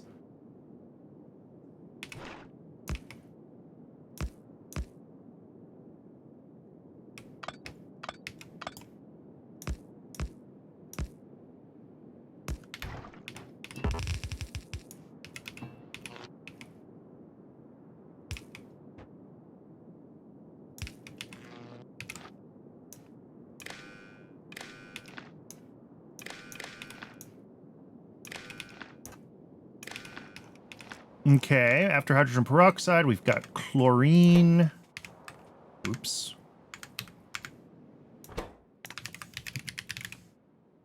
Chlorine, and then sulfuric acid. And then ammonia and cyanic acid. Wow, kind of everything.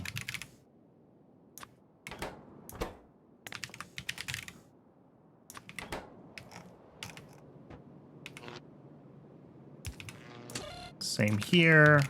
Chlorine.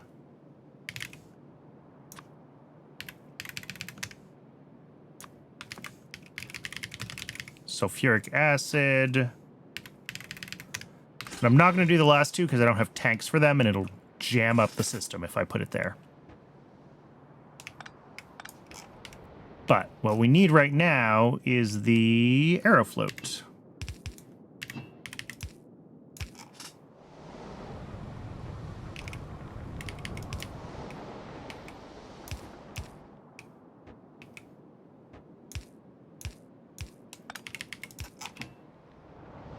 Easy enough. So this outputs the high grade 0.66 from each. That's a gray inserter.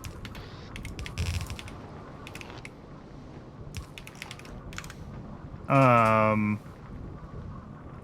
and then the high grade chromium feeds into the next step, which is a bunch of centrifugal pans.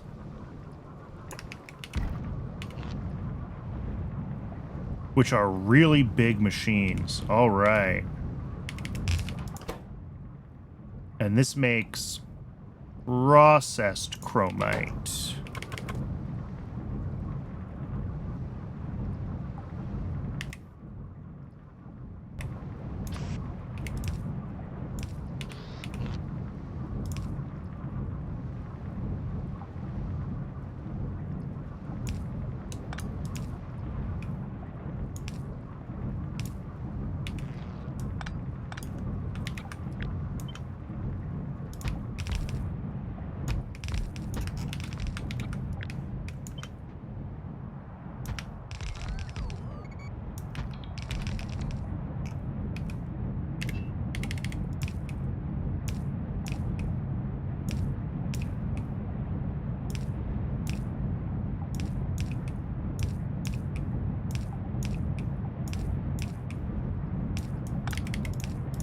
As always, forget to do the pipes before I...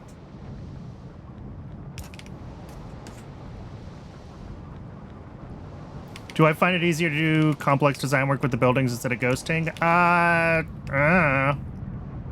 It's... Yes, probably, because I know that I'm going to make mistakes, and if I use the actual buildings, I can see each stage kind of going through. And notice if I screw something up.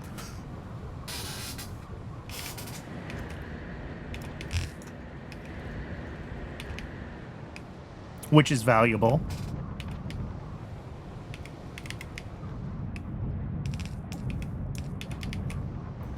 But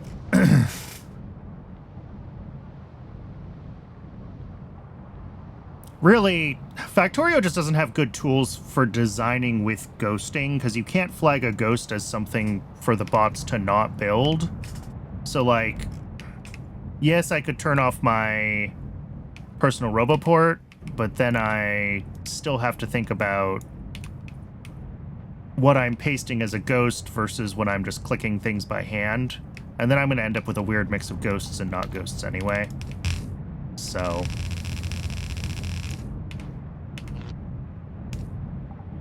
not necessarily that it's easier to do it this way, as just it's kind of a pain to do it the other way.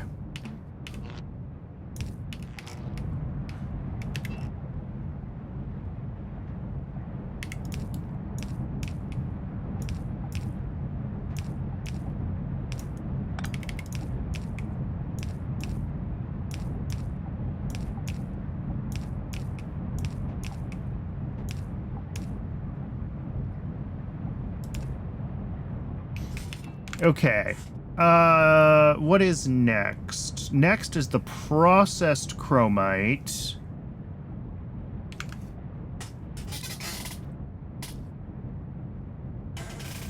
Oh, they finally added beacon module calculation to the ghosts. That's helpful.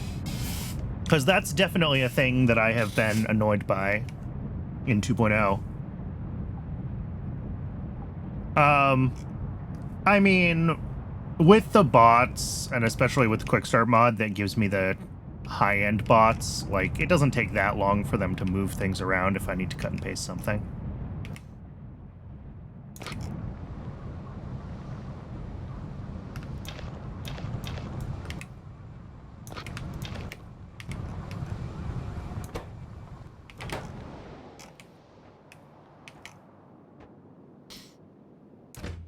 Oh. This probably needs to be, like...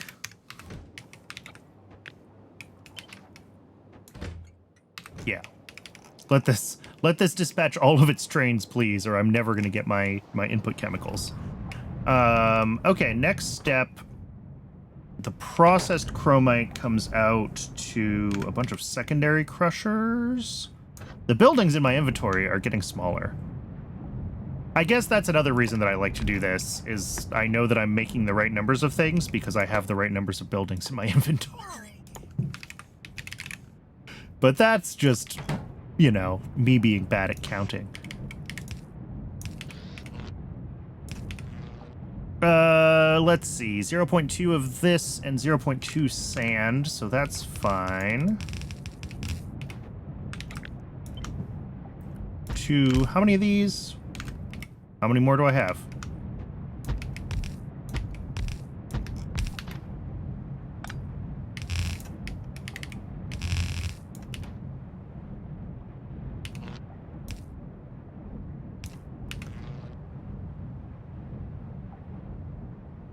This will need to be split.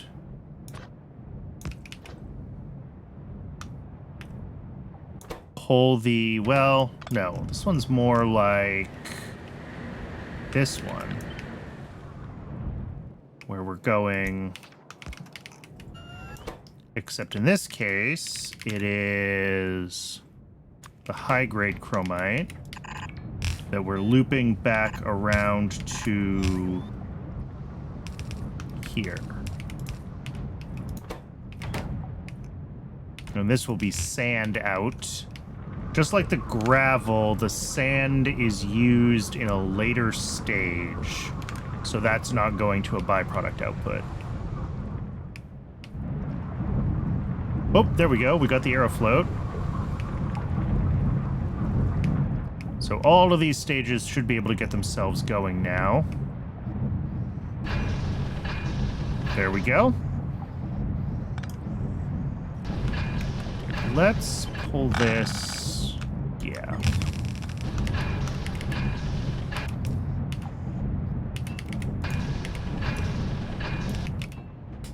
Next is leaching stations.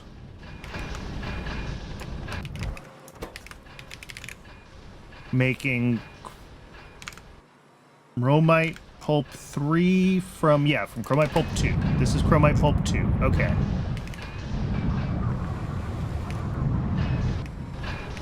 And this is an awful, awful machine.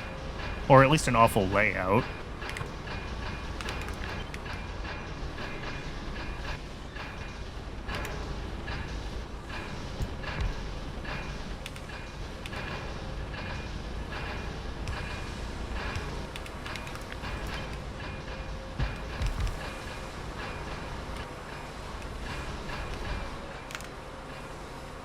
Four of those, sure.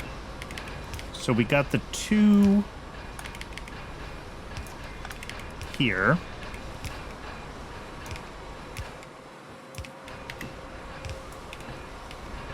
And then we have organic solvent here,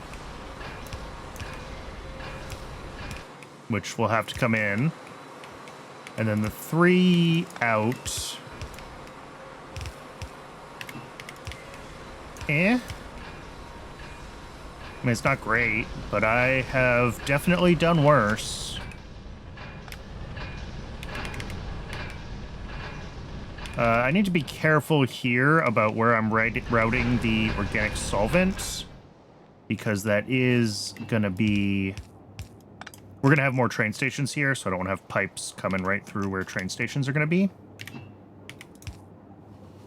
So let's go ahead... Yeah, we can kind of just pull this right through here.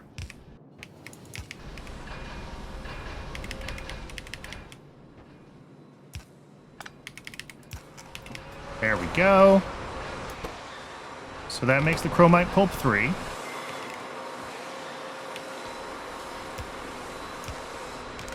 And that feeds into some flotation cells. Making 4, which actually makes 4 and 5 and tailings. Yes. How did I do these last time? Yeah. That is... I think it's fine. We can do this. And then we'll do this. No, that one has to go up higher. Sorry. We do that.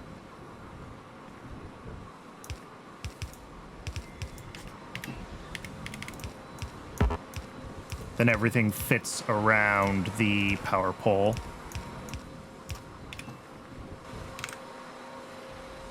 How many of those do I need? 4.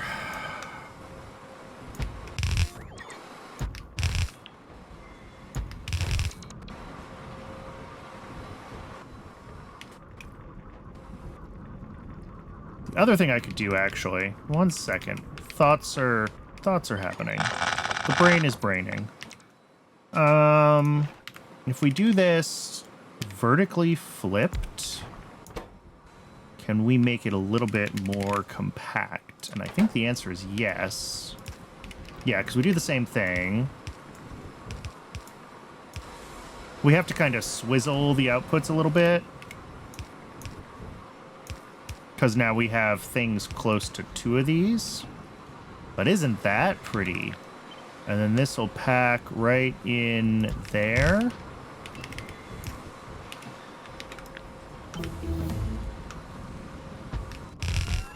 Boom. I like that.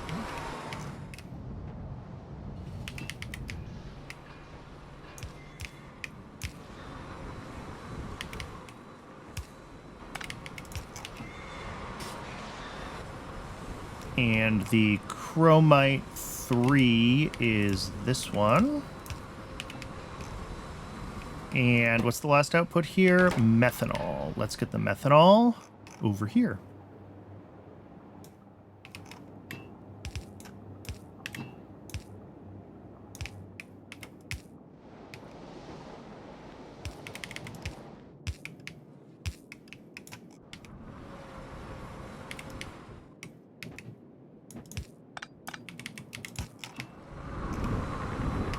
Cool.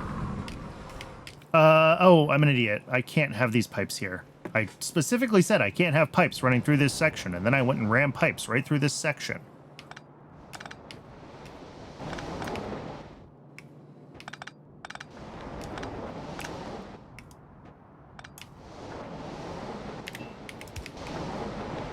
Yeah, the problem is this lines up right here, so I think I need to pull this all the way back up. And we're going to take this over to, like, here. Yeah, and that way we have a little more space. The organic solvent. And I'll figure out the methanol in a second. So we've got a tailings output. Let's find a pickup station for fluids.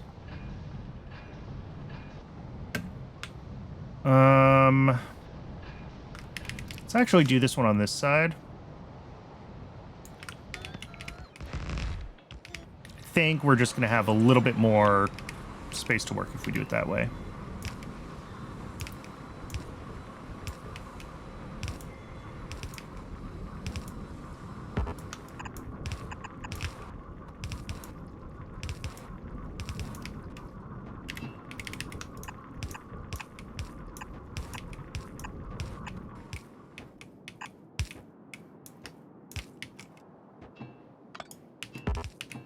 Should really fix that blueprint.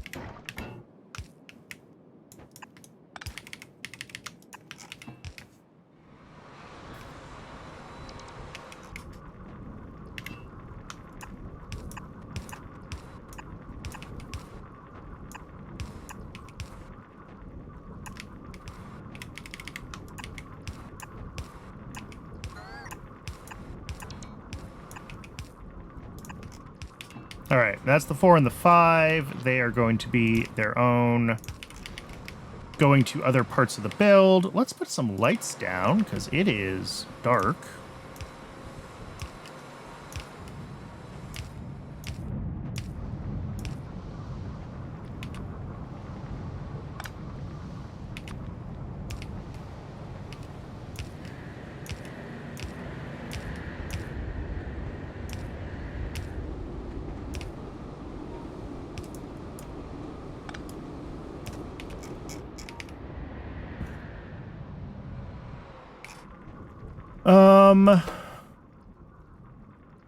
Yeah, so the tailings out are up to here. Oh, this just needs a power pole. I was like, I thought I hooked that up, and I did hook that up.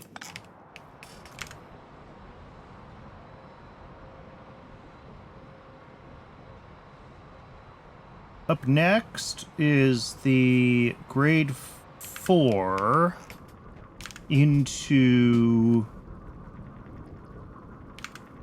2 flotation cells. Okay. Which makes the grade 6. The numbers on all of these are super weird, by the way. And of course, these inputs are in a different order. That's funny. Wait, no, they're not. They are in the right order.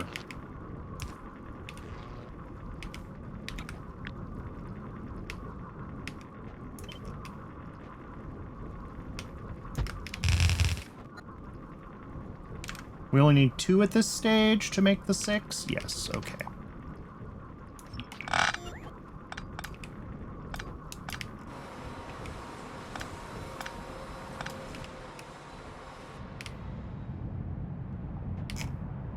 Make sure I haven't left dangling pipe ends.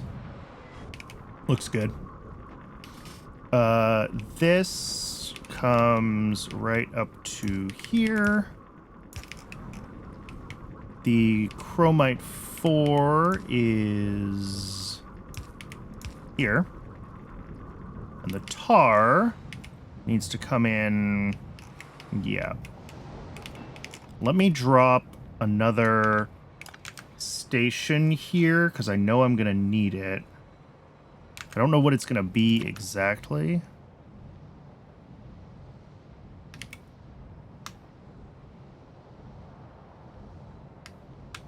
But we are going to have more. I really don't want to do that because I'm really not sure what I'm going to need to be here. Like as far as inputs and outputs.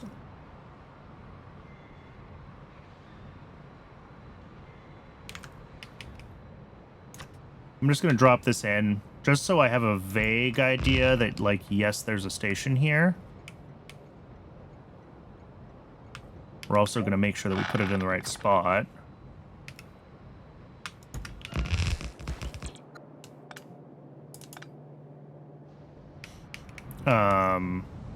Yeah, and that gives me a better idea of where I can route the... Is it the methanol that's not currently? Yeah.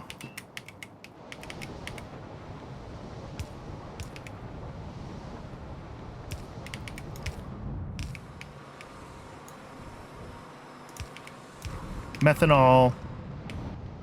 And then something similar for tar, which is what we need for the next step. All of these needing their own fluids is just bonkers, by the way.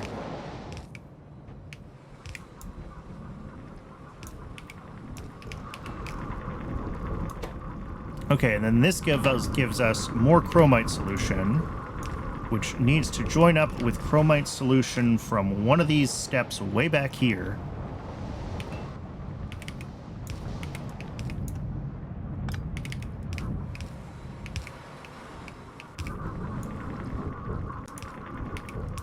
We'll deal with that later. That's much further down the road that we need to deal with that. And then the chromite pulp 6 goes into, and you're going to be shocked to hear this, 2 more flotation cells. And that makes pulp 5 out of the pulp 6.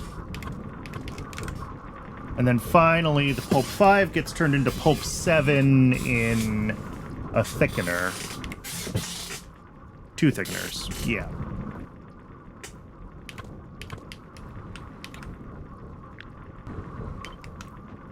All of this pretty much just copies over.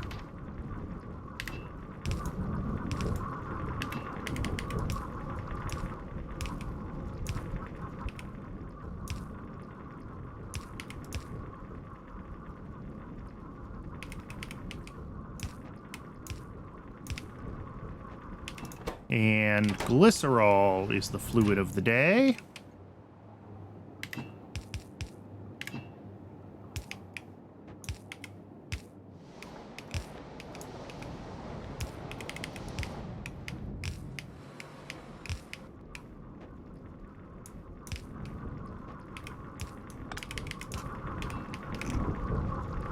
And this makes the 5, but it also makes more of this high-grade chromite,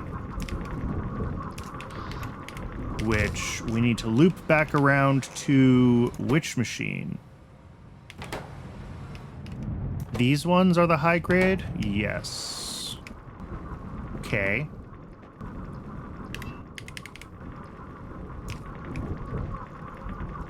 And we also have this output here. Hoping this will cleanly... Of course not. There's really nowhere to cleanly run this. It's going to have to zigzag, unfortunately. Which is fine, I suppose. Well, I could... If if I move the methanol pipe up to like here. No, but that's where the water pipe runs. Yeah, and water's still going to have to keep going. Like, we're going to need water at later stages, I'm pretty sure. So I'd have to lift the methanol pipe all the way up to here, and that's getting kind of sketchy. Yeah, I think we're just going to accept the zigzag.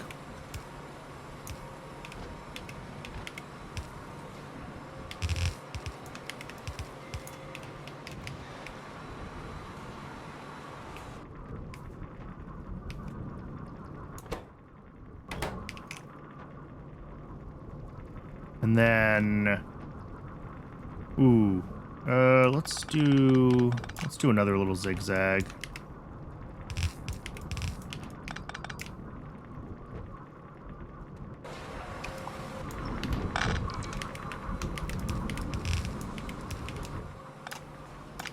All right, that looks a little better.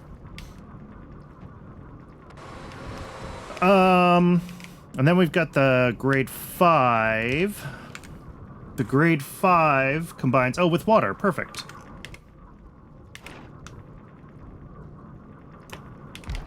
What am I sitting on as far as just a little bit of a high grade?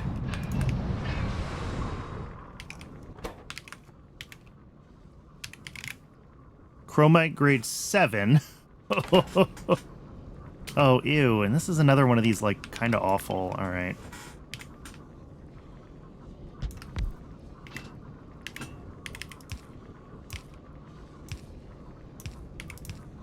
So there's the grade 5. We're going to have a grade 7 out. We're going to have a tailings out.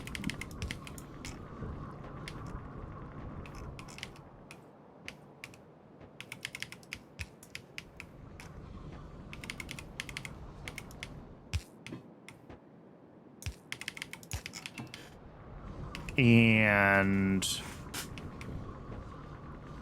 we need to have water in.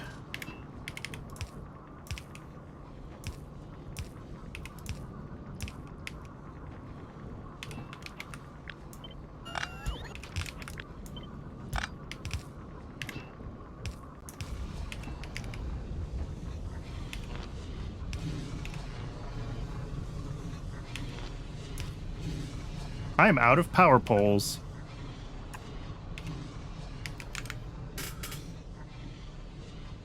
But the grade 7 now goes into scrubbers, 3 of them. I have 4 in total, so there's 1 for something else.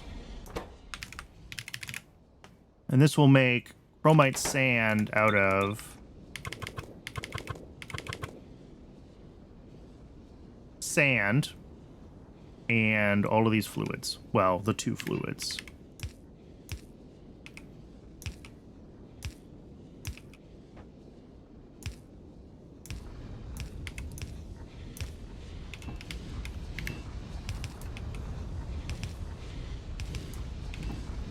That's not gonna work. I think I need to flip these vertically again. No, I don't have to flip them vertically. I just have to... I have to have these ones be the ones poking out a little further. Or don't use the bottom row. Yeah, that's better.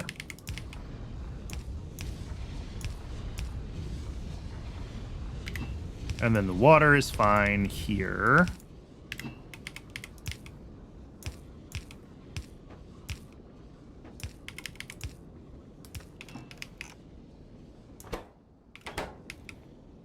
These also need sand in.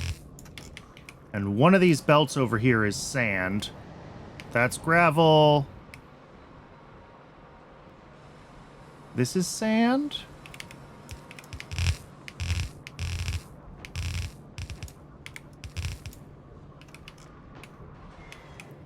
And that will merge with, I guess, sand coming in here. How much, what's our total sand input? 7 a second? Okay. That's fine. That is a manageable amount on this shared input buffer. Although it could also be this one. Maybe it should be this one. Yeah, let's make it this one. We'll tuck the sand in here.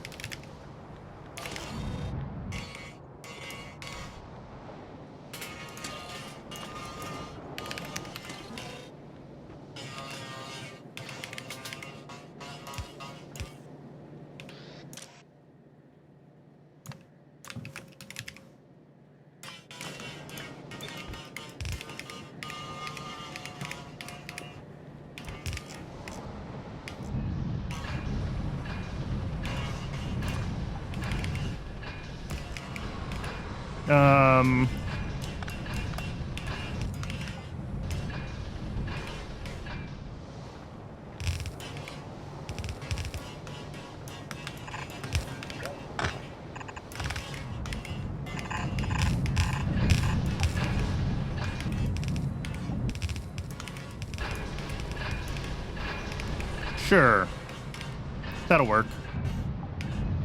It's only like half a belt anyway, so... Oh, but I don't want to do it this way, because we need to make sure that we actually properly prioritize. Okay. So that does mean I'm going to use a splitter with input priority right, output priority filtered left. And these should already be on the correct side of their respective belts. So I think that's good. That should do what we need. That'll bring the sand over to here.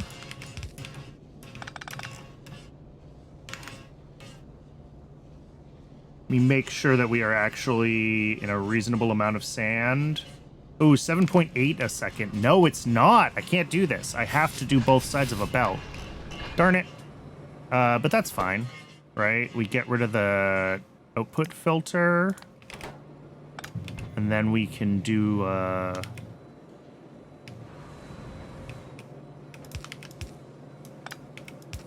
do that kind of thing.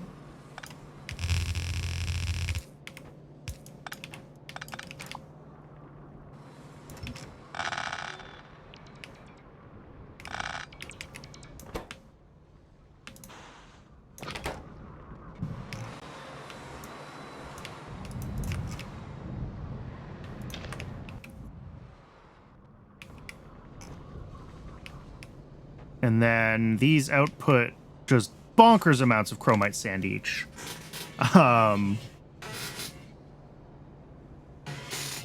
So I think we just have to stack inserter that.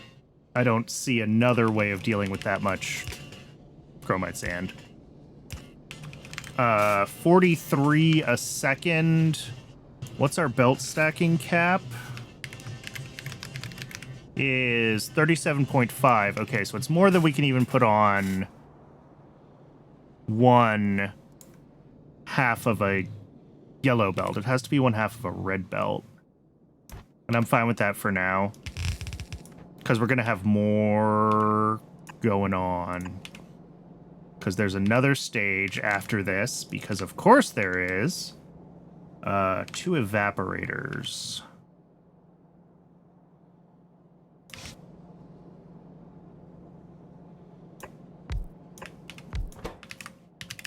Also making chromite sand from the chromite solution. And each of these makes like 12 a second of that. Where's the chromite solution pipe? That's this pipe.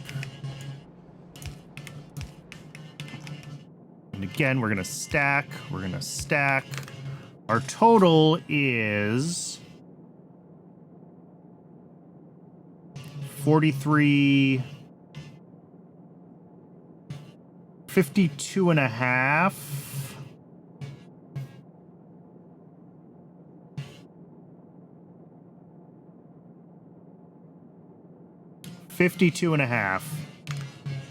Which will fit on...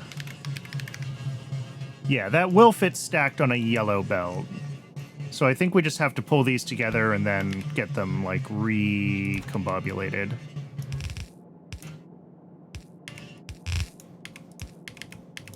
So something like that into, well... Yeah, that's fine. They can come in like this. This one can actually be a yellow belt. And then they'll go into a red splitter. And we will do that.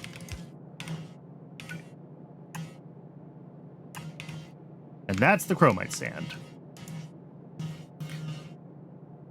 All of that chromite sand then needs to become molten chromium in a bunch of... Where's my arc furnaces? Oh, you know what? I bet I never got my arc furnaces. I bet I forgot to add them to the allow list on the mall, which means we never made arc furnaces.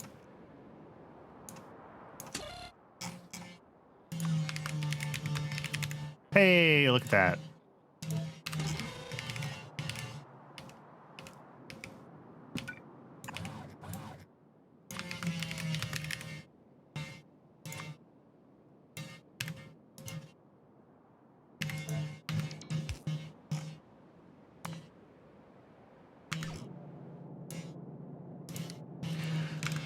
But there will be 7 of those.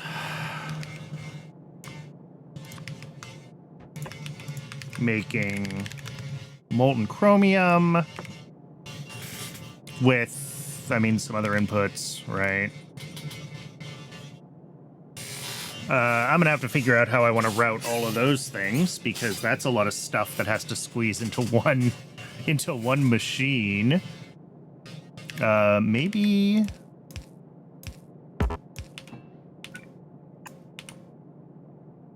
I mean, the 7.5, can we do that with just 2 blues now? I think so. And then the 3 from the other side. Just use blue. Yeah, so if we do this, and then this would also be our input, effectively.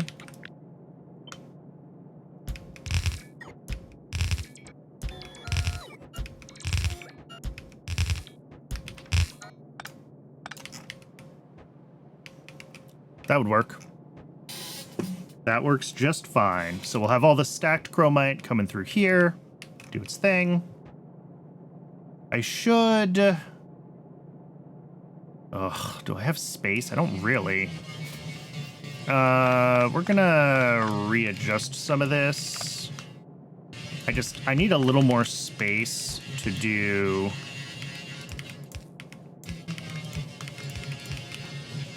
one more splitter.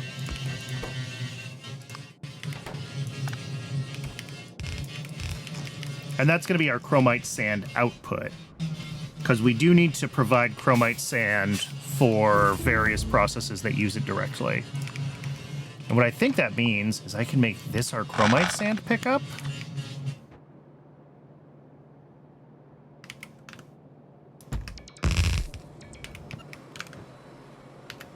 Because we're already... Yeah. Oof, well, I'm out of everything.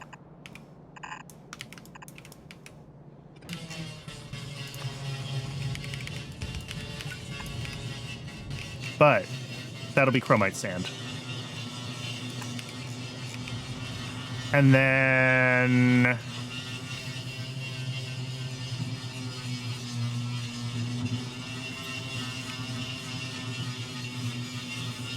do we have a delivery whale?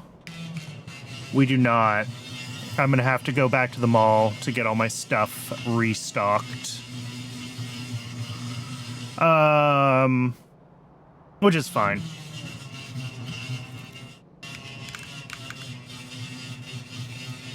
So that's it. Well, other than the casting units into our last... Here, let's do one more pickup station.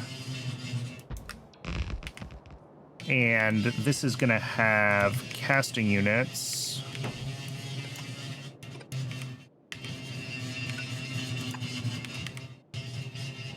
Let's see. It's like there and there. And move that one down there, I think is what I do with these. Chromium. These are going to need sand castings, which will come from this station as well. I'll figure out how I'm going to route that.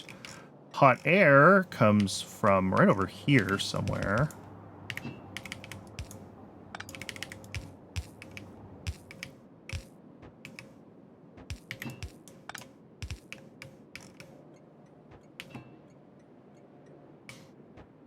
Somehow I managed not to intersect this tailings pipe with what's going on here, which is truly impressive.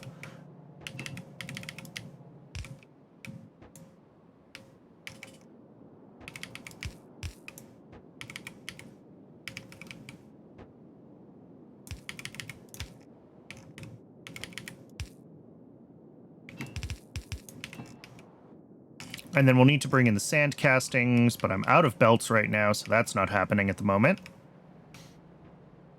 And that's it for the chromium portion of this. This is chromium. Everything else in the build is gold. And I think I am going to wrap up here for today. This is, I mean, a good stopping point. I got to go back to the mall and let the bots restock me. But we'll drive up to the mall so the bots can restock us, and then next time on Thursday when we come back, I will have my inventory refilled, and we can start working on the gold half of this. The gold half, I think, pulls from this, so this should actually be a overflow valve because we want to prioritize making gold here.